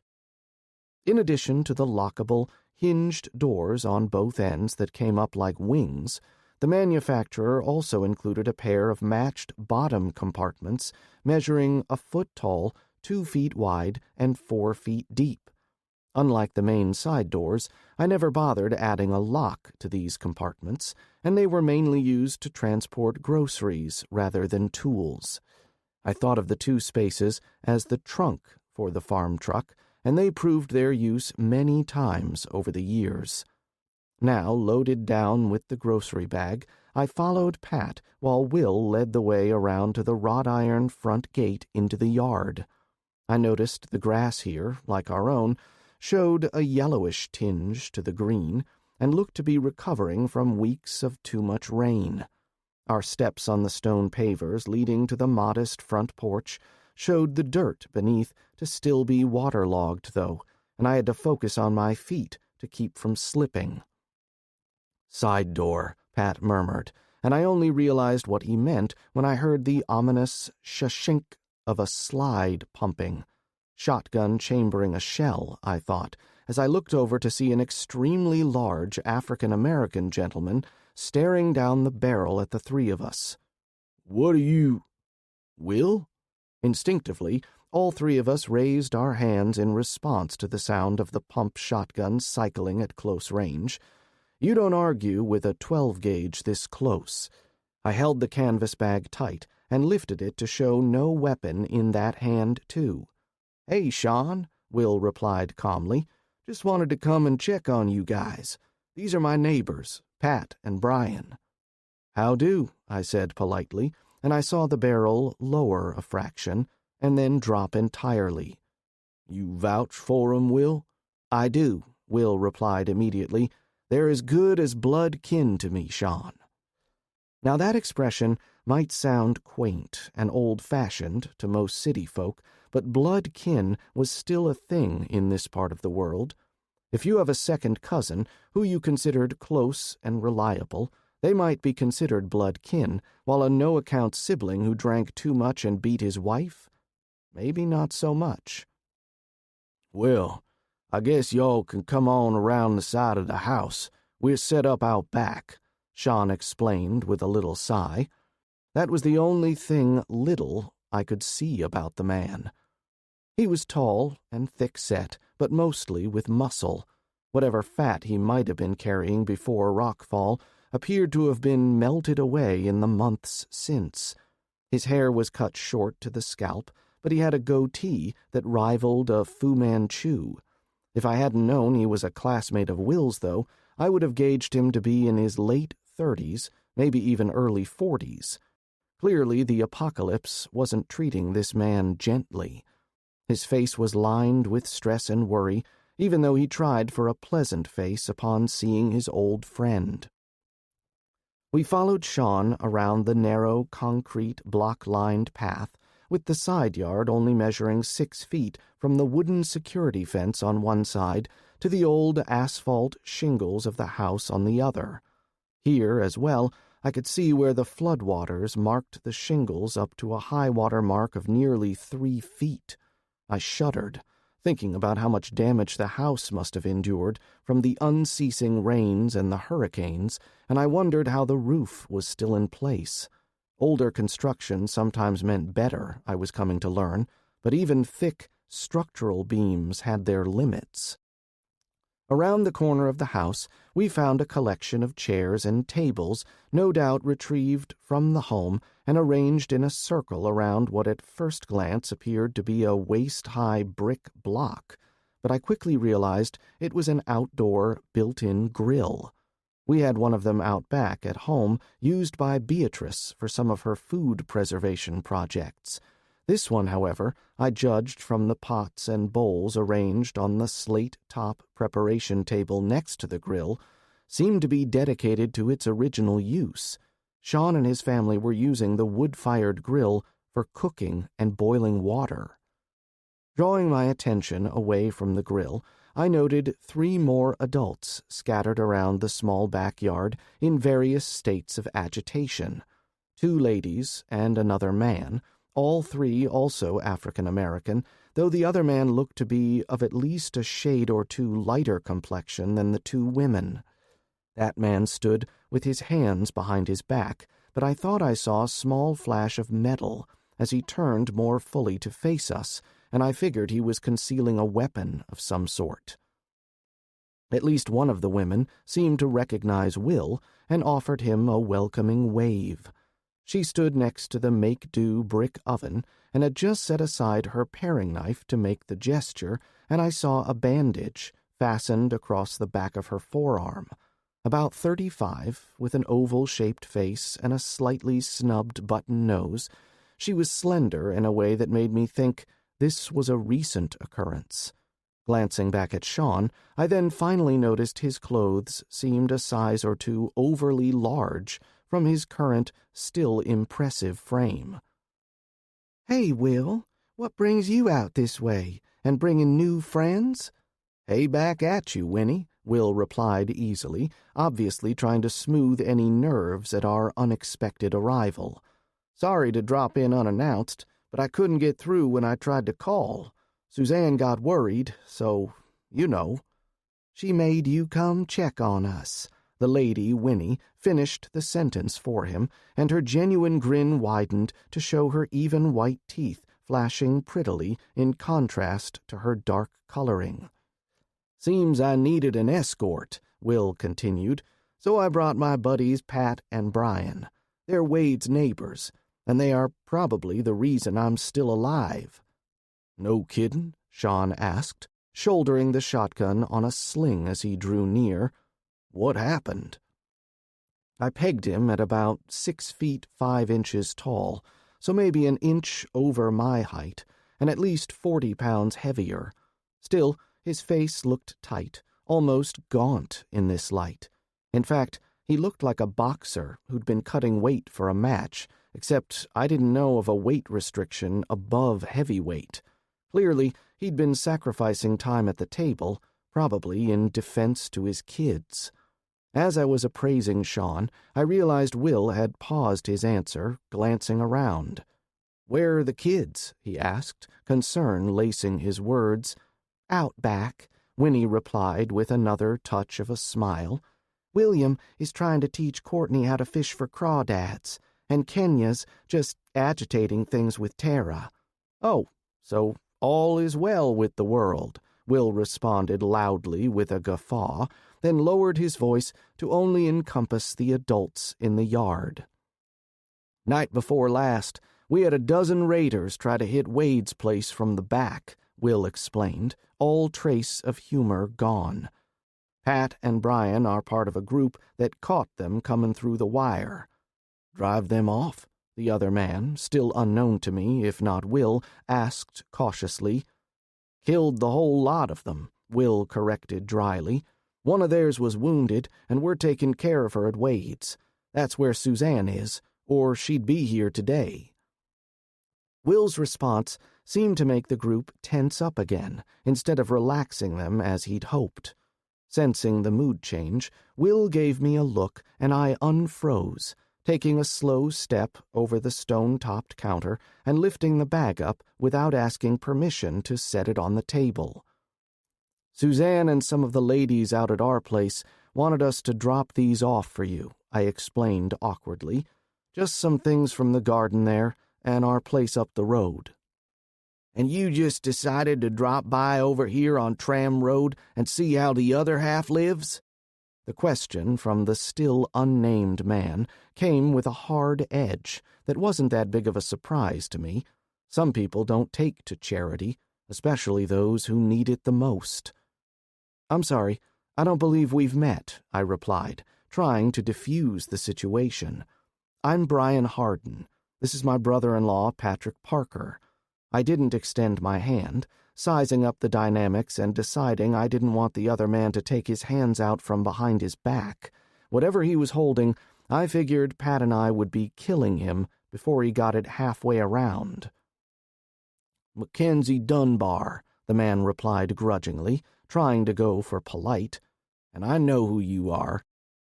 I tried not to react to the name, and I thought I copied Pat's deadpan poker face, but the man must have been extra sensitive because his fuse lit off about 2 seconds after he said his name. "Why are you smiling? Did I say something funny? You think all black men have names like Tyrone or LeBron?" he demanded angrily, and the other woman turned to say something with a hiss under her breath. "No, sir, but unless you've been living under a rock, you know that Mackenzie Dunbar is the name of the biggest civil defense law firm in Houston," I stated evenly. They had, I corrected myself, over 600 lawyers in half a dozen offices around the country. Now, I know your mama and daddy didn't name you after the firm. They only changed it to that about 10 years ago after absorbing Whitaker Dunbar, but they had billboards all over the city. So if I cracked the least bit of a smile, it was the same one I have when I get introduced to someone named Howard Johnson or Arthur Anderson. What? There's really a bunch of lawyers with my name? Mackenzie Dunbar looked around, his eyes wide, and I saw Sean's shoulders begin to shake ever so slightly, the vibration increasing ever so slightly, undulating up and down like the hula girl on the dashboard of a Dodge Dart going 90 miles an hour, but turned sideways. Man, I told you about that before, but did you even pay me any attention? Sean all but bellowed. Yes, there's a big old law firm in Houston with your name on it. Turning to me, he asked seriously, Are there at least a few black lawyers there? Just to shut him up, Sean continued, hooking a thumb over his shoulder at Mackenzie. There were, actually, I allowed. I knew a few of them. Damn good ones, too. They paid a huge starting salary for new associates, so they had their pick of the cream of the crop coming out of law school. Winnie spoke up then, her voice low and soothing to my ears after the rancorous exchange earlier. Mac and Charlene came over from Metairie after New Orleans, well, you know. I doubt he saw those billboards you mentioned. Sean has teased Mac about his name before. I've heard him do it, but I don't think Mac believed it. Look, I really am sorry about smirking at your name. I didn't mean anything malicious about it, but I think it's probably time for us to go. Y'all can at least stay for lunch, Sean protested. It's just beans and cornbread, but I know Winnie made plenty. That's okay, Will replied easily, sensing the situation was diffused with a bit of humor. I know these boys need to get back. Time for them to take over guard duty anyway.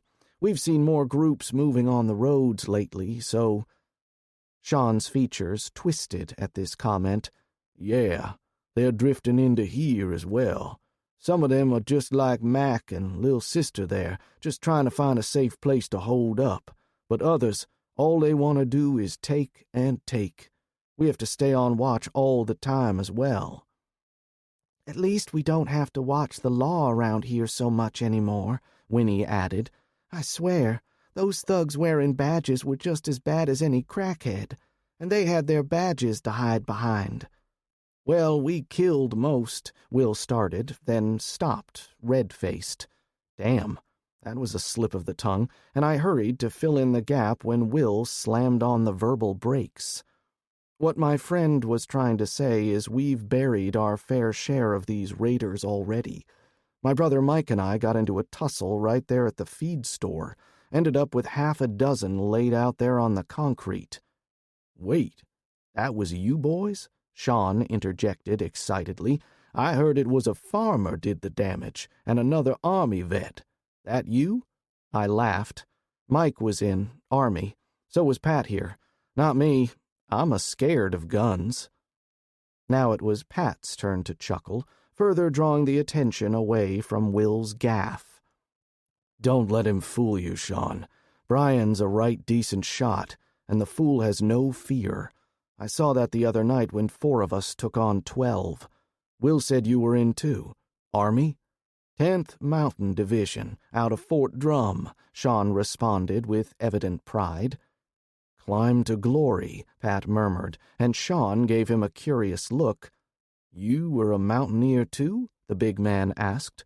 No, but I worked with some of you guys back when I was in, Pat replied in an offhand manner. What unit? Pat wrinkled his brow as if thinking hard. Gone was the usual mask he showed to the rest of the world. Was in Afghanistan, he finally said, half to himself, as he narrowed down the memory. When I worked with some of your guys, I was with the 3rd of the 75th.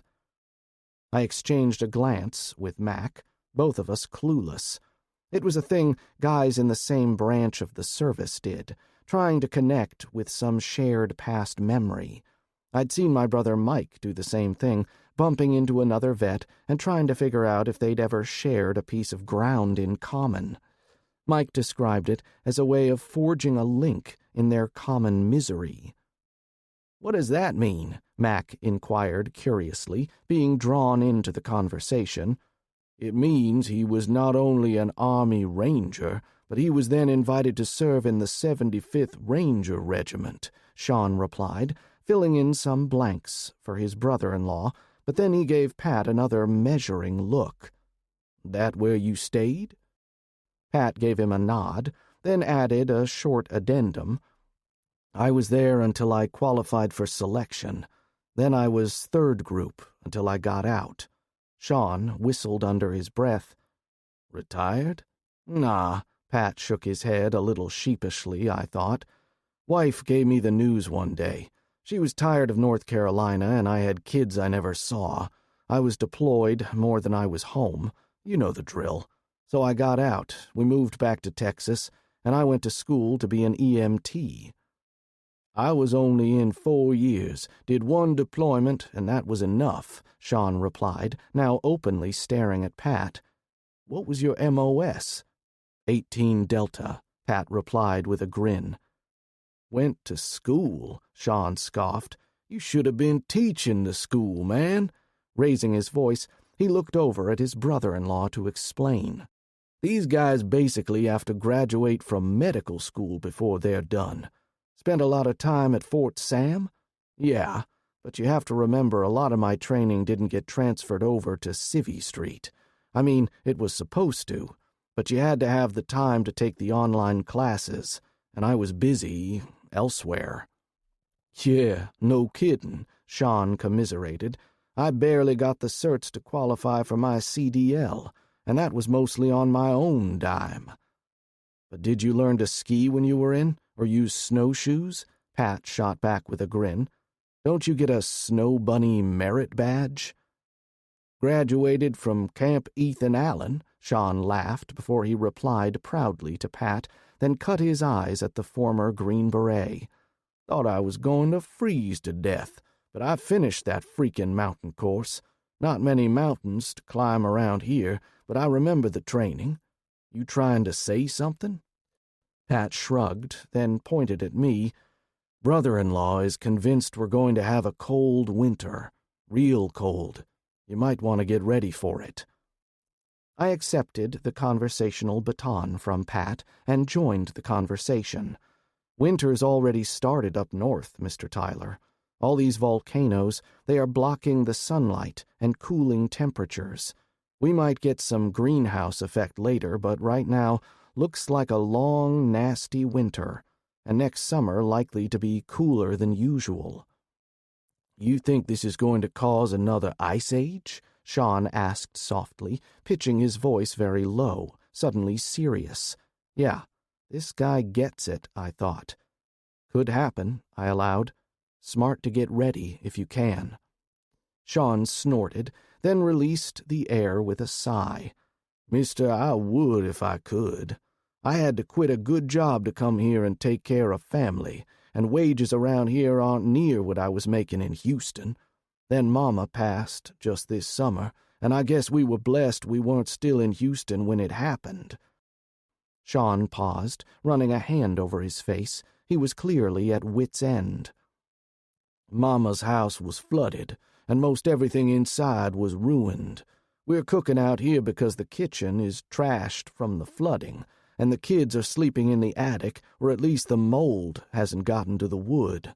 I'm working my ass off driving a truck, and Mac is here guarding our families, and I keep waking up in the middle of the night expecting the house to get overrun.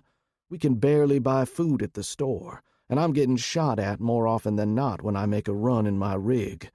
What else exactly would you suggest we do?" I know what I wanted to say, the invitation I wanted to extend, but the timing just wasn't there yet. We still needed to take a look at the Fitz place and see if it was even viable as an option. I know Wade and Will thought the house was solid, but that had been years ago. We needed an inspection, and a chance to look over the property with an eye towards defense. Instead, I changed the subject. "You got anything besides that shotgun to defend yourselves with? I know Will said he picked up a few things the other night." Will chuckled at my comment, then hurried to speak up. I was thinking he was still embarrassed over his earlier aborted comment. "Dude, it was like they used to say in the sandbox, Iraqi police issue, dropped once and never been fired. Yeah, we have a few things that might help." Sean deflated a bit. "I have an old Ruger farm rifle that belonged to my dad, and a pistol. Mac there, he's got some issues with firearms, but he's right handy with his compound bow." Mac, who'd wandered over close, looked down at the comment and studied the tops of his boots before speaking.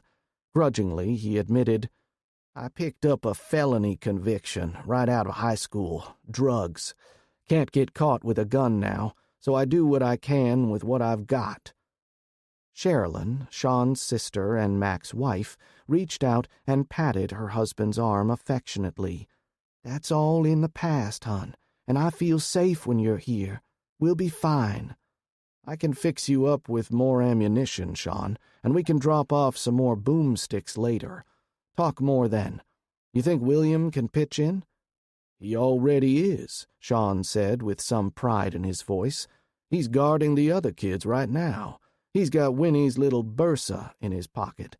Nothing but a .380, but it's loud enough to get the rest of us to come running."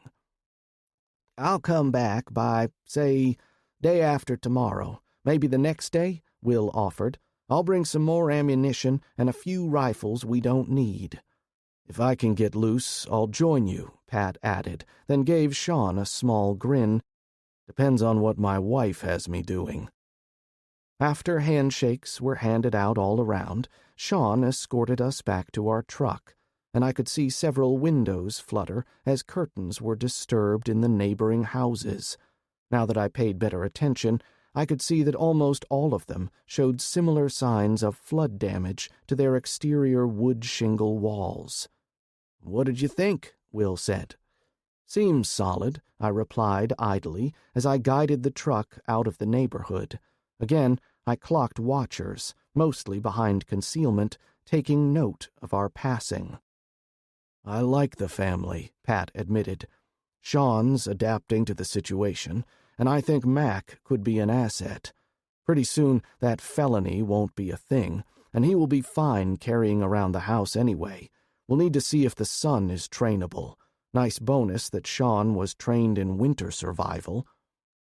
So if the Fitz place pans out, you thinking about making an offer?" I asked Will, who gave me a curious look. "Bryan, that's your family's money, not mine. Even with our cut from what we took from Landshire, we couldn't pay what that property's worth." Huh. I'd somehow forgotten, or more correctly overlooked, the piles of greenbacks and gold we'd seized and later split. Our shares were squirreled away, some in the deep freeze, and more stashed at the fallback position. Out of sight, out of mind, I realized. "I've been thinking about that," Pat interjected. "We don't know where old Bernie got that money, so we need to be careful where and how we spend it." "What do you mean?" Will's question made me wonder if Pat's explanation might be too late, but Will waved off the concern. He had plans for his portion of the spoils, but fortunately, he had not acted on them yet. "Look, the loose bills are probably fine, but the bundles of cash, those with the bank bands, make me think those funds might have been from some kind of robbery. Maybe they hit a vault, or possibly an armored car," Pat explained. "Those serial numbers might be recorded somewhere. We just need to be careful." That was fine for us. Mike and I had already thought about that possibility, and those bills were safely stowed away in our hidey holes. Our cut, I thought, amounted to about $45,000 in banded bundles, roughly the same in loose bills. Given the numbers who'd participated on that raid, we'd split the cash, gold, guns, and pharmaceuticals right down the middle. If the economy continued to slide, we would need to dispose of them at some point before they lost any more buying power. But that was a concern for another day. "Damn, Pat. Someday you need to tell me exactly what you did during the war," Will all but exclaimed. "I mean, shit. Never even thought about that kind of thing." Pat smirked, something he rarely did, before explaining, "Blame it on my wife. She used to work for a bank, and it was the first thing she thought when she saw those bans. Banks of America might want their money back at some point, so we just need to be careful." "Black market purchases," I suggested, "done well away from our area. That might obscure the trail some. Maybe we can visit a pawn shop somewhere off the beaten track. Which reminds me, how is Buddy doing? I hardly had a chance to exchange 2 words with the man." "He's doing fine," Pat said. "Actually, I think he likes working for Bastrop. The guy's a real cop, and not some politician with a badge. Buddy says he's sharp, and he's working his ass off. He also said he led the contingent of deputies over to check out our lead on that gang's truck stop hideout." "I take it they were gone already?" I asked, losing my joking tone from earlier. "Yeah. Found 3 dead inside. Locals. He said they got prints off the crime scene, though. Already confirmed the IDs we got off those mooks we turned in from the other night. Bunch of hardcore drug thugs, just like you reported. They're still looking, but Bud thinks they likely moved on." I nodded. "Let's go take a look at the Fitz place, and then see what the sheriff gifted us with." "Spoiler alert," Pat chimed in. "We're going to have to wire up some new radios, so I'll get Mike when he gets back and we can use the garage. But I have to ask, why did thinking about a pawn shop remind you to ask about Buddy?" "Well, I was originally thinking about trying to hit a police supply store with some of that cash, but realized it was a bad idea. That's what made me think of Buddy. Then I remembered that pawn shops are careful about what they take in, but maybe not so careful about tracking their cash transactions. Maybe I'll lend a hand with the radios." That elicited a laugh from both men, and I pretended to be hurt by their humor. "Hey, I can help," I protested, but both men just continued chuckling. Yes, might help would probably be limited to reading the directions. Even Will had learned that when it came to anything involving complex electrical systems, I was pretty much useless. We continued to chat about our plans and upcoming events, and though we sounded upbeat, I could sense the quiet desperation that hung over our discussion. Going into town and seeing all the uncollected debris and dangling power lines was a reminder that despite all the effort, the conditions in New Albany continued to decline. Thinking of the sad state of the county seat and the people suffering allowed me to connect a few dots in the quiet of the truck cab. Nancy had been coming home depressed lately, and I resolved to spend more time with her this evening after all the other priority tasks were completed. No doubt she was being affected by what she was seeing in town. The co-op was doing what they could to restore service, but like her hours being cut, so too were the options of the power company. Each storm that came through chipped away at the infrastructure, downing more trees and destroying more transformers and the like that were no longer being manufactured. Like so many other utilities out there, our local outfit was making bricks without straw, and soon they would be trying to make bricks without clay. Thinking more on the subject, I decided to rearrange my thinking. I couldn't set Nancy's needs aside or determine their relative merit compared to other pressing needs. That was the old bachelor mindset, my loner mentality taking precedent. I would make Nancy a priority. She deserved it, and I resolved to give her what she needed. Chapter 12. "Are you sure Wade's family didn't build this house?" I asked cautiously, as we pulled up the winding drive and approached the graveled circle path in front of the looming brick edifice. "Nope, just did some remodel work on it. I helped out on the project when I was a kid. Why do you ask?" "Because he's trying to be polite," Pat offered. "This place looks a bit spooky," I volunteered, and Pat rolled his eyes. "I was going to say austere," Pat countered primly. The house in question was a rectangular brick box, with a small front porch that was obviously a later addition. The house lacked any stylistic features, and it reminded me of pictures I'd seen of apartment buildings built in Russia during the long Soviet era. Not very visually appealing, but the place looked solid. "How did Sergeant Bailey get Byron out of this brick palace? The place looks like an old bank." Will's question struck a chord, and I snapped my fingers. That's what I was trying to place. This does look like a bank, or a post office built back during the Great Depression. I thought about the rest of my neighbor's question and winced before replying. As to how they got Byron out, well, that was pretty bad. Maddie said Bailey and his two henchmen waylaid Wally just outside of town, pulled him over with their lights and siren, handcuffed him, and threw him in the back seat with her, got Wally's key to the front gate, and let themselves in. I pointed at Pat, who held up the ring of keys given to me by the judge. He'd used the first of those keys to open the massive wrought iron gate out at the road. That explains Wally, but how did they get Byron to come out? "Tortured Wally until they got his father outside," Maddie said, then tortured Byron until he told them where to find his collection of gold coins. I paused, then grimaced as I continued. "I didn't see the bodies, but Maddie said it was horrible, and they made her watch. Figured it would keep her in line, but that's what convinced her to beg for our help. Sometimes killing just doesn't seem like enough punishment," Will muttered, but Pat shook his head before he spoke. "You know better, Marine.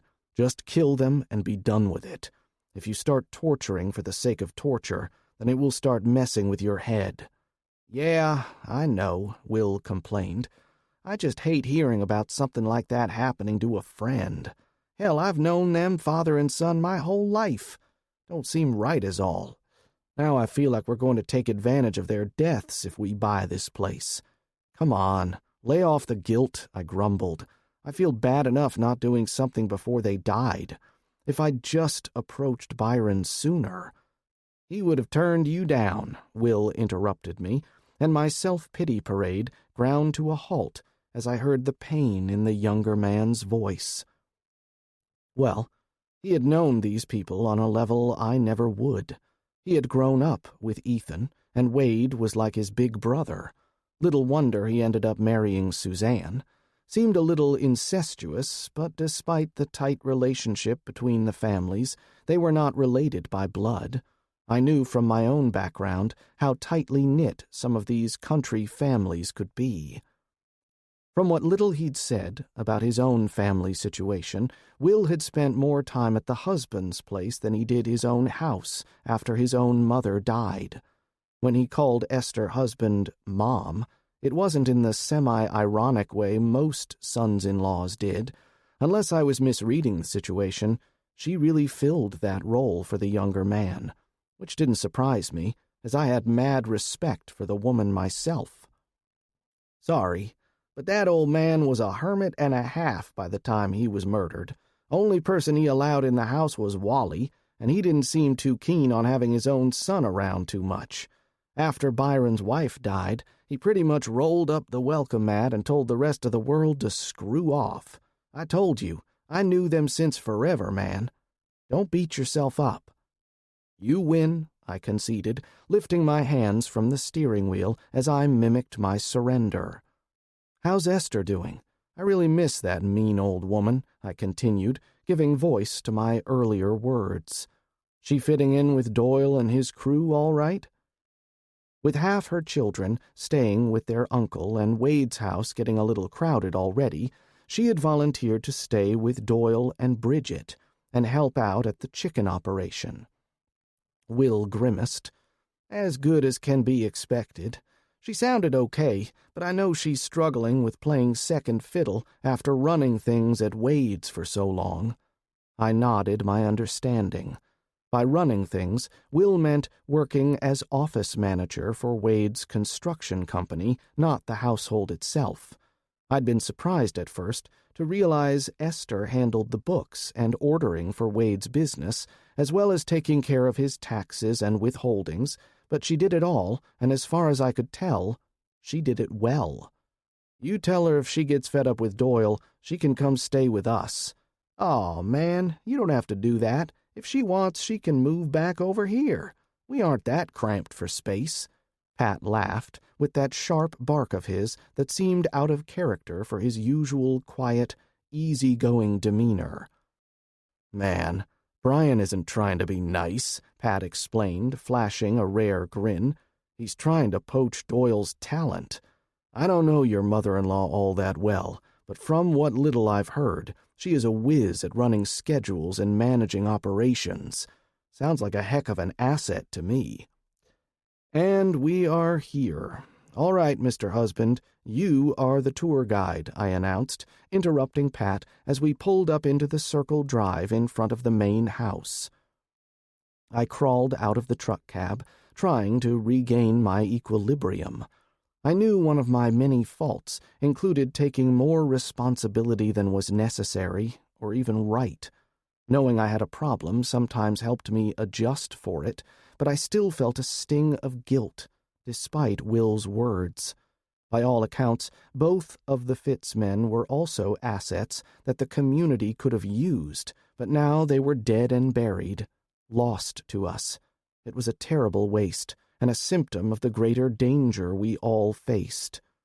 We'll take the front door, but I want to do a quick circuit first, Pat softly directed, his voice pitched so only we could hear him. Buddy said the place was empty, but he also said they didn't do much besides clear the house and lock up. Let's stack up, but loose. Bryan, 5 steps behind me, and Will, you take drag. Same interval, and watch our back. Squatting behind the engine block of the big truck, the 3 of us took turns gearing up in our tactical rigs. Body armor first, cinched tight, then layered over with our combat harnesses and magazine carriers, and our rifles attached by the slings for quick access. I checked the Sig Sauer 365 holstered in the now familiar chest holster configuration, adjusted the pressure of the body armor with my thumbs on the shoulder straps, and decided I was ready to move out. With our rifles out and snug to our shoulders, attached to our harnesses by single-point slings, we snaked around the footprint of the main house as Pat checked the windows, saving the ones in front of the house for last. Pat moved carefully, but covered ground fast, and I struggled to keep pace, glad for all the exercise I'd been getting in recent months. I purely hated running and hiking, but the results were clear. I was in the best physical condition of my life at this point, and my love handles were now a distant memory. All of the windows had their mesh screens still in place, and I didn't see any signs of tampering, so that was a good thing. Either that, or the squatters inside were more skilled than we expected. We hung close to the red brick walls but did not touch them, as both Pat and Will cautioned me about that mistake. Bullets like to follow the walls, and both men had seen it happen in combat. Best to keep a 4 or 5 inch separation if possible. Finally completing the circuit, Pat had us take a knee on the narrow, rickety wooden porch, just out of sight of the 2 narrow windows flanking the sturdy front door. He still had the ring of keys, and he crouched down, taking a position out of line with the door. He slid the key into the first lock, on the doorknob, then twisted. Good lock, Pat noted. Now for the deadbolt. The deadbolt retracted with an audible click, and Pat tried the door, leaning away as he did.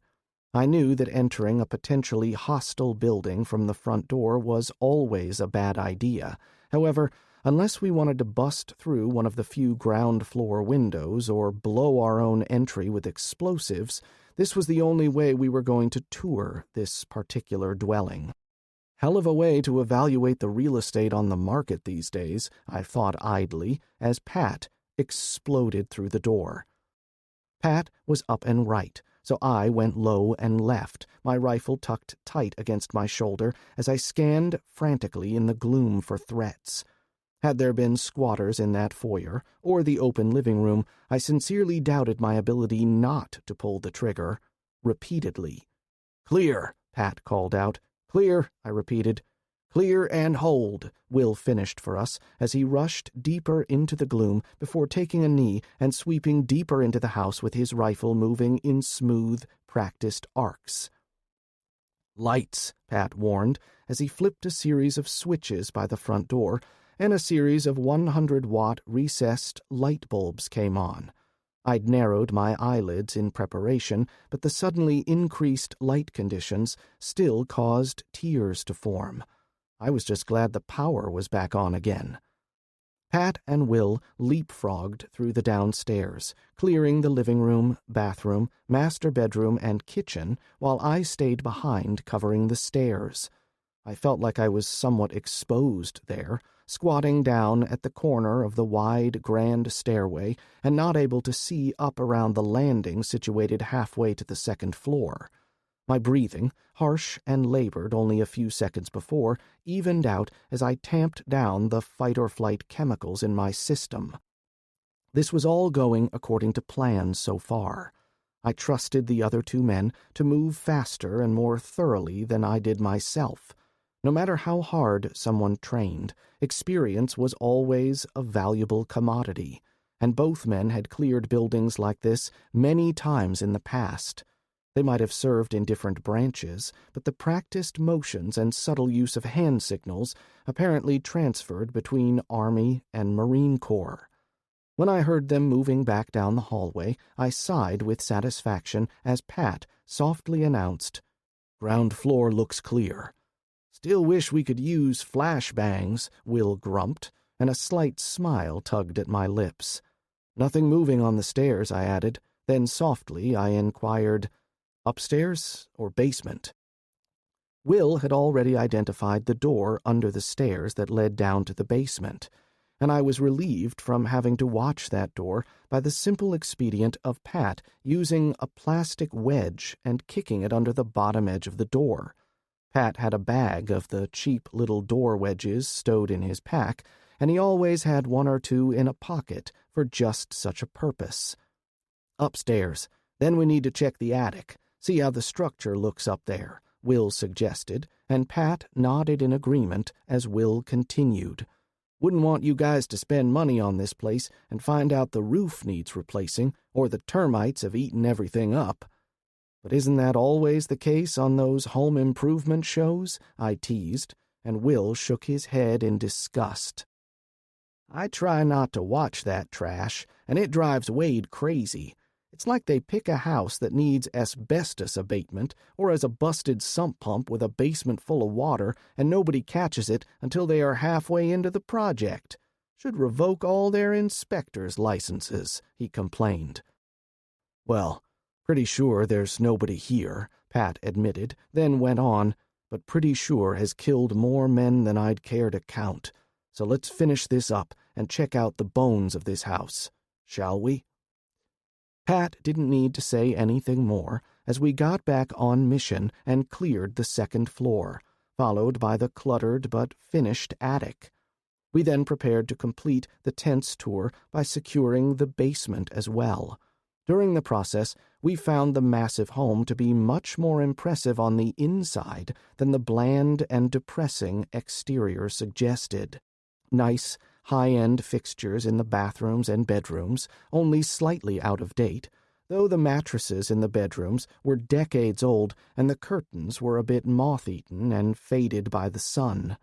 The game room even featured a full-sized pool table and air hockey game that still worked, as well as a projection television that had been state-of-the-art 15 or 20 years ago, but appeared to have been recently used and still in working condition. The inspection also revealed that the late Mr. Fitz turned out to be a bit of a hoarder in his old age. One of the upstairs bedrooms turned out to be almost completely filled with meticulously rewrapped and bundled newspapers. Thousands of newspapers, stacked nearly to the ceiling.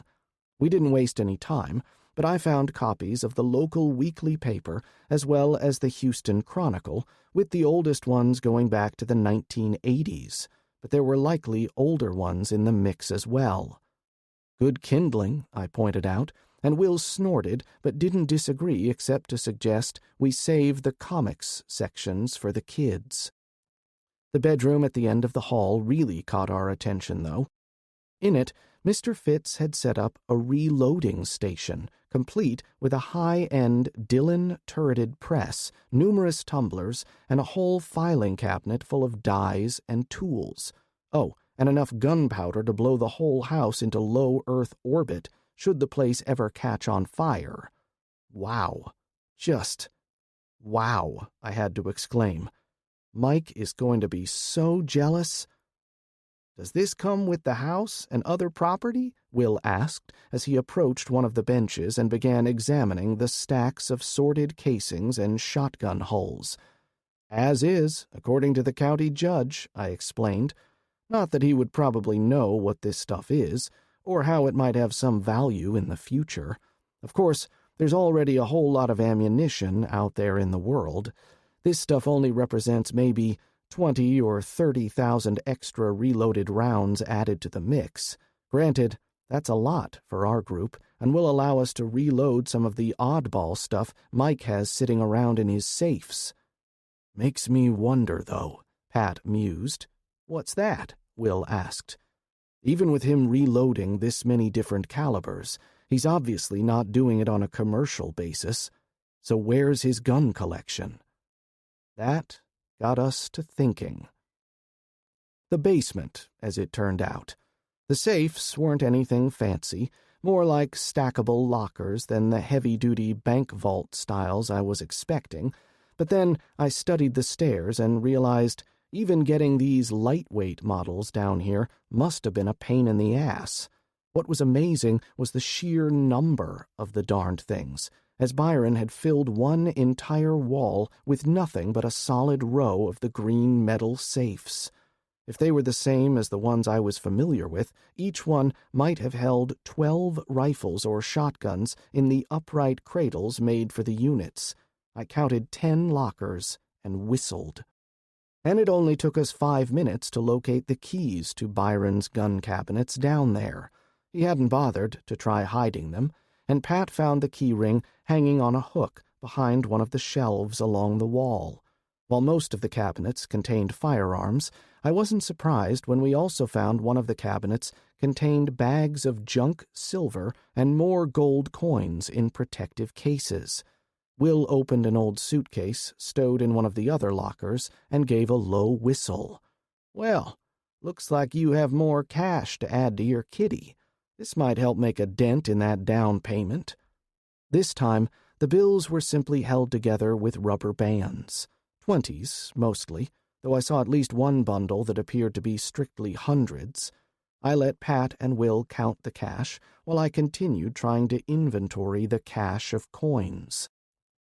These weren't like the collectible coins we'd recovered from Sergeant Bailey's ride, the coins blackmailed from Mr. Fitz's collectibles, but simply uncirculated Krugerrands, Maple Leafs, and Gold Eagles, as well as other investment-grade coins with which I was unfamiliar in 1/10, half-ounce, and 1-ounce denominations. Ironically, Bryan Fitz was murdered because he must have slipped up somewhere, and the sheriff discovered he collected the old gold and silver coins, but Bailey and his thugs must not have known about these investment-grade coins. I thought Bryan was killed because he'd been spotted at a coin shop or something similar, but why had they stopped at only taking the collectibles and left behind all the investment-grade metals? That reminded me of something that I'd thought about earlier. I had previously suspected the sheriff had someone, or several someones, tipping him off about targets in the community. His maps just had too much detail on them to simply be based on observations by his deputies, and this was more proof as I worked to build the profile. Somehow, Landshire had learned that Bryan was a numismatist. Neither the sheriff nor his vicious henchmen had known the man had also converted what must have been a large chunk of his retirement account into gold. No, they had wanted his coin albums, and that was it. When Bailey decided to go out on his own, he clearly used information provided by the sheriff to identify his targets. They also had no idea that the man had a passion for collecting firearms. Granted, most of them were old cowboy guns, originals or reproductions, but still, they would find a use one way or another. We were hoarders too, after all. Fitz had dozens of lever-action rifles in .357 Magnum, .44 Magnum, .45 Colt, and too many others to identify for now. Mainly Winchester 73s and 76s, but I even saw what I thought might be an old, original Spencer carbine of Civil War vintage. I noted some old original Colts mixed in with some Ruger and Ubertis, and even a Uberti remake of the venerable Model 3 originally made by Smith & Wesson, commonly referred to as the Russian. Most of the shotguns were double-barreled coach guns, and I wasn't that interested in them except as last-ditch defensive arms. Mike knew more about them, and I was sure he would be drooling over the collection.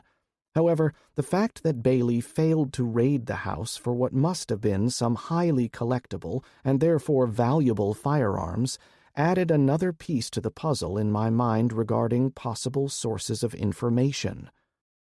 Funny, he had all these weapons, and I can't ever remember hearing him shoot all that much, Will commented, looking around to take in the wide basement room. I think he was a collector more than he was a shooter, I said, thinking about all we had seen. Even the reloading station makes sense. He had most of the common molds and dies, but did you notice which ones saw the most use? The oddballs, Pat replied immediately, realization dawning. I mean, you don't see 4440 for sale at Walmart or down at Tractor Supply. He was reloading for what he couldn't acquire locally. Yeah, that's what I was thinking, I added, then moved to change the subject. We've still got the rest of the house to survey, as well as the outbuildings, but listen close, guys, and put on your thinking caps. Well, that doesn't sound scary at all, Will quipped, but I could tell his attention was focused squarely on me, and I continued. We all saw that map at Landshire's. That old man was keeping tabs on just about everybody in the county, and even with him gone, the hair still stands up on the back of my neck every time I think about it. Somebody was helping him gather intelligence, Pat observed without hesitation. He'd probably figured it out as soon as he'd seen the notations on that map. Maybe more than one person. I nodded, touching finger to nose before adding, I'm thinking post office. I saw something upstairs, but I want to double-check. What was it? Will asked, his earlier joking absent, as he thought about the implications of someone reading his mail. A coin-collecting magazine. I want to see if it has a subscription label on it, or was the magazine something he bought in a store somewhere? Well, that takes care of the firearms. What are you doing with the coins and the cash? Will asked innocently, and I shook my head. Shoot, Will, we can't leave it here, I replied. I'll haul those bags of silver up if you and Pat will box up the gold and grab that case full of cash. We'll split that like we did the haul from the Landshires. But I didn't do anything, and you guys are the ones planning to buy this place, Will protested, and it wasn't just for show. That was the kind of man Wilton Huckabee was, and it was one of the reasons I was glad he was our neighbor. More, I was glad he was our friend. Will, we're all in this together, buddy, I replied earnestly, and I saw Pat nod his head in agreement. We aren't aiming to build some hippie commune or workers' paradise out here. However, the more we have to share with you and your family, the better you guys can prepare, and the better I'll sleep at night. And Lord knows Bryan needs his beauty sleep, Pat added, slipping the zinger in at the end. He was sneaky that way. In any event, his snark had the desired effect of dispelling our gloom as we inspected our dead neighbor's legacy. Chapter 13. Finding the magazine was only a chore of a few minutes once we locked up the gun cabinets and trooped back upstairs. Coin Collecting Times was the title of the monthly, printed on a slick, glossy paper, and featuring not only articles about appraising the condition of coins, but also pages of advertisements for various numismatic treasures and suppliers. Byron had several years' worth of back issues stored in a wine crate in his living room, and every one of the magazines did indeed have a pre-printed subscription label on the cover. "Will, you know everybody around here better than either of us," Pat said, once we'd replaced the magazines in their box. "I think we need to keep our concerns quiet for now to any outsiders about this, but please get with Wade and Ethan. Be thinking about who might have been funneling information to the old sheriff." Swearing Will to secrecy seemed almost pointless, since we were going to share most all our information with his family anyway. But Will actually made the promise to keep his trap shut, his words about our suspicions without any prompting. I thought he might have still been smarting over the almost admission at Sean's house, and he felt like he needed a chance to redeem himself. I knew it wasn't because Will was careless, but because he was still coming back into the mindset of a Marine, where operational security meant keeping secrets. I was doing a little better, but I thought it was from my past training. Again, as hard as it might be for others to believe, lawyer doesn't mean born liar. But I had a lot of experience maintaining my silence, because attorney-client privilege means you don't tell your client's confidences, no matter how interesting a story it might make. In addition to finding Mr. Fitz's gun collection, once we expanded our inspection to encompass the grounds, we also located an old International Harvester square baler in one of his barns, as well as 2 tractors, both Massey Fergusons. One, the little model 135, had a bush hog attached and appeared to be in operating condition, and the other not so much. If given the time, I figured we could get the larger model 165 up and running with a little tender loving care, but that was for later. We had a long winter coming after all. That would give us a little shop project when it was otherwise too cold to go outside and do any kind of real work. When we stepped back out of the equipment barn, I noticed the temperature, which had been sitting in the low 50s, had dropped a few degrees. Checking my watch, I saw the time was nearing 5 o'clock. We'd spent more time than we should have admiring the old man's gun collection, and we needed to get an idea of what we had there, and plus, I was still a kid enough inside to admit it had been fun handling the old cowboy guns. I just wish Mr. Fitz had been there to show us his collection, instead of the way things had worked out. Looking around at the overgrown fields, I saw a few head of cattle loafing near a stand of trees. They looked like Black Angus, with an old bull and a harem of 4 cows. "What's with the cows? I didn't think Byron had any," I asked, curious. "Just a few. I think there's another 4 or 5 down by the pond. He kept them on the property to maintain his ag exemption," Will explained. "Byron used to make a little money on the side, baling hay for folks, but he'd gotten away from it in the last few years. Hell, he was probably 75 years old, you know." I'd seen some photographs inside, but hadn't the time to look closely at them, but Will's words made me do a double take. "But Wally was only in his late 20s, wasn't he? His dad remarried?" "Nope.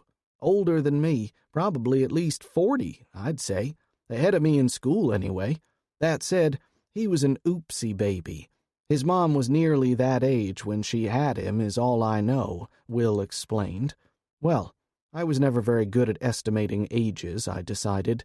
When she died, a big part of Byron went with her in that coffin. I nodded and set the last part of Will's comment aside, not wanting to mull it over at this point. Or ever. Some things a man didn't need to think about more than necessary. "All right," Pat said, drawing our attention as we stumped back over to the farm truck. "We do not want anybody hostile getting access to this house. So we either buy it or burn it," I said, and Will gave me a worried look. Pat, though, continued his explanation. "That is old-school brick construction, not a brick facade, and the windows upstairs would allow anybody to dominate not just the road up front, but well past the fence line on both sides of the property. Best let Wade know. We'll also need more than just the Tylers to maintain security here. I'd say we need at least 6, and preferably 8 shooters, rotating a 2-man watch. Will, what do you think?" Will studied the house, this time with a tactical eye rather than looking for flaws in the condition. "Yeah, I can see what you mean. The fence line along the road is overgrown, but a sniper with a scoped 30-06 hunting rifle could make an easy shot there between the trees. Not sure if they could reach Wade's house from that elevation, but could do it from the roof if you had a Barrett. I can't think about where the Lovett's house is from here, though, so buy it or burn it. But can we remove those guns first? I always wanted one of those Colt Pythons. I'll trade you something for it." "We get this to work, and you got a deal," I agreed. I already had my boat anchor, after all.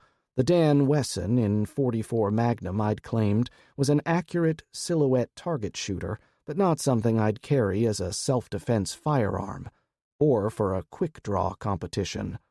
"So what's next?" Pat asked, as we were ticking off items from our to-do list. "If you all don't need me, just drop me off at the house," Will volunteered. "I'll get started installing the police radios and light bar kit for my truck. What vehicle you guys going to use?" "That's a good question," Pat replied thoughtfully. "We'll need to discuss it tonight, then start the setup tomorrow. I'm not volunteering the minivan, though, no matter how much Nicky hates it." I nodded in acknowledgement. We would have to decide, and it wasn't going to be the Chevy farm truck either, or my little Datsun. Probably Mike's big old truck, though I wasn't going to be the one to break that news to him. Then I shifted gears mentally at Pat's earlier question, what next today? "I need to talk to Earl and Lynette next," I replied with a sigh. "There's things we need to discuss with them about security, and since their property borders the main road, they are especially at risk." "Earl's not going to like it," Will volunteered. "Won't like what?" "Whatever you've got to suggest. I should say Lynette won't like it, and she'll tell Earl he doesn't like it either," Will explained with a bit of a snicker in his voice. "She's like that frog you like to talk about, slowly getting boiled in the pot as the temperature just keeps rising. I imagine she's still telling herself everything will get back to normal. Any day now." "Good one. Yeah, I got the idea that Earl might wear the pants in that family, but Lynette tells him which ones to put on every morning," I agreed. After deciding our immediate course of action, the 3 of us made another round through the house and figured out which breakers went to which zones in the house, and Pat and I took the time to label them correctly. While the 2 of us were playing red light, green light with the appliance and light switches, Will inspected the old backup diesel generator and pronounced it dirty but usable. However, the power draw necessary to run the whole house would end up wearing out the generator if somebody tried to run certain appliances at the same time. We prioritized the heat and the water pump as we made out the chart for which breakers to switch on if someone needed to use the generator. We also needed to make sure the central heat would operate as long as commercial power lasted, to prevent any burst water pipes from freezing temperatures inside. Mr. Fitz had 2 fireplaces, more for ornamentation than actual heating, and 3 cords of wood cut and stacked, but it was mostly pine and not fit to the purpose. Pine burned great, of course, too fast, in fact, and fouled the chimney to boot. Pine was great for getting fires started, especially pine knots, but oak was better to burn all night. By 6 o'clock, the electric panel was relabeled, the filters and oil changed on the backup generator, and I was ready for bed, or at least a hot shower. Pat locked the house back up as Will and I hauled the loot we were taking from the storage lockers, including all the precious metals and cash. I stashed them in the same cubby on the crossbed toolbox we'd used for the veggies we delivered to the Tylers earlier. "That sure is handy," Will commented once again, as we stood by the tailgate and chatted about trucks and accessories. Again, my lack of true mechanical aptitude came through, but I was intrigued by some of his stories after he started driving the wrecker. The trips were shorter than driving an 18-wheeler, but the tales at least were more interesting and varied. My brother-in-law came wandering up just as Will reached the punchline of his latest tale. Pat started to say something, but I felt my cell phone vibrate, and I saw Pat and Will both reach for their pockets at the same time. I checked the message, saw it was from the sheriff's department, and cursed under my breath. "I guess we passed the background check," Will deadpanned, and the 3 of us took off for the farm truck at a dead run. I grabbed the driver's side door, and Pat and Will started to pile in on the other side, but Pat paused and climbed up behind the cab onto the crossbed toolbox. "Use one of your D-rings and clip your harness to the top bar of the metal frame," I shouted out the window, and Pat crouched down just enough so I could see the "seriously" look on his face. Then he rapidly attached his harness to the uppermost of the 3 steel cross members meant to keep the toolbox stationary. As much as the steel box weighed, the last thing you wanted in the event of a crash was having that much weight shifting forward, hence the steel framework. "Don't mind him," Will encouraged as he shifted his rifle into a more comfortable position. "The fact you thought about it at all under stress is a good thing. Means your mind can process tactically, just like at Landshire's house." I started the engine and shifted into gear. "If I recall correctly, I caught 2 rounds in the chest that night," I retorted with a snort. "Not exactly a stellar performance. Where we headed anyway? I got the name and address, but that street address means nothing to me." "Turn right at the intersection, away from town, about 3 miles out on the right side," Will directed, and I stopped for the gate. Pat jumped down and took care of it, then closed it up after I passed and jumped back on the truck without ever releasing the pistol grip on the stock of his rifle. "Just a medic my ass," Will murmured, then gave me a look out of the corner of his eye. "Hey, you're still alive, and that counts for something. That Deputy Sturdivant, he had a reputation, you know. Quick-draw artist. Did a lot on the competitive shooting circuit." "He was so quick, Will. I never even saw his hand move," I replied nervously, as I craned my head around, looking for any signs of trouble on the nearly empty highway.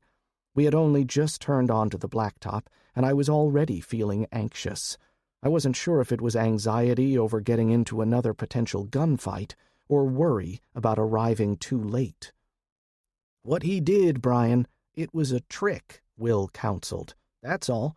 Just like being able to light a match with your thumbnail, or juggling, for God's sake. The fact is, you won that fight.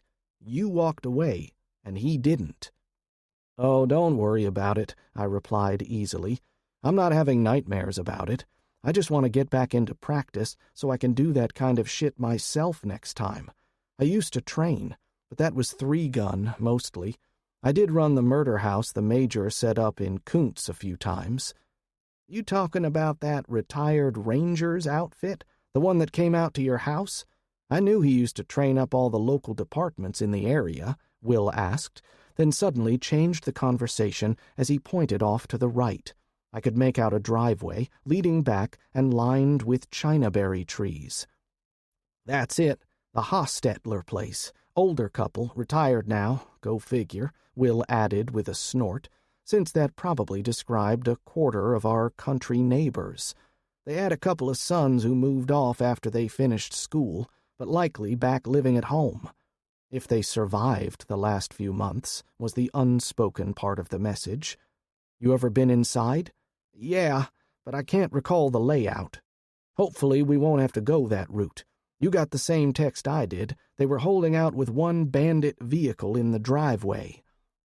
Thinking about the text again, I tapped my phone, hoping Pat had his Bluetooth plugged in his ear. "We close?" "Just ahead on the right, maybe another half-mile. How you want to handle this?"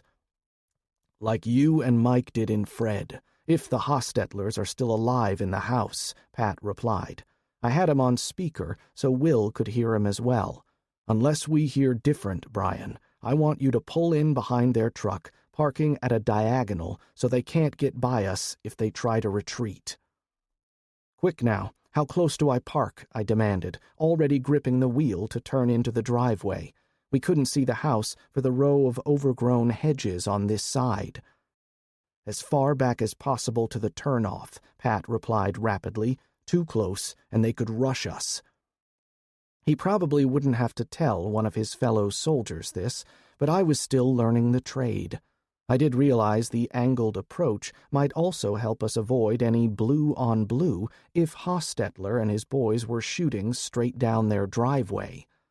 And then I was committed to the turn, and I sped up for a second before jerking the wheel and slewing the body of the truck at an angle across the drive.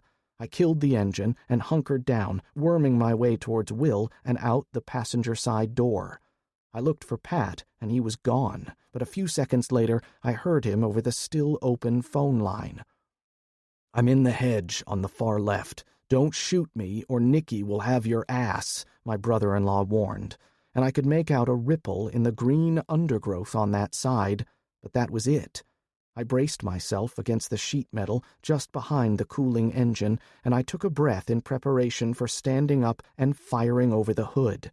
Then I stopped, processing the sounds of the gunshots.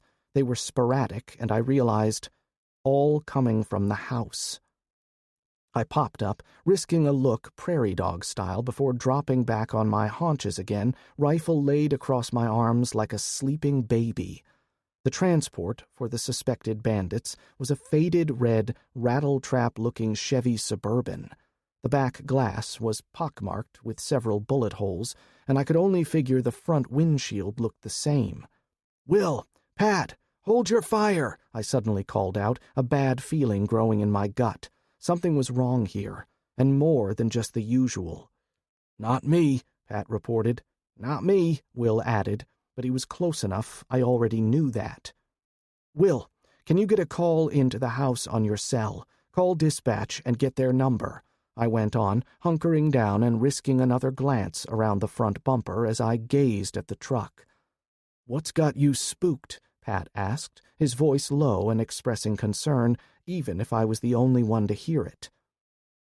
"All the windows on that truck, they were rolled up, and the shots looked to have come from the outside in," I replied. "Even an amateur would have rolled the windows down," Will pointed out, and the sick lump in my gut continued to grow.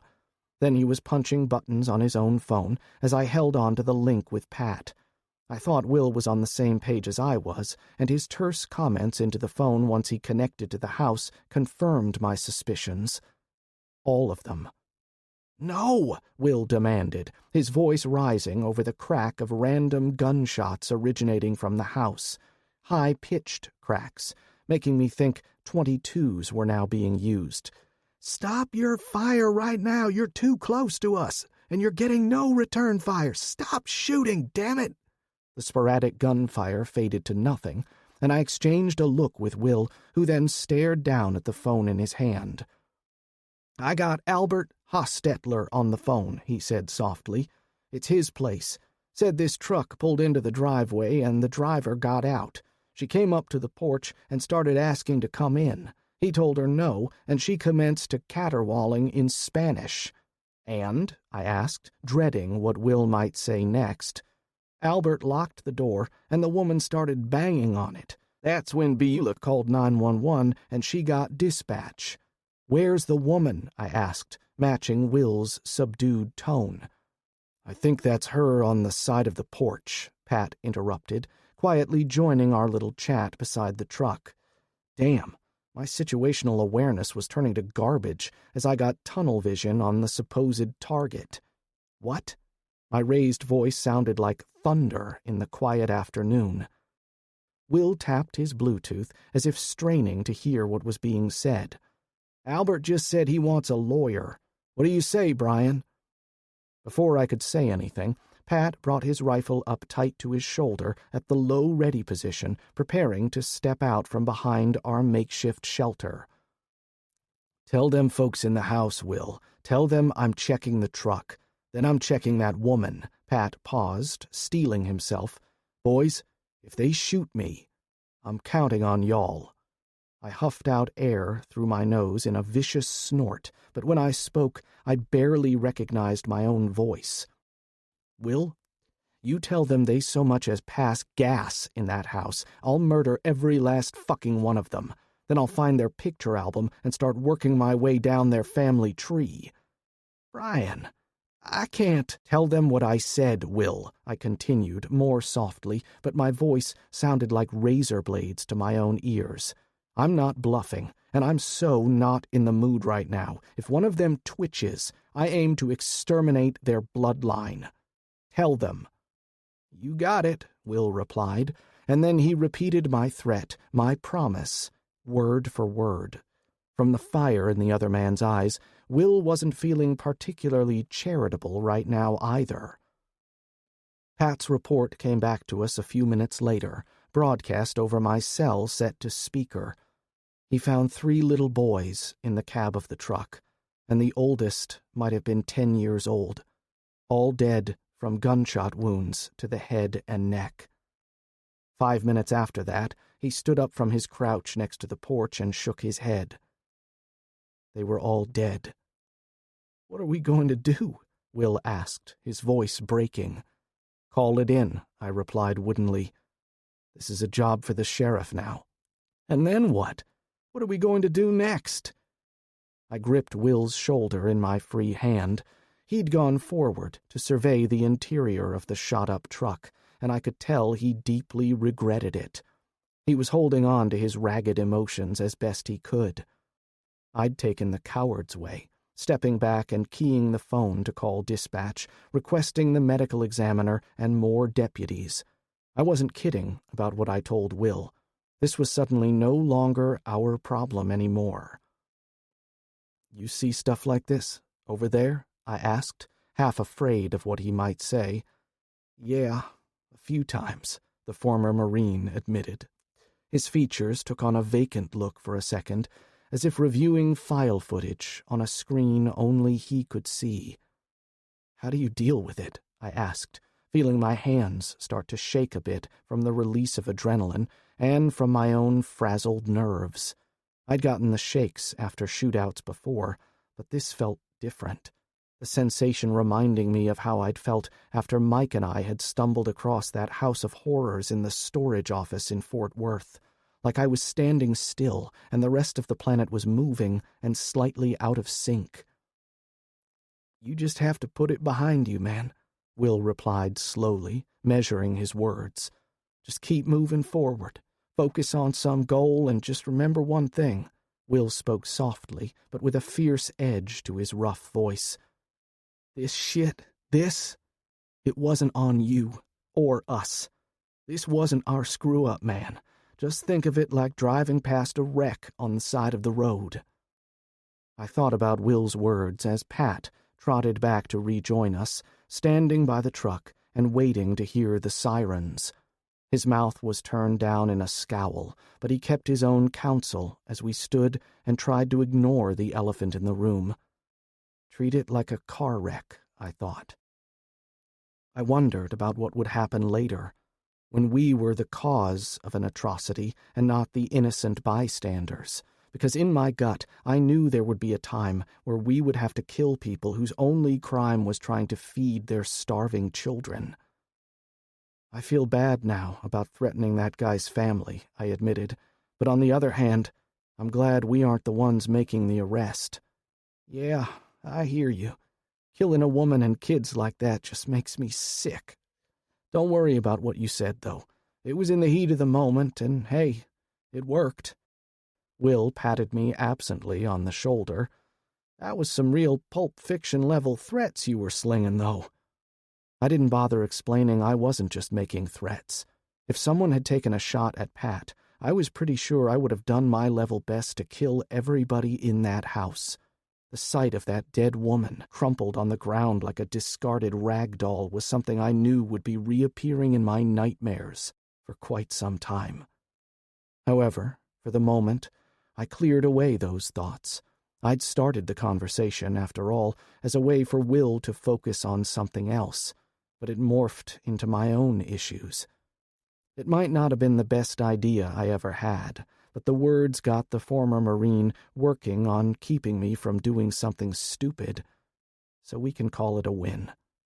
For the other stuff, well, we'd burn that bridge when we got to it. Chapter 14. I woke up the next morning with the blanket wrapped around my neck like a noose. No, I wasn't feeling particularly suicidal, but the nightmare hit me hard in the early hours, and I must have fought my demons to a standstill. I was strangely thankful I had resisted Nancy's offer to brave the narrow cot in my office. She knew I'd been suffering when I got back the night before, but I'd worried about the fallout if she tried. Literal fallout, in this case, as the floor in my office was hard, and that didn't even take my predictable flailing around into account.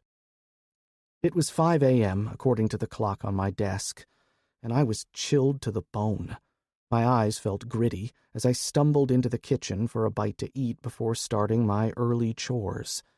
I'd been up late the night before, sharing my story with Nancy, and that no doubt had my ghosts stirred up in a frenzy.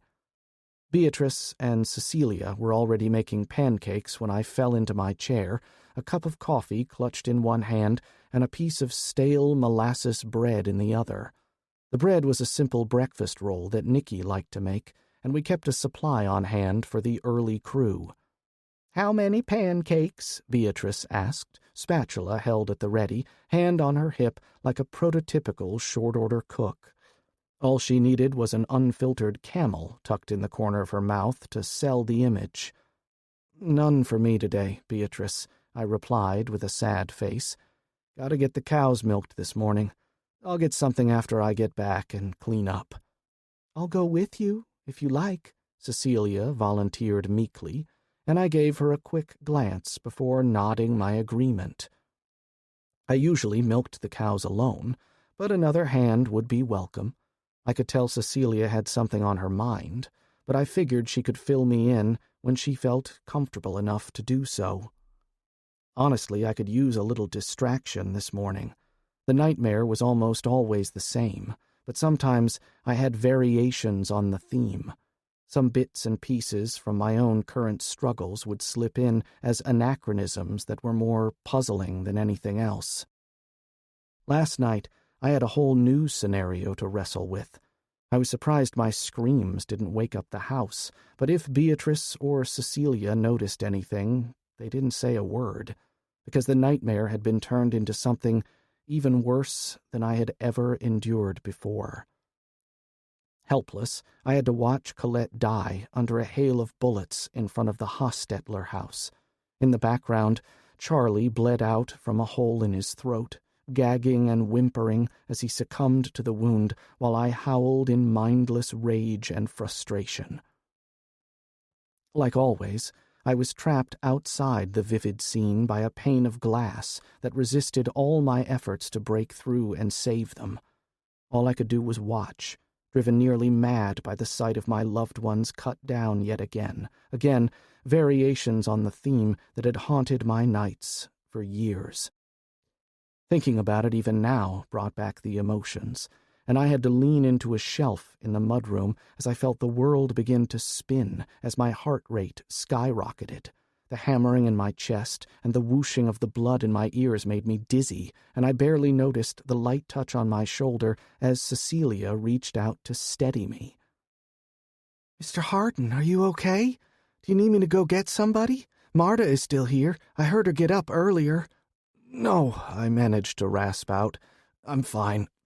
Let me just get my boots." "Mr. Harden, you are anything but fine. Just hold on." I took a deep, cleansing breath, then another, and I tried to center myself. Either the meditation exercise was working or I was hyperventilating, but the queasy sensation began to fade and the thudding heartbeat seemed to subside. I held up a hand to Cecilia, catching her attention as she no doubt prepared herself for a mad sprint through the house and back to the bedrooms. "I'm okay now," I insisted, managing to force my voice into something at least partially coherent. "Just a bad spell is all. After yesterday." Cecilia stepped forward, closing the distance between us, and I was not prepared for what happened next, as the young woman suddenly reached out and engulfed me in a hug. "It's okay.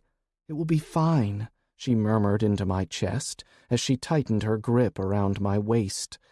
Cecilia was a tall young lady, and her head fit under my chin as I rested it there while she tried to offer me comfort.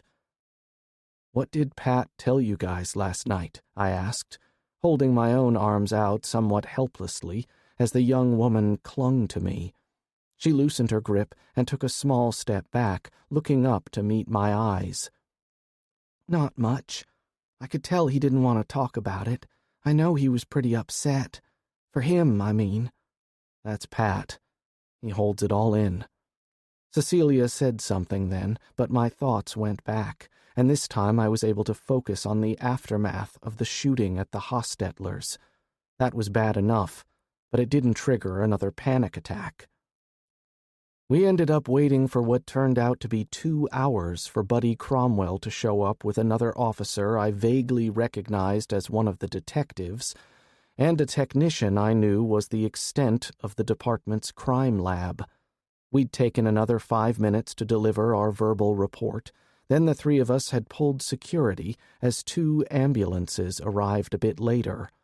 The technician must have shot at least a full memory card full of digital photographs, while Buddy and the detective spoke briefly with Albert Hostetler before waving us off. I was surprised when Buddy said the family would meet them at the station with their attorney to do the formal interviews. "You're not going to take them into custody?" I asked with surprise, and Buddy just shook his head. "Bryan, this will likely go to the grand jury, but honestly, I doubt they'll indict." My shock must have shown on my face as Buddy placed a hand on my shoulder and gave me a short pat of encouragement before he continued. "Man, with all the home invasions we've been responding to in the last month, what do you expect?" Buddy said with a sigh before continuing. "Albert was horrified by what we told him, especially about the children in the truck. And if we had the manpower, I'd take him in just to make sure he didn't hurt himself.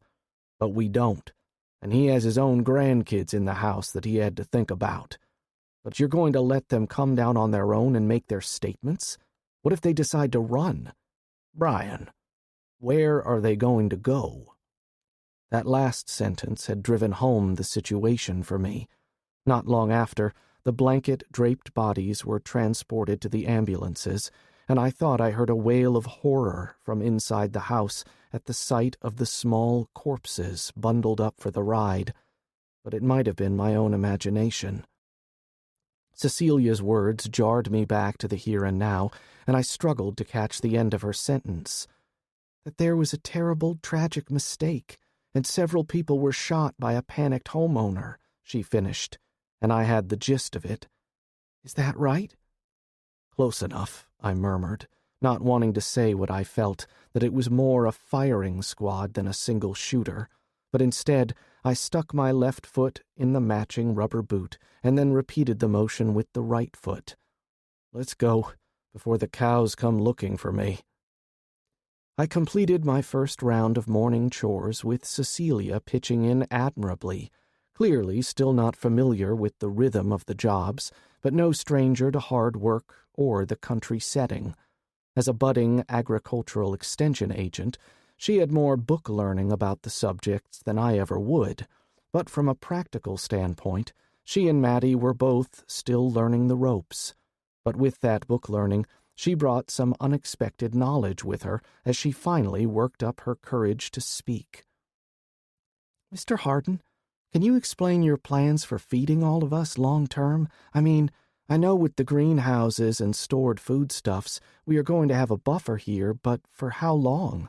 I mean, when the crops fail, how long can we last?"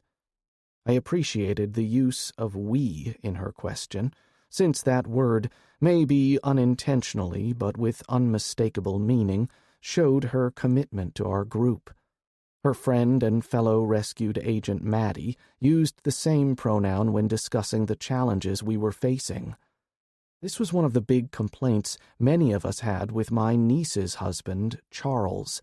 He still referred to the problems you were having, as he still considered himself a temporary boarder here until his employer in Beaumont came back online. In fact, I'd been meaning to have a sit-down with him over that attitude when we'd gotten the call for the Hostetler house, and I was dreading the confrontation to come. Shoving aside my other concerns, I forced my focus on what Cecilia was asking. "We have stores of bulk food set back, but from the tenor of your question, I take it we missed something?" You might want to up whatever you have stored, Mr. Hardin," Cecilia said nervously. "I don't think you'll get a crop in for at least a year." "What kind of crop? We've already harvested this year's corn and all the garden produce," I asked, slightly confused. "No, I meant next year's crop is probably going to fail," she announced with a diffident tone.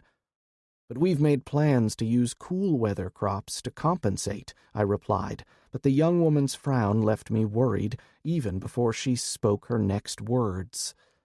"Even if you get warm enough weather and sufficient rainfall, I'm afraid the soil is just about ruined. That's what I wanted to talk to you about." Yep, that's what I was afraid she was going to say. Well, hell. Chapter 15. After straining the milk and placing it in the cooler while Cecilia cleaned up, I hustled to round up Beatrice and Mike, and Cecilia did the same with Madeline, as we retreated to the semi-privacy of my office to dig further into the matter. While we waited for Mike and Madeline to finish washing dishes, Cecilia admitted to me in a whisper that Madeline had actually gotten the idea first, but she'd been hesitant to speak up.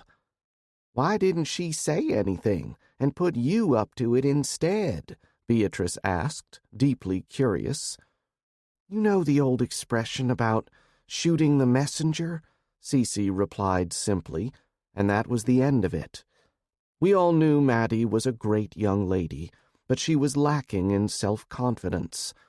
When the door opened and Mike walked in, trailed by the recent college graduate, I studied her stooped shoulders and downcast expression. Despite my own dark mood, or maybe because of it, I stood and strode over to the pensive young lady and held my arms out. Madeline rushed forward, and I engulfed her in a hug, and I felt her breathing deeply for a few minutes as she struggled to get her emotions under control. For the next 20 minutes, Cecilia and Madeline proceeded to tell me what all was wrong with our soil, and despite their use of what I tended to think of as terms of art, like ethylene production, nitrogen fixation, and my favorite, micronutrient displacement, I thought I had a handle on the problem. Maddie was basing her predictions on a series of rough field testing performed using some of Mike's chemistry supplies and pH testing strips, so we probably needed more precise instruments, but she admitted the calculations were close enough for government work. In a nutshell, The constant rain had not only damaged the root structures with waterlogging, the runoff had then carried away things we needed in the soil for successful cultivation. I was thinking about erosion, but this was both smaller in scale and larger in scope. Maddie suggested we plant a variety of clover she was familiar with as a winter cover crop, and Cece added that we needed to gradually add prepared organic material to the fields as a way to raise the levels of micronutrients. We have the compost piles, I suggested. I know there's been some wastage from the flooding, but we covered those piles with that in mind. Cece was mildly interested, while Mike was skeptical. She asked a few questions, admitting that she'd seen the tarped-off areas but wasn't sure what they represented. When she found out we let our compost piles sit for a year minimum before touching them, Cece huddled with Maddie and they started making calculations. Cece wrinkled her brow, and I knew she wasn't about to give us good news. "We can use it, but there won't be enough. Any other organic fertilizer?" "Well, there's the biomass we use in the methane tank, but that stuff is too raw right now to consider," I explained. "Need to strain it for bones, too," Mike muttered under his breath, just loud enough for me to hear, and I had to suppress a shudder. Well, I reasoned to myself, Sergeant Bailey would contribute more to the county that way than he ever did as a deputy. Out loud, I said something else. "I'll hit Wilson's, but they are probably out by now. Their shipments have been sparse as heck lately." "Not just from the hijacking action," Mike added. My brother took a second to look around the room. "Look, you guys know Bryan and I have made some predictions, based on historical examples and modeling." "Call it projections instead of predictions," I interrupted. "We're not trying to call college football games here. What Mike is tiptoeing around is our concern that the situation, national and local, is deteriorating at an accelerated rate. The just-in-time supply chains are nearly done for, guys." "What will replace it, then?" Beatrice added, and we could all hear the fear in her voice. "That's the question, and we'll need to be ready for whatever comes," I said, trying to sound confident. "I'll swing by the store after we meet with the Lovetts and see what they have in stock and what they can get. In the meantime, should we do anything with the fields right now, or wait?" "That depends on what the weather does in the next few weeks," Maddie replied, checking something on her clipboard. "You really think this cold trend is going to continue? And will the rains come back or not?" Mike and I exchanged a look, and I nodded at him to field the question. We had a weather station set up for monitoring not just the temperature, but also the barometric pressure, wind speeds, and dew point. But interpreting all that into a prediction was something I considered just this side of voodoo. For Mike, he'd not only read the manual, but understood the processes better, as it was something he once studied. Okay, he took a few classes, but that placed him well ahead of me in that arena. "Trend looks to be continuing cold," Mike explained, "and we should continue to receive some rain, but nowhere near what we've already received. That is, unless the tropical storm brewing in the Gulf turns our way. Then, well, you know what happens next." Beatrice placed her hands over her face. "Not another hurricane," she nearly wailed. "I can't take another one this close to the last one." I didn't want to tell her that we actually had 3 storm cells brewing in the South Atlantic and Eastern Gulf, so I kept my mouth shut. Hurricanes typically meant a stay in the shelter, and with Beatrice's claustrophobia, that was a problem. A problem for another day, I decided.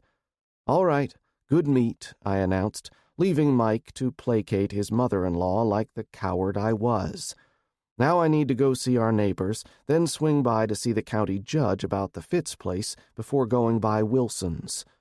"Who are you taking?" Mike inquired. "Nicky, for sure. Then I thought I'd swing by and grab Wade." "Why?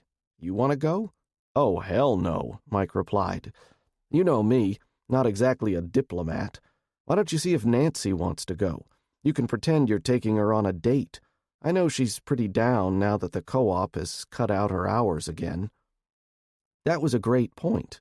The local utility company had once again exhausted their ability to replace transformers, and while they had a contract now with one of the timber companies to begin supplying poles again, that contract depended a great deal on the loggers regaining access to the woods. With the ground still waterlogged in many places, the skid steers and other heavy equipment would have a hard time in the mess. I know several of the other landowners in the area followed our lead in selling their suitable timber to the co-op for poles, but our group decided to retain the rest of our own deadfalls for firewood, not for just this winter, but for the next one, assuming there was a break in between. But back to the point. Nancy was now on furlough status, subject to callback. The woman had an almost pathological need to work, to keep herself busy, and Mike's words seemed to resonate with me. Now that Nancy knew our secrets, she needed to be better utilized, lest she grow bored or frustrated. "I'll see if she's interested," I replied, already thinking about how we would proceed. Turning in my seat, I gave Cecilia a little smile. "Thank you for bringing this to our attention," I said simply, then shifted to get both young ladies in my line of sight. "Thank you both.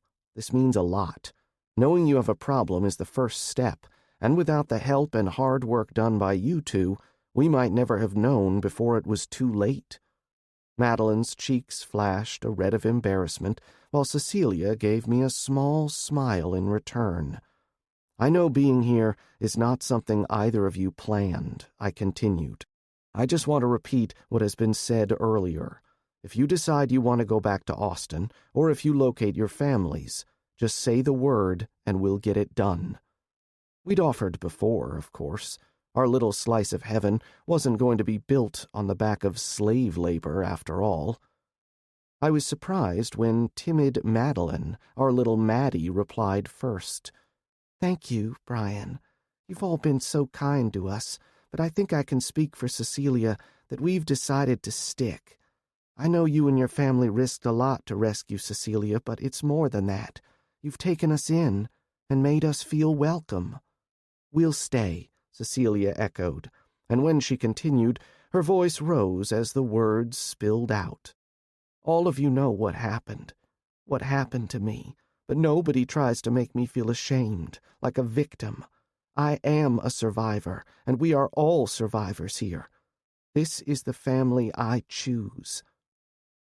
Then Mike had to open his mouth and ruin the moment. "Hell, Cece, I like that. We ought to make up bumper stickers."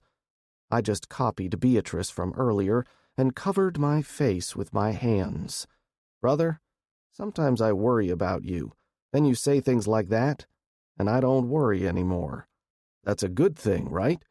"That's a good thing wrong," I replied grimly, but I could see Maddie and Cece both grinning, since they were now accustomed to the way Mike and I wailed on each other at times. "Why isn't it a good thing?" "Because just in this moment of clarity," I recited, using the same long-suffering tone Mike usually reserved for criticizing my mechanical skills, "I realize there's no curing you, you bonehead. Mama just dropped you on your head one too many times." Mike, ever one to maintain his dignity, stuck his tongue out at me when he thought nobody was looking. Chapter 16. As Mike suggested, Nancy was eager to get out and about after her abrupt furlough, but she frowned when I insisted everyone needed to go visibly armed. She had her pistol, of course, but I insisted she also needed to bring her rifle as well, even if we were planning to leave it in the truck. I had asked to borrow Mike's pickup because of the carrying capacity, both in the truck bed and the second-row seating. As a bonus, he had installed a rifle rack just behind the front set of seats so we could all stow and lock our long arms in place but have them readily accessible if needed. More importantly, at least to me, I still had a thought to swing by Wilson's feed store and check on any fertilizers the store might have in stock, and his truck bed could hold quite a load. The kids, both Nicky's 2 and Nancy's Lisa, had asked to go, but I got to play bad cop and deny them the privilege. The memory of those dead little boys in the footwell of that old pickup was still too fresh. For their part, I could tell Nicky was pleased to get away, and Nancy didn't disagree. The other reason to bring Mike's pickup was unstated, but I think at least Nicky got my reasoning. Will and Mike had hit the truck the night before, after we got back from the Hostetler place, and they'd managed to finish the installation of the police band radio and the light bars on the front grille. I knew both men were exhausted by the time they were done, but Mike had wanted to get it done, and Will said he was too wound up to sleep. For my part, I held the light for them as they worked. When I called Wade's house, I was reminded that Wade and Ethan were on duty at the hospital today. Rather than pull Will out of place, we decided to go on without a representative of the husband household. I did receive assurances from Suzanne that their family would support us with the Lovetts on the plan to close the access road and post guards. Something in her voice told me Will had made a point of explaining what they'd seen at the Hostetler place and why closing the road would be a good idea. After that, there was nothing left to do but call the neighbors and see if they had time for visitors. I spoke with Lynette, Mrs. Lovett, and once I reassured her there was nothing wrong with the horses, she allowed that they were all present and willing to meet with us. I was intentionally vague in my explanation, simply saying I wanted to discuss security on the road.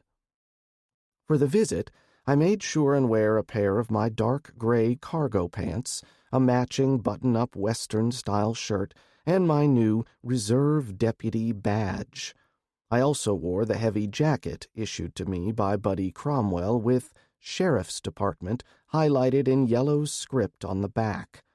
Nancy gave me a calculating look as she came in wearing what she'd once joked were her normal business attire, loose-fitting jeans, a flannel shirt, and a cable-knit sweater over the ensemble. Like me, she opted to wear her heavy work boots.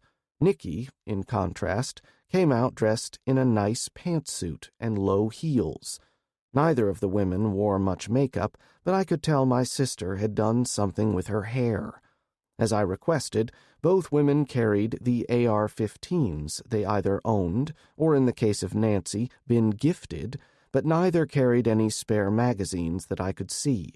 Fortunately, I had a chest rig with slots for 6 spare magazines that I threw over my shoulder as we exited through the mudroom. "What's with the firepower?" Nancy asked as we approached the garage and Mike's truck. With just the 3 of us, and without the need for stopping to pick up Wade, I caught Nicky's eyes and tossed her the keys while I climbed into the back bench seat. First unslinging my rifle, I dropped the magazine and used the Velcro straps to secure the weapon, then repeated the process for Nicky and Nancy. "Just the way we roll these days. Any time we are leaving the home road," I replied.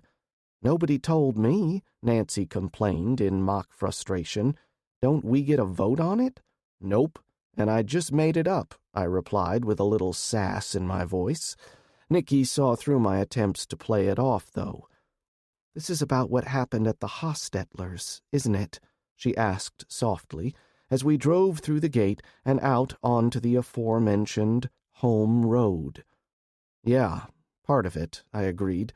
"The fact we had an incident less than 3 miles away, added to the problems we've been hearing about in the county, just makes me jumpy, okay?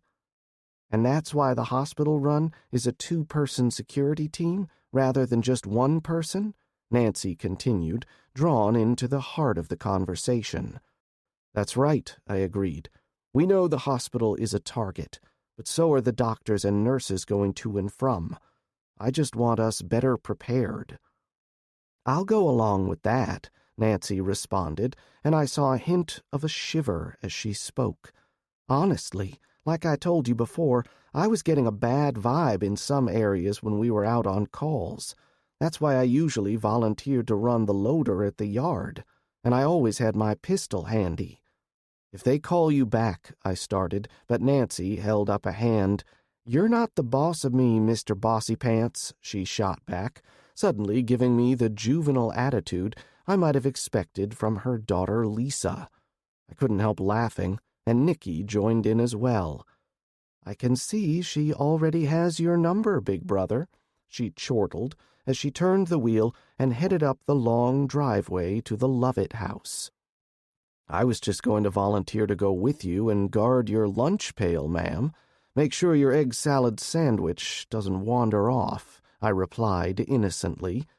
We'll see, Nancy retorted, but I heard her murmur under her breath, if they ever call me back. The visit with the Lovetts went both better and worse than I expected. Lynette met us at the door and ushered us into the living room, where we exchanged introductions and pleasantries with Earl and their daughter Heather. After turning down the offer of refreshments, Lynette got straight to the point. Bryan, you said you wanted to talk about security, and I have to say I was surprised to see you dressed that way, and wearing a badge on top of that. What exactly did you have in mind? Taking the opening, I decided to get down to the most basic things first. I don't know all the details, and I can't really talk about an ongoing investigation, but there was a shooting last night at Albert Hostetler's house. Sheriff Bastrop had just sworn me in, along with my brother-in-law Pat and our neighbor Wilton Huckabee, as reserve deputies, and we received the call to assist. In fact, we were the first ones on the scene. I paused, looking at my neighbors before continuing. After we talked this morning, we're headed to a meeting with Judge Peterson to see about acquiring the Fitz property. That is part of what I meant by security. What does one have to do with the other? Earl asked, clearly confused. I saw Lynette's expression darken, and I wondered idly if the Lovetts had designs on that piece of property for expansion. Byron died without heirs, and the lowlifes in the area already know the house is empty. Surely you've heard about the fight we had the other night, where a dozen raiders tried to take over the husband farm? Heather Lovett shivered, and I saw her mother's agitation at the perceived real estate deal fade for a moment as she reached out to her adult child. Yes, we heard, Earl growled, his anger mixed with more than a little fear at the thought. They were actually aiming for the Fitz house and got lost. Someone named Eugene Sherwood was their guide, but he missed the turnoff on the Timber Company Road. How do you know this? Lynette asked.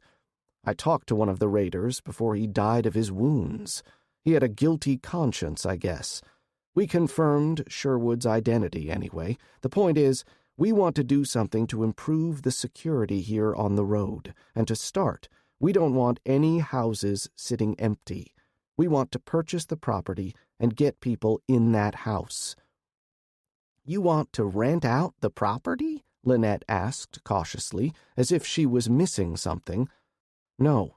I want to invite an Army vet who is a personal friend and high school classmate of Wilton and Ethan to move his extended family into the house and act as caretakers, I explained. Then explained. Between Sean and his brother-in-law, that'll give us 4 adults on site who can pull a trigger. Isn't that kind of cold? Heather asked, cutting her eyes at me. Her words weren't intended as a challenge, though, more a request for clarification. Miss, I don't know if you've noticed, I replied, begging for patience, but times are not what they were before the earthquakes and hurricanes started. Sheriff Bastrop didn't recruit us to be his crime scene investigation team. Why did he recruit you, Bryan? Lynette asked, her voice going neutral and not betraying her thoughts.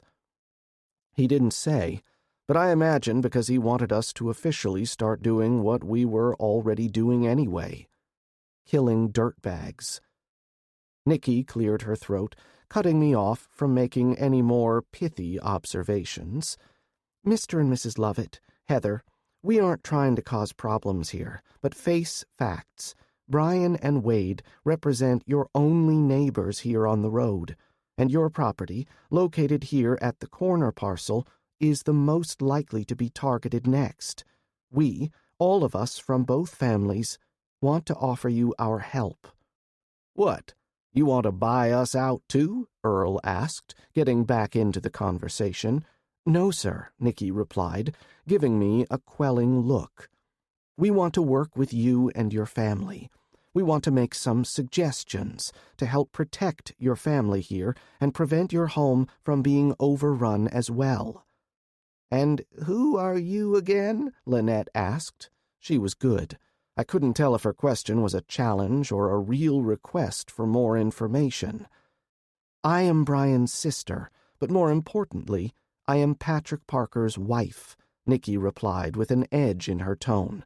If you want to live through what's coming, you might want to listen to what my brothers and my husband suggest. And what are these suggestions? I was a bit surprised with Heather joining in the conversation at this juncture. At first, she seemed to have been shut down by my earlier comment, but now she was leaning forward, listening intently. I began to think her earlier question had been meant to trigger her mother more than it was aimed at insulting me. First, you need more live bodies here on your farm. I know you have at least one trainer and maybe more who live in town, correct? That's right, Earl responded. Bobby Panettiere and his wife work for us as trainers, and we have another man, Mike Everly, in charge of maintaining the stables and grounds. Do you trust them? I asked. Of course we trust them, Lynette blustered, seemingly offended by the question. Then invite them out to stay on the property. There's some safety in numbers, and there's no way just the three of you can maintain a watch spread out over 24 hours for any length of time. I know this for a fact, since we have our own issues with manning the watch schedule, and we have many more willing hands, I explained at some length, trying to stress the importance of this activity. You'll want to start stockpiling food with more mouths to feed, Nancy chimed in, finally joining the conversation. And if you don't have enough ammunition to start and finish a small war, you might want to purchase more. Nope, too late for the ammo, I interjected softly, not wanting to contradict Nancy, but feeling the need to do so. Federal government has taken over that segment of industry, and they are buying just about every modern round being produced. What? I got that question from several people around the coffee table. Apparently, none of them had tried to make a purchase of that flavor recently. Seriously, go to Walmart in Jasper, or any of the local gun stores. Good luck picking up any 9mm, 40 caliber Smith & Wesson, or 45 ACP. Same with 5.56 or 7.62 NATO. Don't worry about it, though. We'd be glad to help out. Help out? How? This all sounds so crazy, Earl muttered, and then he cast a glance my way. This is like some conspiracy theory, you know? I nodded. So does all of the West Coast falling into the ocean, or being consumed by it anyway, and volcanoes erupting that have been dormant for hundreds of years, and the active ones going spastic. Oh, and don't forget the hurricanes. What did you mean about the ammunition, anyway? We've got a few rifles and shotguns, for varmints mostly. Anything with a scope? An old Marlin 22 for skunks, an old Army surplus rifle I picked up for white-tailed deer. 1903 A3, I think they call it, Earl admitted. To answer your question, my brother Mike used to buy and sell at gun shows. He's gotten some deals over the years on guns and ammo. I think we have enough 30-06 and 22 LR to get you set up for a couple thousand rounds for each of them. You'll need more firepower, though. Again, Mike can help get you set up." "And you'll do all this out of the goodness of your heart?" Lynette scoffed. "Please, you're a lawyer, for God's sake. What's in it for you?" "If you all are dead and somebody else is squatting here, then we have a problem on our border," I replied coldly, deciding to give Lynette all the truth she could handle. "We might lose someone I care about cleaning them out. You want to talk about self-interest? That's the truth." Lynette gave a small gasp, but I caught a cautious nod from her daughter. I paused, letting my audience digest my words before continuing. "Also, you might want to listen if I can convince Nikki's husband to come give you all some lessons. He was a Green Beret for over a dozen years, and he's forgotten more about setting up defenses and killing insurgents than most people ever learn. Just a suggestion. So, about purchasing the Fitz property, assuming you aren't going to raise a stink, we need to get a move on and go see about the judge." After that, we made our goodbyes, and Nikki took a grip on my left arm, and Nancy copied her move on my right. Nikki seemed to be battling her emotions, but I could see a sly grin on Nancy's face. "What?" I asked, looking at Nikki first. "I think you might have overdone it," my sister hissed under her breath, as we all split up at the truck. Then, once we were back inside, she continued. "You might have tried some of that persuasive skill you learned in law school," Nikki continued, looking over the seat at me with raised eyebrows.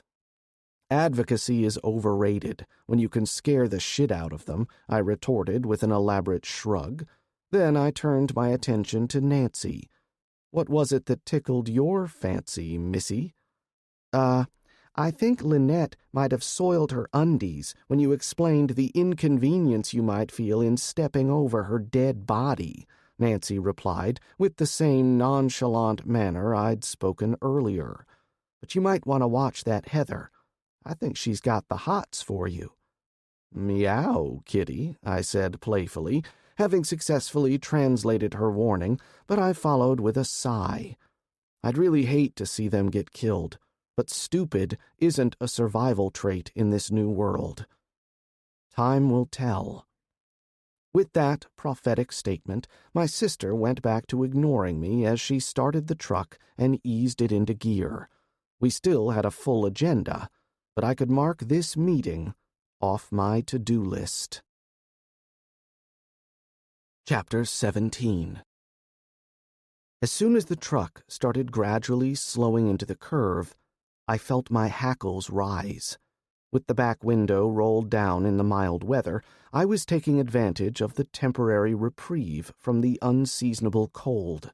I mean, the thermometer barely tipped above 55 degrees, but after freezing the last week, the still chill air felt nice. But suddenly, I was feeling my skin crawl in a way that had nothing to do with the weather. We were midway between our place and the city limits, about 5 miles from New Albany, and coming into the only real bend in the road. This was designed to avoid a small gully caused by Cow Creek, and just around the curve I could just make out the edge of the bridge. Fortunately for the flood-stricken community, even the recent massive floodwaters never threatened the 2-lane bridge, due to the 20-foot difference in elevation over the normally shallow creek itself.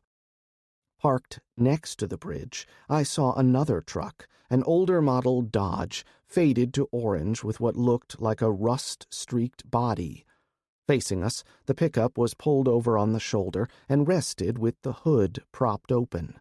Just another broken-down truck, catalogued by my rational brain. But my rational brain was no longer fully in control. My performance with the Lovetts, preaching about the dangers now inherent in the world, resulted in a heightening of my paranoia. Some might call it situational awareness, but I wasn't kidding myself. Despite my efforts to play it cool, I'd managed to work myself into a scary place. Newly cultivated instincts kicked in as I ripped the AR out of the gun rack in front of me, thrusting it out to Nancy in the front passenger seat before grabbing my own. Slamming a magazine in the well, I charged the weapon in flagrant disregard for several safety measures taught by my brother-in-law. I then tossed a bandolier full of magazines in the front seat with Nancy. Nikki, sensing my activity, took her foot off the accelerator and lightly tapped the brake, slowing our progress.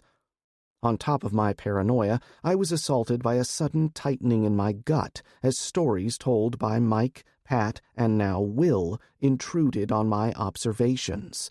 Stories about nasty places around the world where everything that moved could be a target. Stories about roadside bombs, RPGs, and blown-up convoys ran rampant in my brain. In short, ambush was already on my mind when I saw the flash of metal out the right side window. "Stop the truck! Back up!" I screamed, thrusting my rifle out the open window and unloading half a dozen poorly aimed shots in the general vicinity of that flash of metal and movement I'd spotted. There, movement in the piles of refuse and drowned bushes almost straight out from where the truck came jolting to a stop. Maybe it was a camper or a displaced person. Maybe it was nothing at all. Whatever the case, I followed my new instincts and unleashed as much defensive fire as I could manage. I didn't think I would hit anyone or anything, but I wanted to disrupt the shooters for long enough so that... My neck snapped back from the sudden force as Nikki slammed her foot on the accelerator and began expertly backing Mike's truck away from the ambush at 30, 40, 50 miles per hour. Geez, I thought in wonder. How did she do that? I could barely manage to keep a truck straight for a dozen feet while backing, but Nikki seemed to have no problem.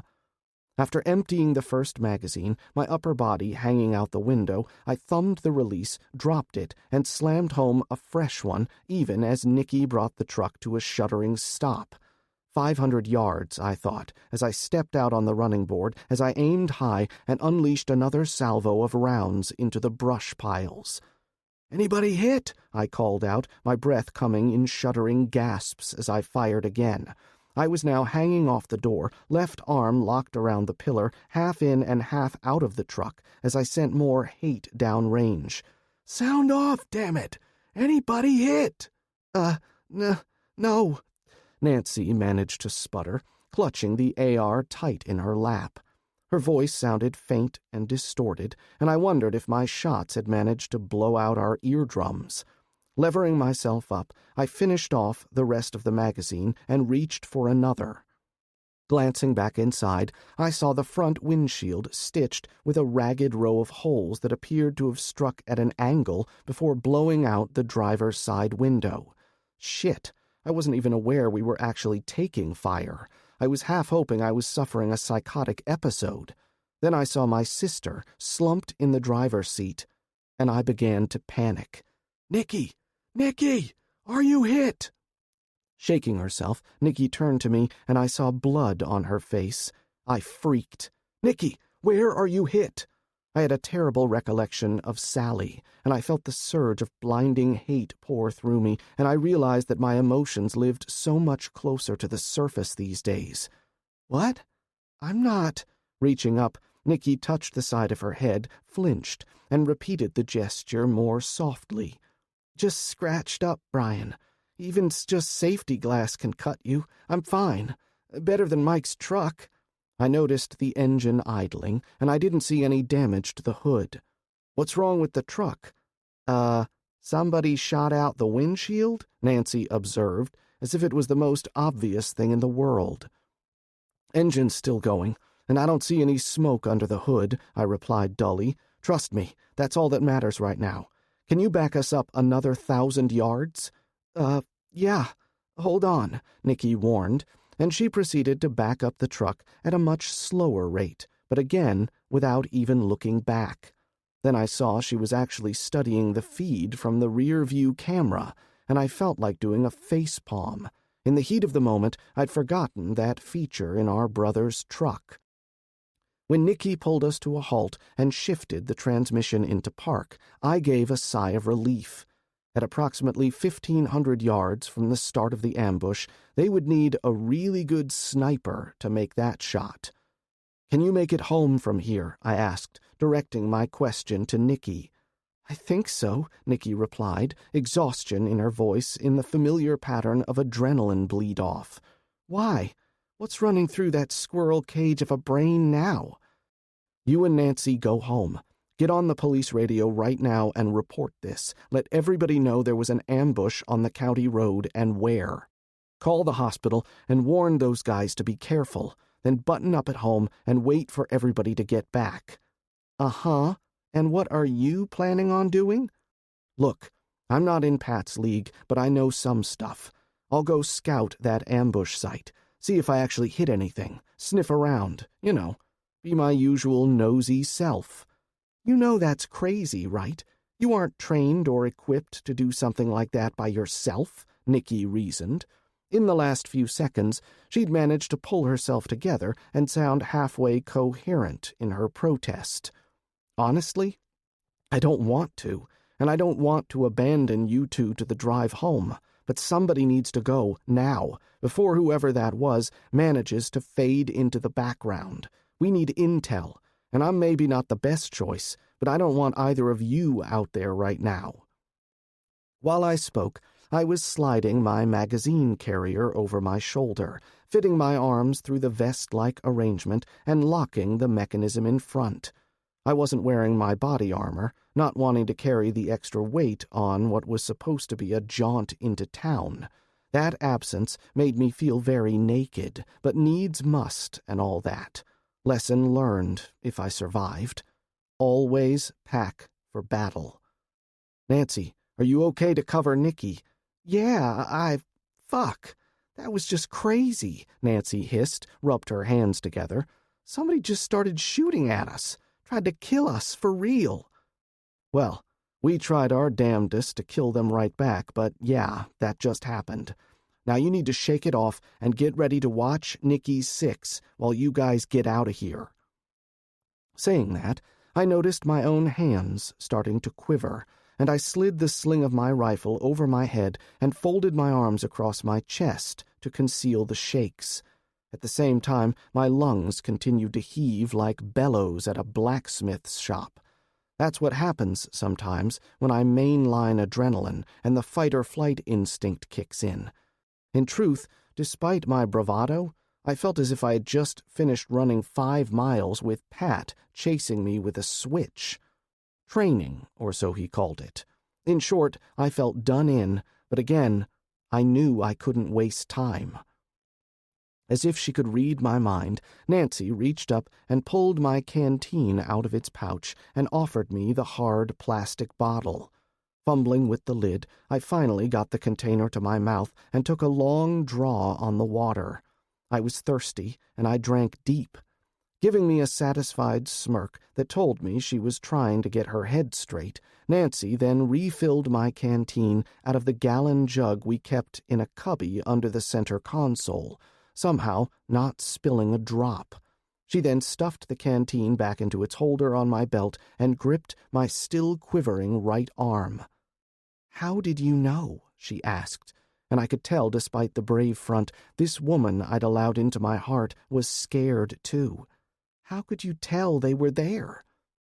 "Nikki, get this truck turned around, and I'll try to explain," I finally said, acknowledging my sister's curious gaze with a nod.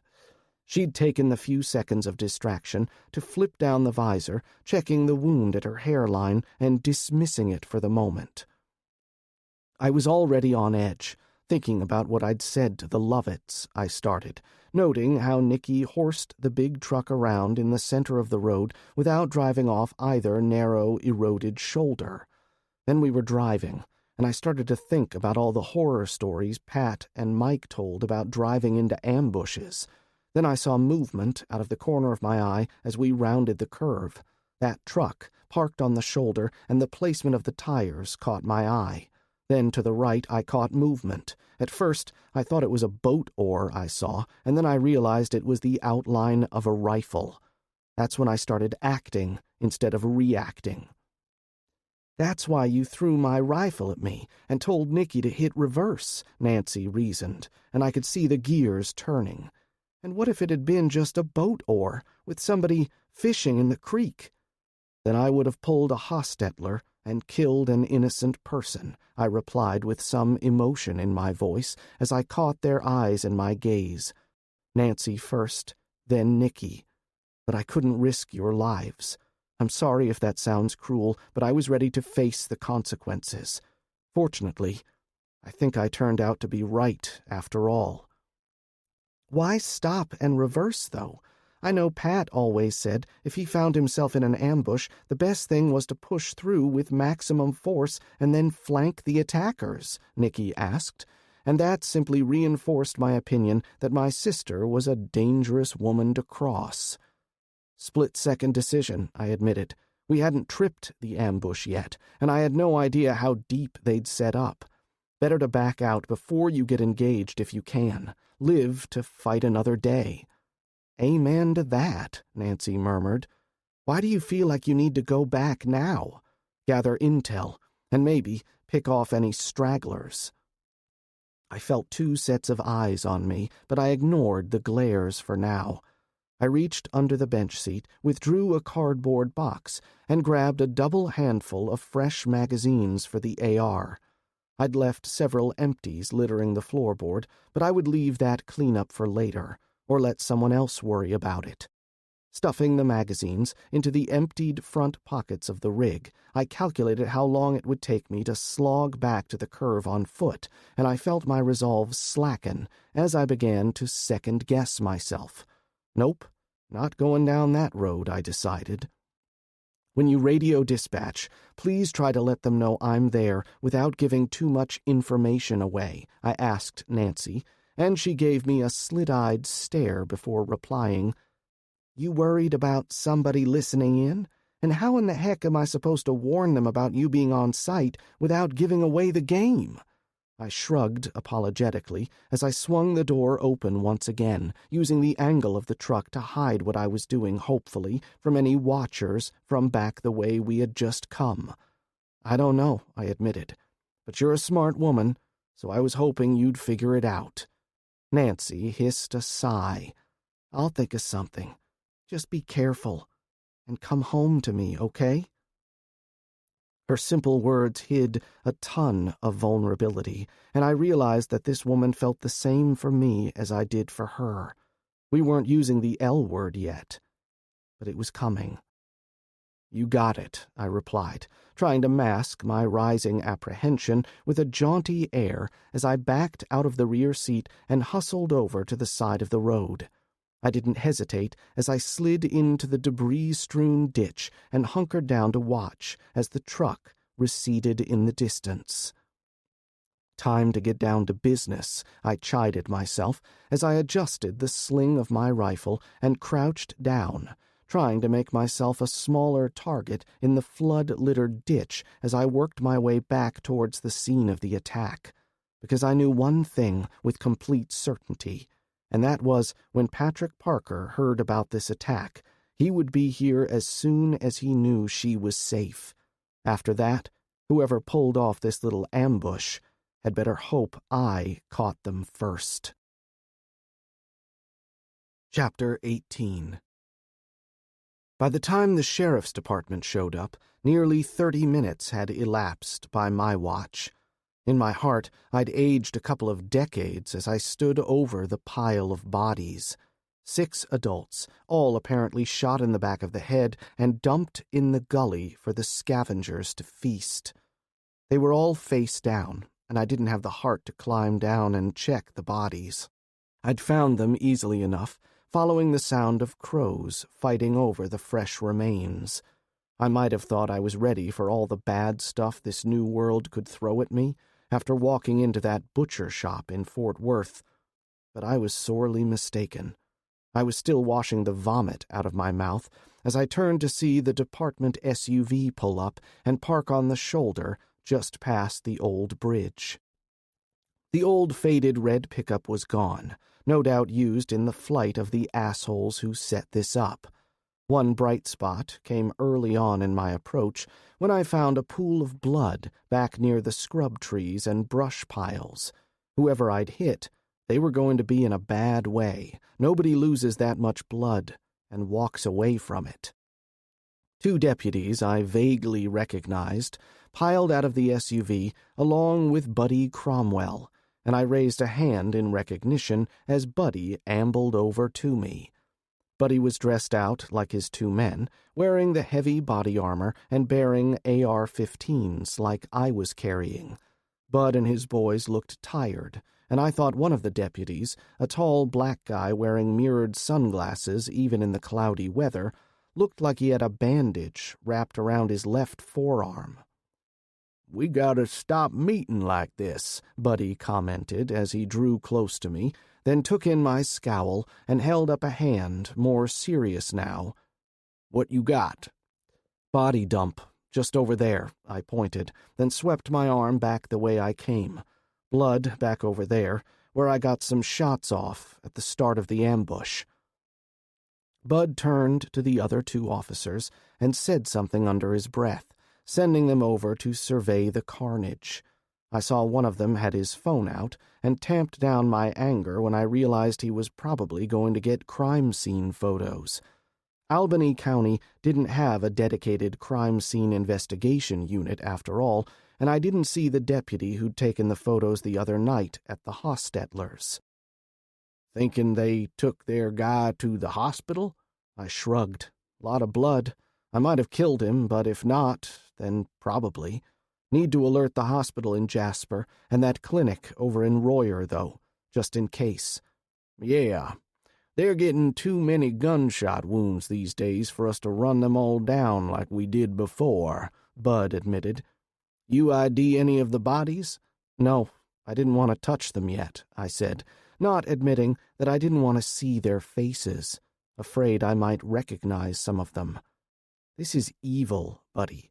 Why didn't the department respond before we called? This has probably been going on all day." "Riot at the refugee center this morning," Buddy replied with a tired sigh. "Plus, until your girlfriend called it in, we hadn't gotten any reports from out this way." "This is 5 miles from town, Buddy. Even with a riot, there should have been a patrol roll through here at some point," I protested, letting the girlfriend comment slide, and Bud held up his hand to stop me. "Had one pass through at 10:20, and he reported nothing. Their spotters probably warned the roadblock gang, and he never saw them." I sighed, running my hands through my hair. I'd been wearing a ball cap when this mess started, but the thing disappeared somewhere along the way. Probably lost it in the back of Mike's truck, I thought absently. They had an old truck, faded red, 1980s Dodge, I think. Hood open like they were working on it. Parked right there, I pointed again. I didn't get the plates, but the thing looked like a rust bucket. Obviously still runs, though. I had the ladies drop me off a bit further down the road, and by the time I got back on scene, it was gone. Must have headed back towards town. "Goddamn highwaymen," Buddy cursed. "We've been seeing reports about this happen more often these last few weeks. That's one of the reasons the sheriff wanted you and some of the others out there watching for things like this." His reminder struck a nerve, but I refused to be embarrassed by the words. We'd sniffed out the ambush and called it in, which is more than his full-time Barney Fife had managed to do. Just then, I felt my phone vibrate, and when I checked the number, I grimaced. "What?" "Pat's on his way," I said, before I even answered the call. "Yes, Patrick," I said evenly, pressing accept. "You find anything?" he asked without preamble. "I hit one pretty good, but if he went down, they took the body. Got 6 dead here, I counted, likely hijacked. Shot execution style and dumped in a ditch. Is Nikki okay?" The long pause made me worry that my sister was more injured than I knew. "I had Mike sit on her to keep her from coming back with me," Pat finally replied. "So, no leads?" "No, but you can walk the scene when you get here. Give us a breakdown on the numbers and tactics," I replied. Who's covering the hospital? We'll go back after and make the pickup, Pat assured me, but we came as soon as we heard. How did you know I was coming? Heard the road noise over the phone, and I know you. All right, I'll be there in 5 minutes or less. Don't get a ticket, I chided, trying to lighten his mood. Fuck you, he replied laconically, but he said it with love, so I could tell he got my message. Later. Buddy cleared his throat. You think he'll find anything? Patrick might have been a medic in the Army, but he was a Special Forces medic, I explained, and for the 12 years he was in, I think he spent the better part of 8 or 10 years in very bad places, killing very bad men. He reads signs like you and I can read a road map. From what little I've gathered, he was highly sought after by the CIA as well as in the private sector when he finished his last enlistment. And like I told the sheriff, I have little doubt he did some work for the alphabet agencies before and likely after he left. Jesus, Bud exhaled. Why was he working as an EMT instead of working executive security and pulling down 5 times his salary? Because he got to go home most nights, and his wife told him it was time. Plus, I think he genuinely likes helping people. But the people who did this, I wouldn't want to be them. Duly noted, Bud agreed. We need to get word out about that truck. I think that's the best lead we have right now. Even if they ditch it somewhere, that will give us something to work with. I'll leave that up to you professionals, I admitted. You find out where they're holed up, though. Just let us know. Pat will be willing to help out in the takedown. And what about you? Buddy, 2 of my favorite women in the world were in that truck when those bozos opened fire. Plus, I really hate seeing my neighbors murdered in cold blood. You get me their location, and I'll be there with you every step of the way, I promised. I may not be as good as Pat or Mike, but I get the job done. And I don't mind getting my hands dirty. You know, back before, I just thought you were another back-to-his-roots city boy, Buddy mused. Then I start counting the bodies piling up around you like it was nothing. Definitely showing us a different side of your personality, counselor. What can I say? I'm a man of many parts, I proclaimed majestically, hamming it up and spreading my hands out in front of me in an effort to break the tension. Buddy snorted, giving me his take on my humble act. If this disaster had never happened, I would still be writing wills and doing divorces, just like always, and if, Lord willing, things ever go back to the way they were, then I would be happy to go back to that same profession. In the meantime, I do what I can, and what I must. I didn't really feel like play-acting to Buddy, but I also didn't want him thinking too hard on what I'd become in the crucible of this ongoing catastrophe. I'd become a cold, calculating killer of men, and I didn't know if there was ever a route back from that avocation. Then I saw Pat's truck in the distance, and I cut out my ruminations and worries for later. Now I needed to focus on the hunt for clues, as the best bloodhound I knew was coming to check out the scene. Chapter 19. After Pat walked the banks of the creek for the next hour, he was satisfied he'd uncovered what there was to find. He called me over to huddle with Bud and the other 2 deputies, the tall black corporal named Tanner, and the shorter, beefy white deputy named Hanson. They were familiar to me from around town, and both had been with the department for a few years, but, at least according to the internal investigation, had not been implicated in Sheriff Landshire's illegal shenanigans. While Pat was busy, the 3 of us had been down in the gully, photographing the dead and trying to get identifications on them.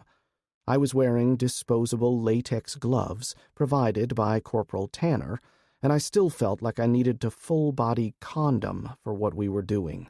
Buddy, as befitted a man of his rank as well as his age, remained with the radio and provided updates to the sheriff, as well as directing a search for the missing Chevy pickup. As suspected, all 6 had been executed on the side of the road, their bodies shoved into the cut in the earth after being robbed of all their valuables. Using a collapsible stretcher retrieved from the Tahoe, we managed to muscle the dead men up the embankment one at a time and then laid them out in a row while waiting for transport to come pick them up. The county coroner was missing, and since the closure of the local hospital, the county was using a refrigerated truck as their temporary morgue. 2 of the dead men wore monogrammed work shirts identifying a national trucking company, and 3 of the others all had signs of one type or another that showed them as being delivery drivers. At least, that was what Tanner and Hansen explained after examining their shoes. "Orthopedic work shoes with steel-toed reinforcements," Tanner explained, pointing to the thick-soled black shoes one of the corpses was wearing, and also giving a little more detail about himself as he did. "Lighter than the boot variety, but still protects the feet. I worked for FedEx for a summer, and the drivers wore them. See them? That's Timberland work boots. Expensive, but really comfortable, and your feet don't sweat." I nodded, thinking about what we now knew. "In addition to the bait truck you reported, we need to watch for any trailers in the county, and the rigs," Hansen added. "They would also have needed drivers for at least 2, probably 3 tractors. You can't just hop in one of those things and expect to drive them away." While the 2 deputies were educating me, Pat stalked back over to us and gave me a nod. I took that as confirmation that my hit had almost certainly been a kill shot. No reason to take a dead body to the emergency room, but the fact they took the corpse told me something. 6 shooters, 4 in the middle and 1 on each end," Pat began, gesturing where the men had been set up. "Another group over there." Pat gestured to where the Chevy truck had sat parked before. "Of 3 men, then 2, then the 3rd one came back. They used the truck to cut off the trucks they picked out, then got the driver and shotgun rider out of the cabs, killed the drivers, then sent the trucks off to strip at a secondary location." "No way they could ambush that many, and nobody got out a CB call at least," I added. "Well, I can't read radio traces, so no help for you there, but sounds likely. Once I could accept, but getting away with it a 2nd or 3rd time, I don't buy it. I agree. Probably had some kind of short-range radio jammer," Pat concluded. "Any idea where they'll strip or stash the trailers?" Bud asked, holding the radio to one ear while listening in to us with the other. Pat threw up his hands, once again being asked to speculate beyond his observations. "That's a local question. I wouldn't know the county well enough to guess where," Pat explained. "I can say it will need to be an extra-long drive-through building. They'll want to strip out whatever they want, then likely repaint or otherwise disguise the trailer or trailers they will take. I've already got every deputy we can spare out combing the roads radiating out from town. They're looking for that rusty Dodge pickup and any tractor-trailer rigs parked up anywhere. If they stayed in the county, we'll find them." "You might want to get on a phone line and alert the neighboring counties," I advised. "If they went towards Jasper, Woodville, or Kuntz, we'd be willing to lend them a hand in apprehending these criminals." "What about back towards Orange?" Tanner asked, and Buddy Cromwell answered almost immediately, "Aren't you forgetting something? There's still that guard unit maintaining the cordon towards the coast, patrolling just south of Martel," our former chief of police explained. "We'll give them a heads up, but I doubt anybody in their right mind wants to try running that gauntlet with big rigs." "I doubt their base of operations is here in Albany County," Pat supplied helpfully. "This isn't something you do in your own backyard." "Unless you're the sheriff," I added silently to myself. I knew Pat might be holding back to make sure we found the supposed hideout first. "Anything else?" Bud asked dryly. Pat looked at me, and I shrugged. Don't know this for a fact, but they are likely known to law enforcement from prior interactions. What makes you think that? I took that question, since it was a softball even I could handle. They weren't squeamish, but they took their dead. That makes me think they had criminal records, and the boss or bosses didn't want you to run any prints. Those known associates in your database might spit out more IDs. How did you know Pat would be coming? Buddy asked, and I could tell the other two deputies were curious as well, though they had managed to keep their questions to themselves. Buddy, however, was nominally over us in the ranks. Plus, he was a nosy old fart. They took shots at Pat's wife. Now he'll find them, fix them, and... I was going to give the final step in the old army saying, fight them, but Pat interrupted me with his own version that was the unofficial motto of his old Special Forces team. Fuck them up, Pat finished for me. Yeah, what he said, I added, pointing at Pat for emphasis. Pat usually never cursed, so I could tell once again this attack had him worked up. If Pat will run me back to the ranch, we'll gear up heavy and wait for your call. I still think they have your encryption cracked, so best to stick to phones for now. With that, Pat and I exchanged handshakes with the three deputies and drifted back over to Pat's truck. Before we made it to the doors, Buddy called out to me, "You get a chance to check out the Fitz place?" Yeah, we looked it over. House is 1950s construction and shit, I lied, but we can use the fields for grazing our cattle. Figured, Bud grumbled. Judge got with the county attorney. If the Lovitts aren't going to cause a stink, they sent you an offer by email to your old office account for that property. Cash or check, mind you. No way you'll get a mortgage these days. I'll check that out in my copious spare time, I managed to jab back, then crawled into the truck to join Pat. What do you think? Pat asked me as we buckled up, a chore made more difficult by the belts and gear we wore. About what? The property. Bud made it sound like it was a done deal. We'll worry about that later. Let's stay on topic, because I got a feeling you think you know where they're hiding out. You do, don't you? I said, more free with my words now that we were away from prying years and in the confines of the truck cab. Maybe, Pat retorted, then started the engine and made a J-turn in the road and headed back towards our place. I let the silence build for over a minute before I asked, "You going to tell me?" "Better. I'll show you," Pat replied too casually, and my mind was spinning through what we knew. Then I had an epiphany. "Forget it," I replied with my own show of nonchalance. "I figured it out." "No, you didn't," Pat countered. "You're just trying to bluff me." "Suit yourself," I responded, trying to keep the grin off my face. "All right. I'll give you another thing to chew on, and you can tell me what you think," Pat offered, again his face giving away no clues. "Lay it on me." "They're all wearing the same brand of boots. I recognize the tread, but I can't place the manufacturer right now, but they are based on a military pattern and style." More pieces began to line up in my head from this revelation. I caught the edges and filled in the rest with a bit of deductive reasoning. They're part of the militia group Kyle mentioned, some outfit that evacuated together out of Baytown. "Dang, I hate that," Pat muttered, then shifted his truck into gear. "Goes with the boots. Tactics, too. Somebody had at least a basic understanding of how to run an ambush, but them going after targets that close to town was foolish. Overconfident.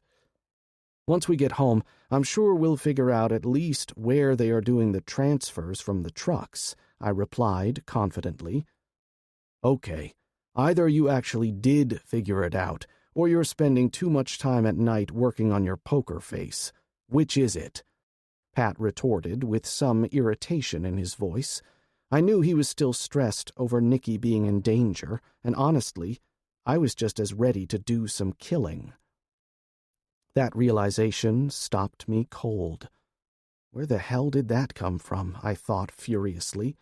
I knew I could perform the act without risking the nightmares that plagued my brother. But this was something else. Something about my personality that I needed to keep under firm control. I knew part of it was related to how my feelings for Nancy had grown, but another part... What's got you thinking so hard? Is it a bad thing that I'm looking forward to killing these guys? I asked, without trying to justify myself or obfuscate my feelings. Is it about the ambush? Is that what's driving your feelings? I thought for a second and shook my head. Not really. More about how worried I was about Nancy. And Nicky, too, I added. Plus, I keep thinking about those guys in the ditch, slaughtered like sheep. I'll never go out like that, I vowed. I might die, but I would go out on my feet, fighting. Good, and I agree, Pat replied. I can't say if it's good or bad, but I think you know, I'm feeling the same way. I know you're intellectually aware that a lot of people are going to die during this long winter. That's in your head, but you're starting to see the events play out, and your heart's still trying to accept the truth. Thanks. We'll know soon enough where they're hiding, I replied, trying to replicate my earlier playful tone. All right, seriously. I still think you're just bluffing now. Pat responded with mock frustration, and I painted on my grin before saying 3 little words. Sheriff's treasure map. Pat hissed. Shoot, you actually did figure it out. And after your own brother said your head was only good for a hat rack. Well, you know Mike. Consider the source. Chapter 20. When Pat and I rolled into the yard, the house was abuzz with activity. Well, in a country sort of way. I saw Tommy and Tammy sitting on the front porch in the rocking chairs, with their laptops fired up, while Lisa went from one to the other with a legal pad in her hand making notes. Mike was sitting on the rehung porch swing with a metal ammunition can resting on a folding table, methodically reloading magazines. He looked up when he heard Pat's truck and gave us a wave, but I could tell from his grim expression that he was not happy about something. Probably because I got his truck shot up, I figured. As soon as I got out of Pat's truck, I strolled over to the porch to take my medicine. Sorry about your baby, I said, hanging my head in supplication. Forget about it, he replied with a touch of a growl. I can't believe somebody had the gall to set up right on the road like that. I'm just glad you guys are okay. We can fix my damned truck. Setting the half-filled magazine aside, Mike grabbed me in a bear hug that made my ribs creak. Thank you for watching out for Sissy. That was what Mike and I called our little sister. She, of course, hated it. Glad we had her there, sad as it sounds. She got us out of the fire sack slick as snot on glass. Where is she? And Rachel and Hunter? I wanted to ask about Nancy, but just then I heard the screen door open, and she stepped out to join us on the porch. Moving around Mike, I met Nancy at the door with a hug of my own. Our lips met, and I could taste her tears. God, I was so worried about you, I whispered in her hair, and I thought I heard Lisa making a gagging sound at our public display of affection, but we both ignored the dig. This wasn't junior high, after all. Nancy disengaged from our embrace, taking a step back, and I saw that look of fire in her eyes, and noted her weapons were already slung. When you go, I'm going with you. It was an announcement, not a request. Are you sure you're ready for this? I asked softly, and when I saw emotion begin to swell in her eyes, I cut a glance at little listeners sitting nearby, antenna already quivering. With a subtle motion, I gestured for her to follow me off the porch, down the steps, and around the side of the house. Nancy frowned, but held her tongue as she trailed after me. Out of earshot, I said what was on my mind before Nancy could make her pitch. "Nancy, I'm not questioning your courage, okay? Let's get that out of the way first." "But I froze up in the truck," she protested. "That's not me. I'm not some delicate damsel who needs rescuing and—" I said, "That's not why I asked the question," I replied patiently. "In fact, I thought you kept it together surprisingly well given the circumstances. That's not what I'm worried about." "Then what is it?" I paused, trying to think how to say what needed saying without damaging our relationship. Thinking about it, I decided she deserved to hear the unvarnished truth. "I'm afraid, Nancy. I'm afraid if you see some of the things that we have to do, then it will affect how you look at me." "What are you talking about? Cecilia told me how you guys saved her, and how you let her—" Here she paused, and I think some of what I was trying to say dawned on her. "You let her take care of her rapist. She told me about the one bullet you gave her, too." That part I hadn't expected Cecilia to talk about, but I went on. "This isn't going to be like the fight in Fred, or even like what Mike and I did in town with Marky and his thugs," I paused. "This is going to probably be more like what happened at Landshire's house." "What do you mean? Different how?" "Pat thinks wherever they're taking the trucks is only a way station for a bigger gang. That's why we have to hit them quick before they can move again. But if we take any prisoners, we plan on questioning them. And they probably won't survive the process." Nancy held up her hand in a stop motion, and I did just that. "These people, these men, how many innocent people did they kill at that roadblock today?" she asked, and her tone was cold and clinical. "I counted 6 dead, dumped in that ditch." Nancy didn't blink before she replied, "If you can't find a blowtorch, I'm sure I've got one in my toolbox. You do what you have to do to keep us safe." I stammered out a response of some sort, and then Nancy kissed me again. This time, it was tender and sweet. "I love that you're trying to protect me, but I'm a big girl, Bryan.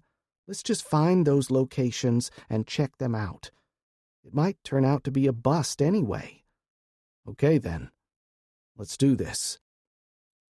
When we emerged back from beside the house in our quick chat, the work was already almost done. What Tommy, Tamara, and Lisa were working on turned out to be PDF scans of Sheriff Landshire's loot maps, and Rachel had been absent since she was grabbing pages off the printer in my office. When I called in to give Mike an idea of what we were looking for, he'd put the kids to work. Pat and I were secretly pleased that we had thought of the map before it occurred to Mike. With the requirement of a really big building with pass-through capacity in an isolated area but with access for an 18-wheeler, the choices were clear.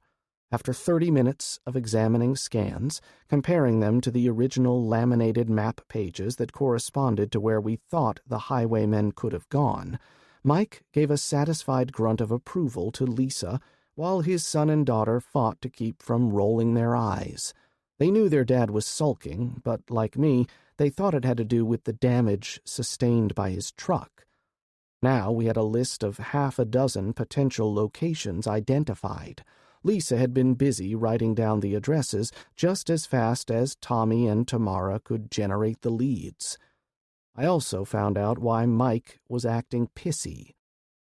"Will and Ethan are waiting for you guys at Wade's. I'm headed back to the hospital to pick up Marta and Dorothy tonight," Mike announced from his seat on the porch. "Everybody from Bonner House is spending the night here so we can concentrate ourselves in one place, just in case this is an effort to get us uncovered. After I get back with the hospital run, I'm taking a tarp and setting up at the end of the road." Ah, and the penny dropped. This plan had Pat fingerprints all over it, but I wasn't going to pry.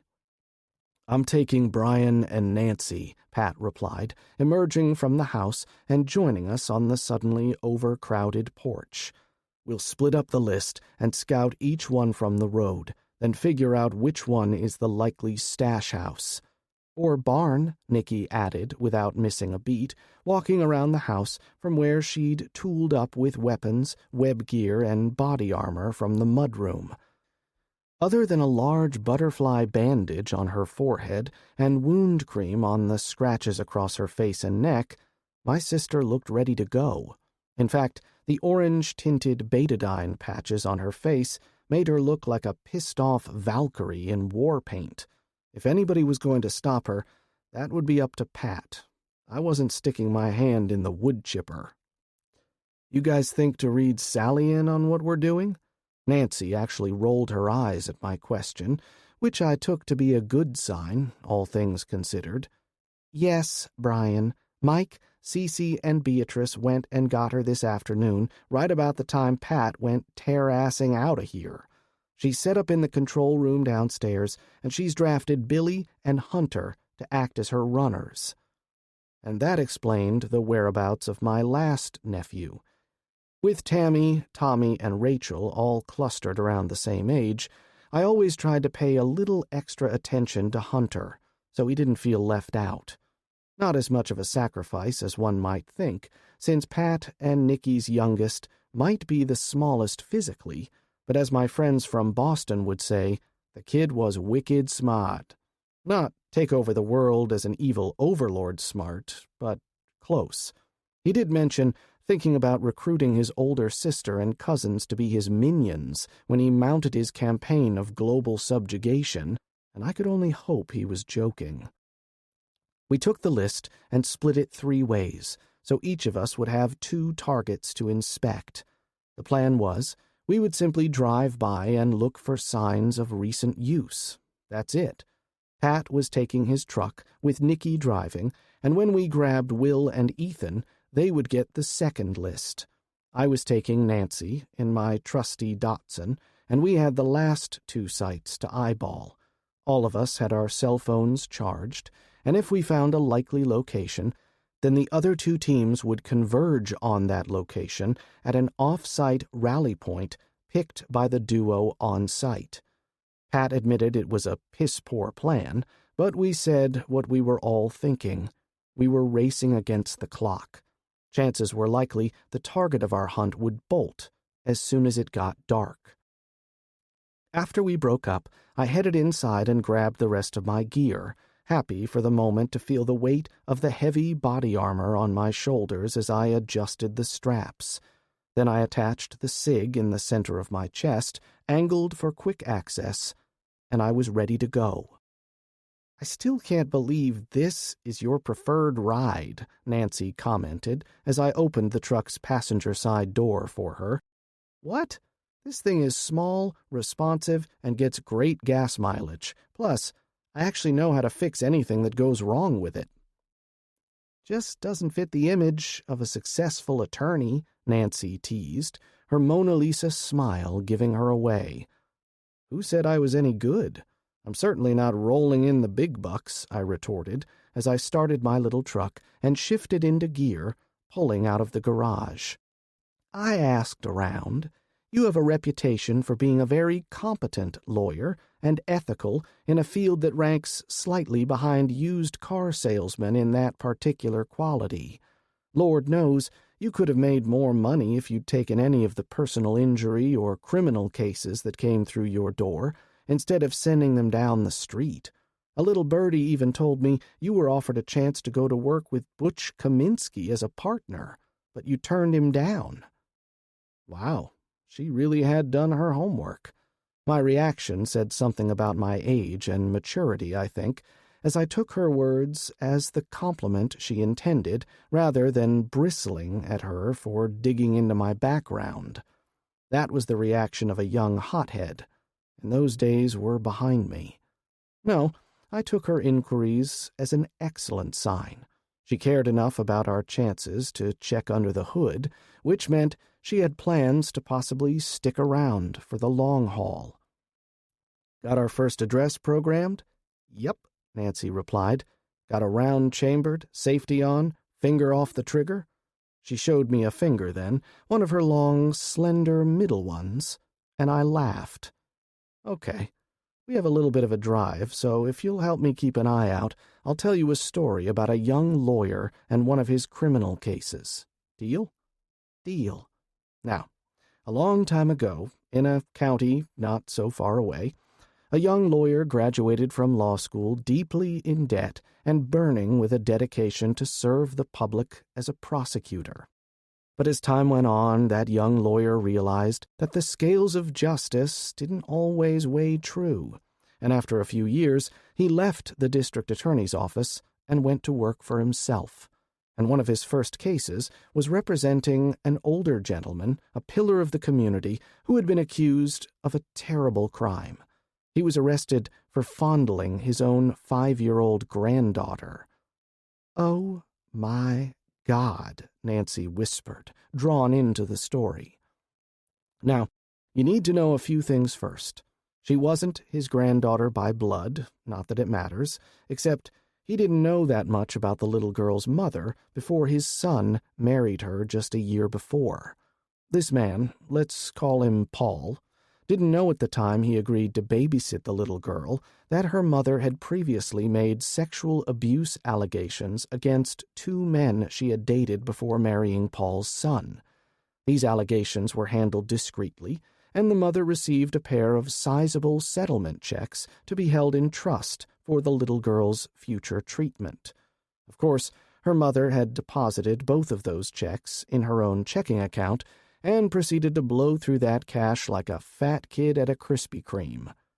"That's terrible," Nancy hissed. "I can't believe it." Oh, believe it.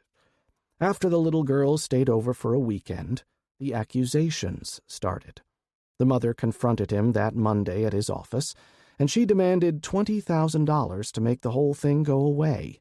Now, Paul didn't want to cause his son any problems with his new marriage, and he told himself he must have misunderstood what the woman was accusing him of, because it just went beyond what he could imagine.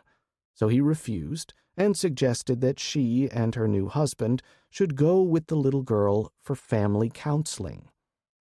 Paul was shocked when the cops showed up the next day and arrested him in the middle of his insurance agency office, cuffed him, and read him his rights. Only then did Paul have any idea of the trouble he was facing. That's when he called the young lawyer and asked him to handle his defense. "You don't think he did it, do you? What did the little girl say?" "Oh, she had almost definitely been abused. When the CPS worker met with her, you could tell from the video. And the little girl identified Paul as her attacker. Of course, the video was 3 hours long, and the judge refused to allow the jury to see the caseworker spend 2 hours and 45 of those minutes convincing this little girl that she was assaulted by Mr. Paul and not by her own biological father.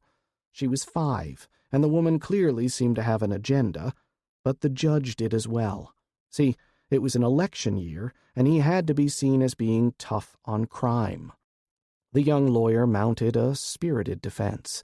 He filed several evidentiary motions to either suppress the video or force the prosecutor to play it in its entirety to the jury. He lost his motions at the pretrial level, filed a writ of mandamus, appealed to the Intermediate Court of Appeals, and lost again. At least he was able to preserve his objections, and he made sure he preserved his grounds for appeal. At trial, the young lawyer used everything in his arsenal, but he was prohibited from bringing up the mother's blackmail scheme, and the judge threatened him with contempt when he tried to press for more details about the alleged abuse in the other claims. So despite feeling like the fix was in, he put Paul's wife on the stand, and she swore under oath that he had never been alone with the little girl for more than 5 minutes that whole weekend. The jury just decided she was standing by her man and dismissed what she said. And when Paul testified for over an hour, and despite vicious attacks from the prosecutor, his story never wavered. Paul swore he'd never touched the little girl, and he had no idea why she was making such wild allegations. Of course, the jury didn't believe him. Who would believe a pedophile, after all? The video did the trick, you see. When the prosecutor showed the 90-second clip where the 5-year-old girl, visibly exhausted, finally agreed with the grown woman that Paul must have touched her in an inappropriate place, that was all they needed to convict Paul. He was 60 years old, and after the jury came back with a guilty verdict, the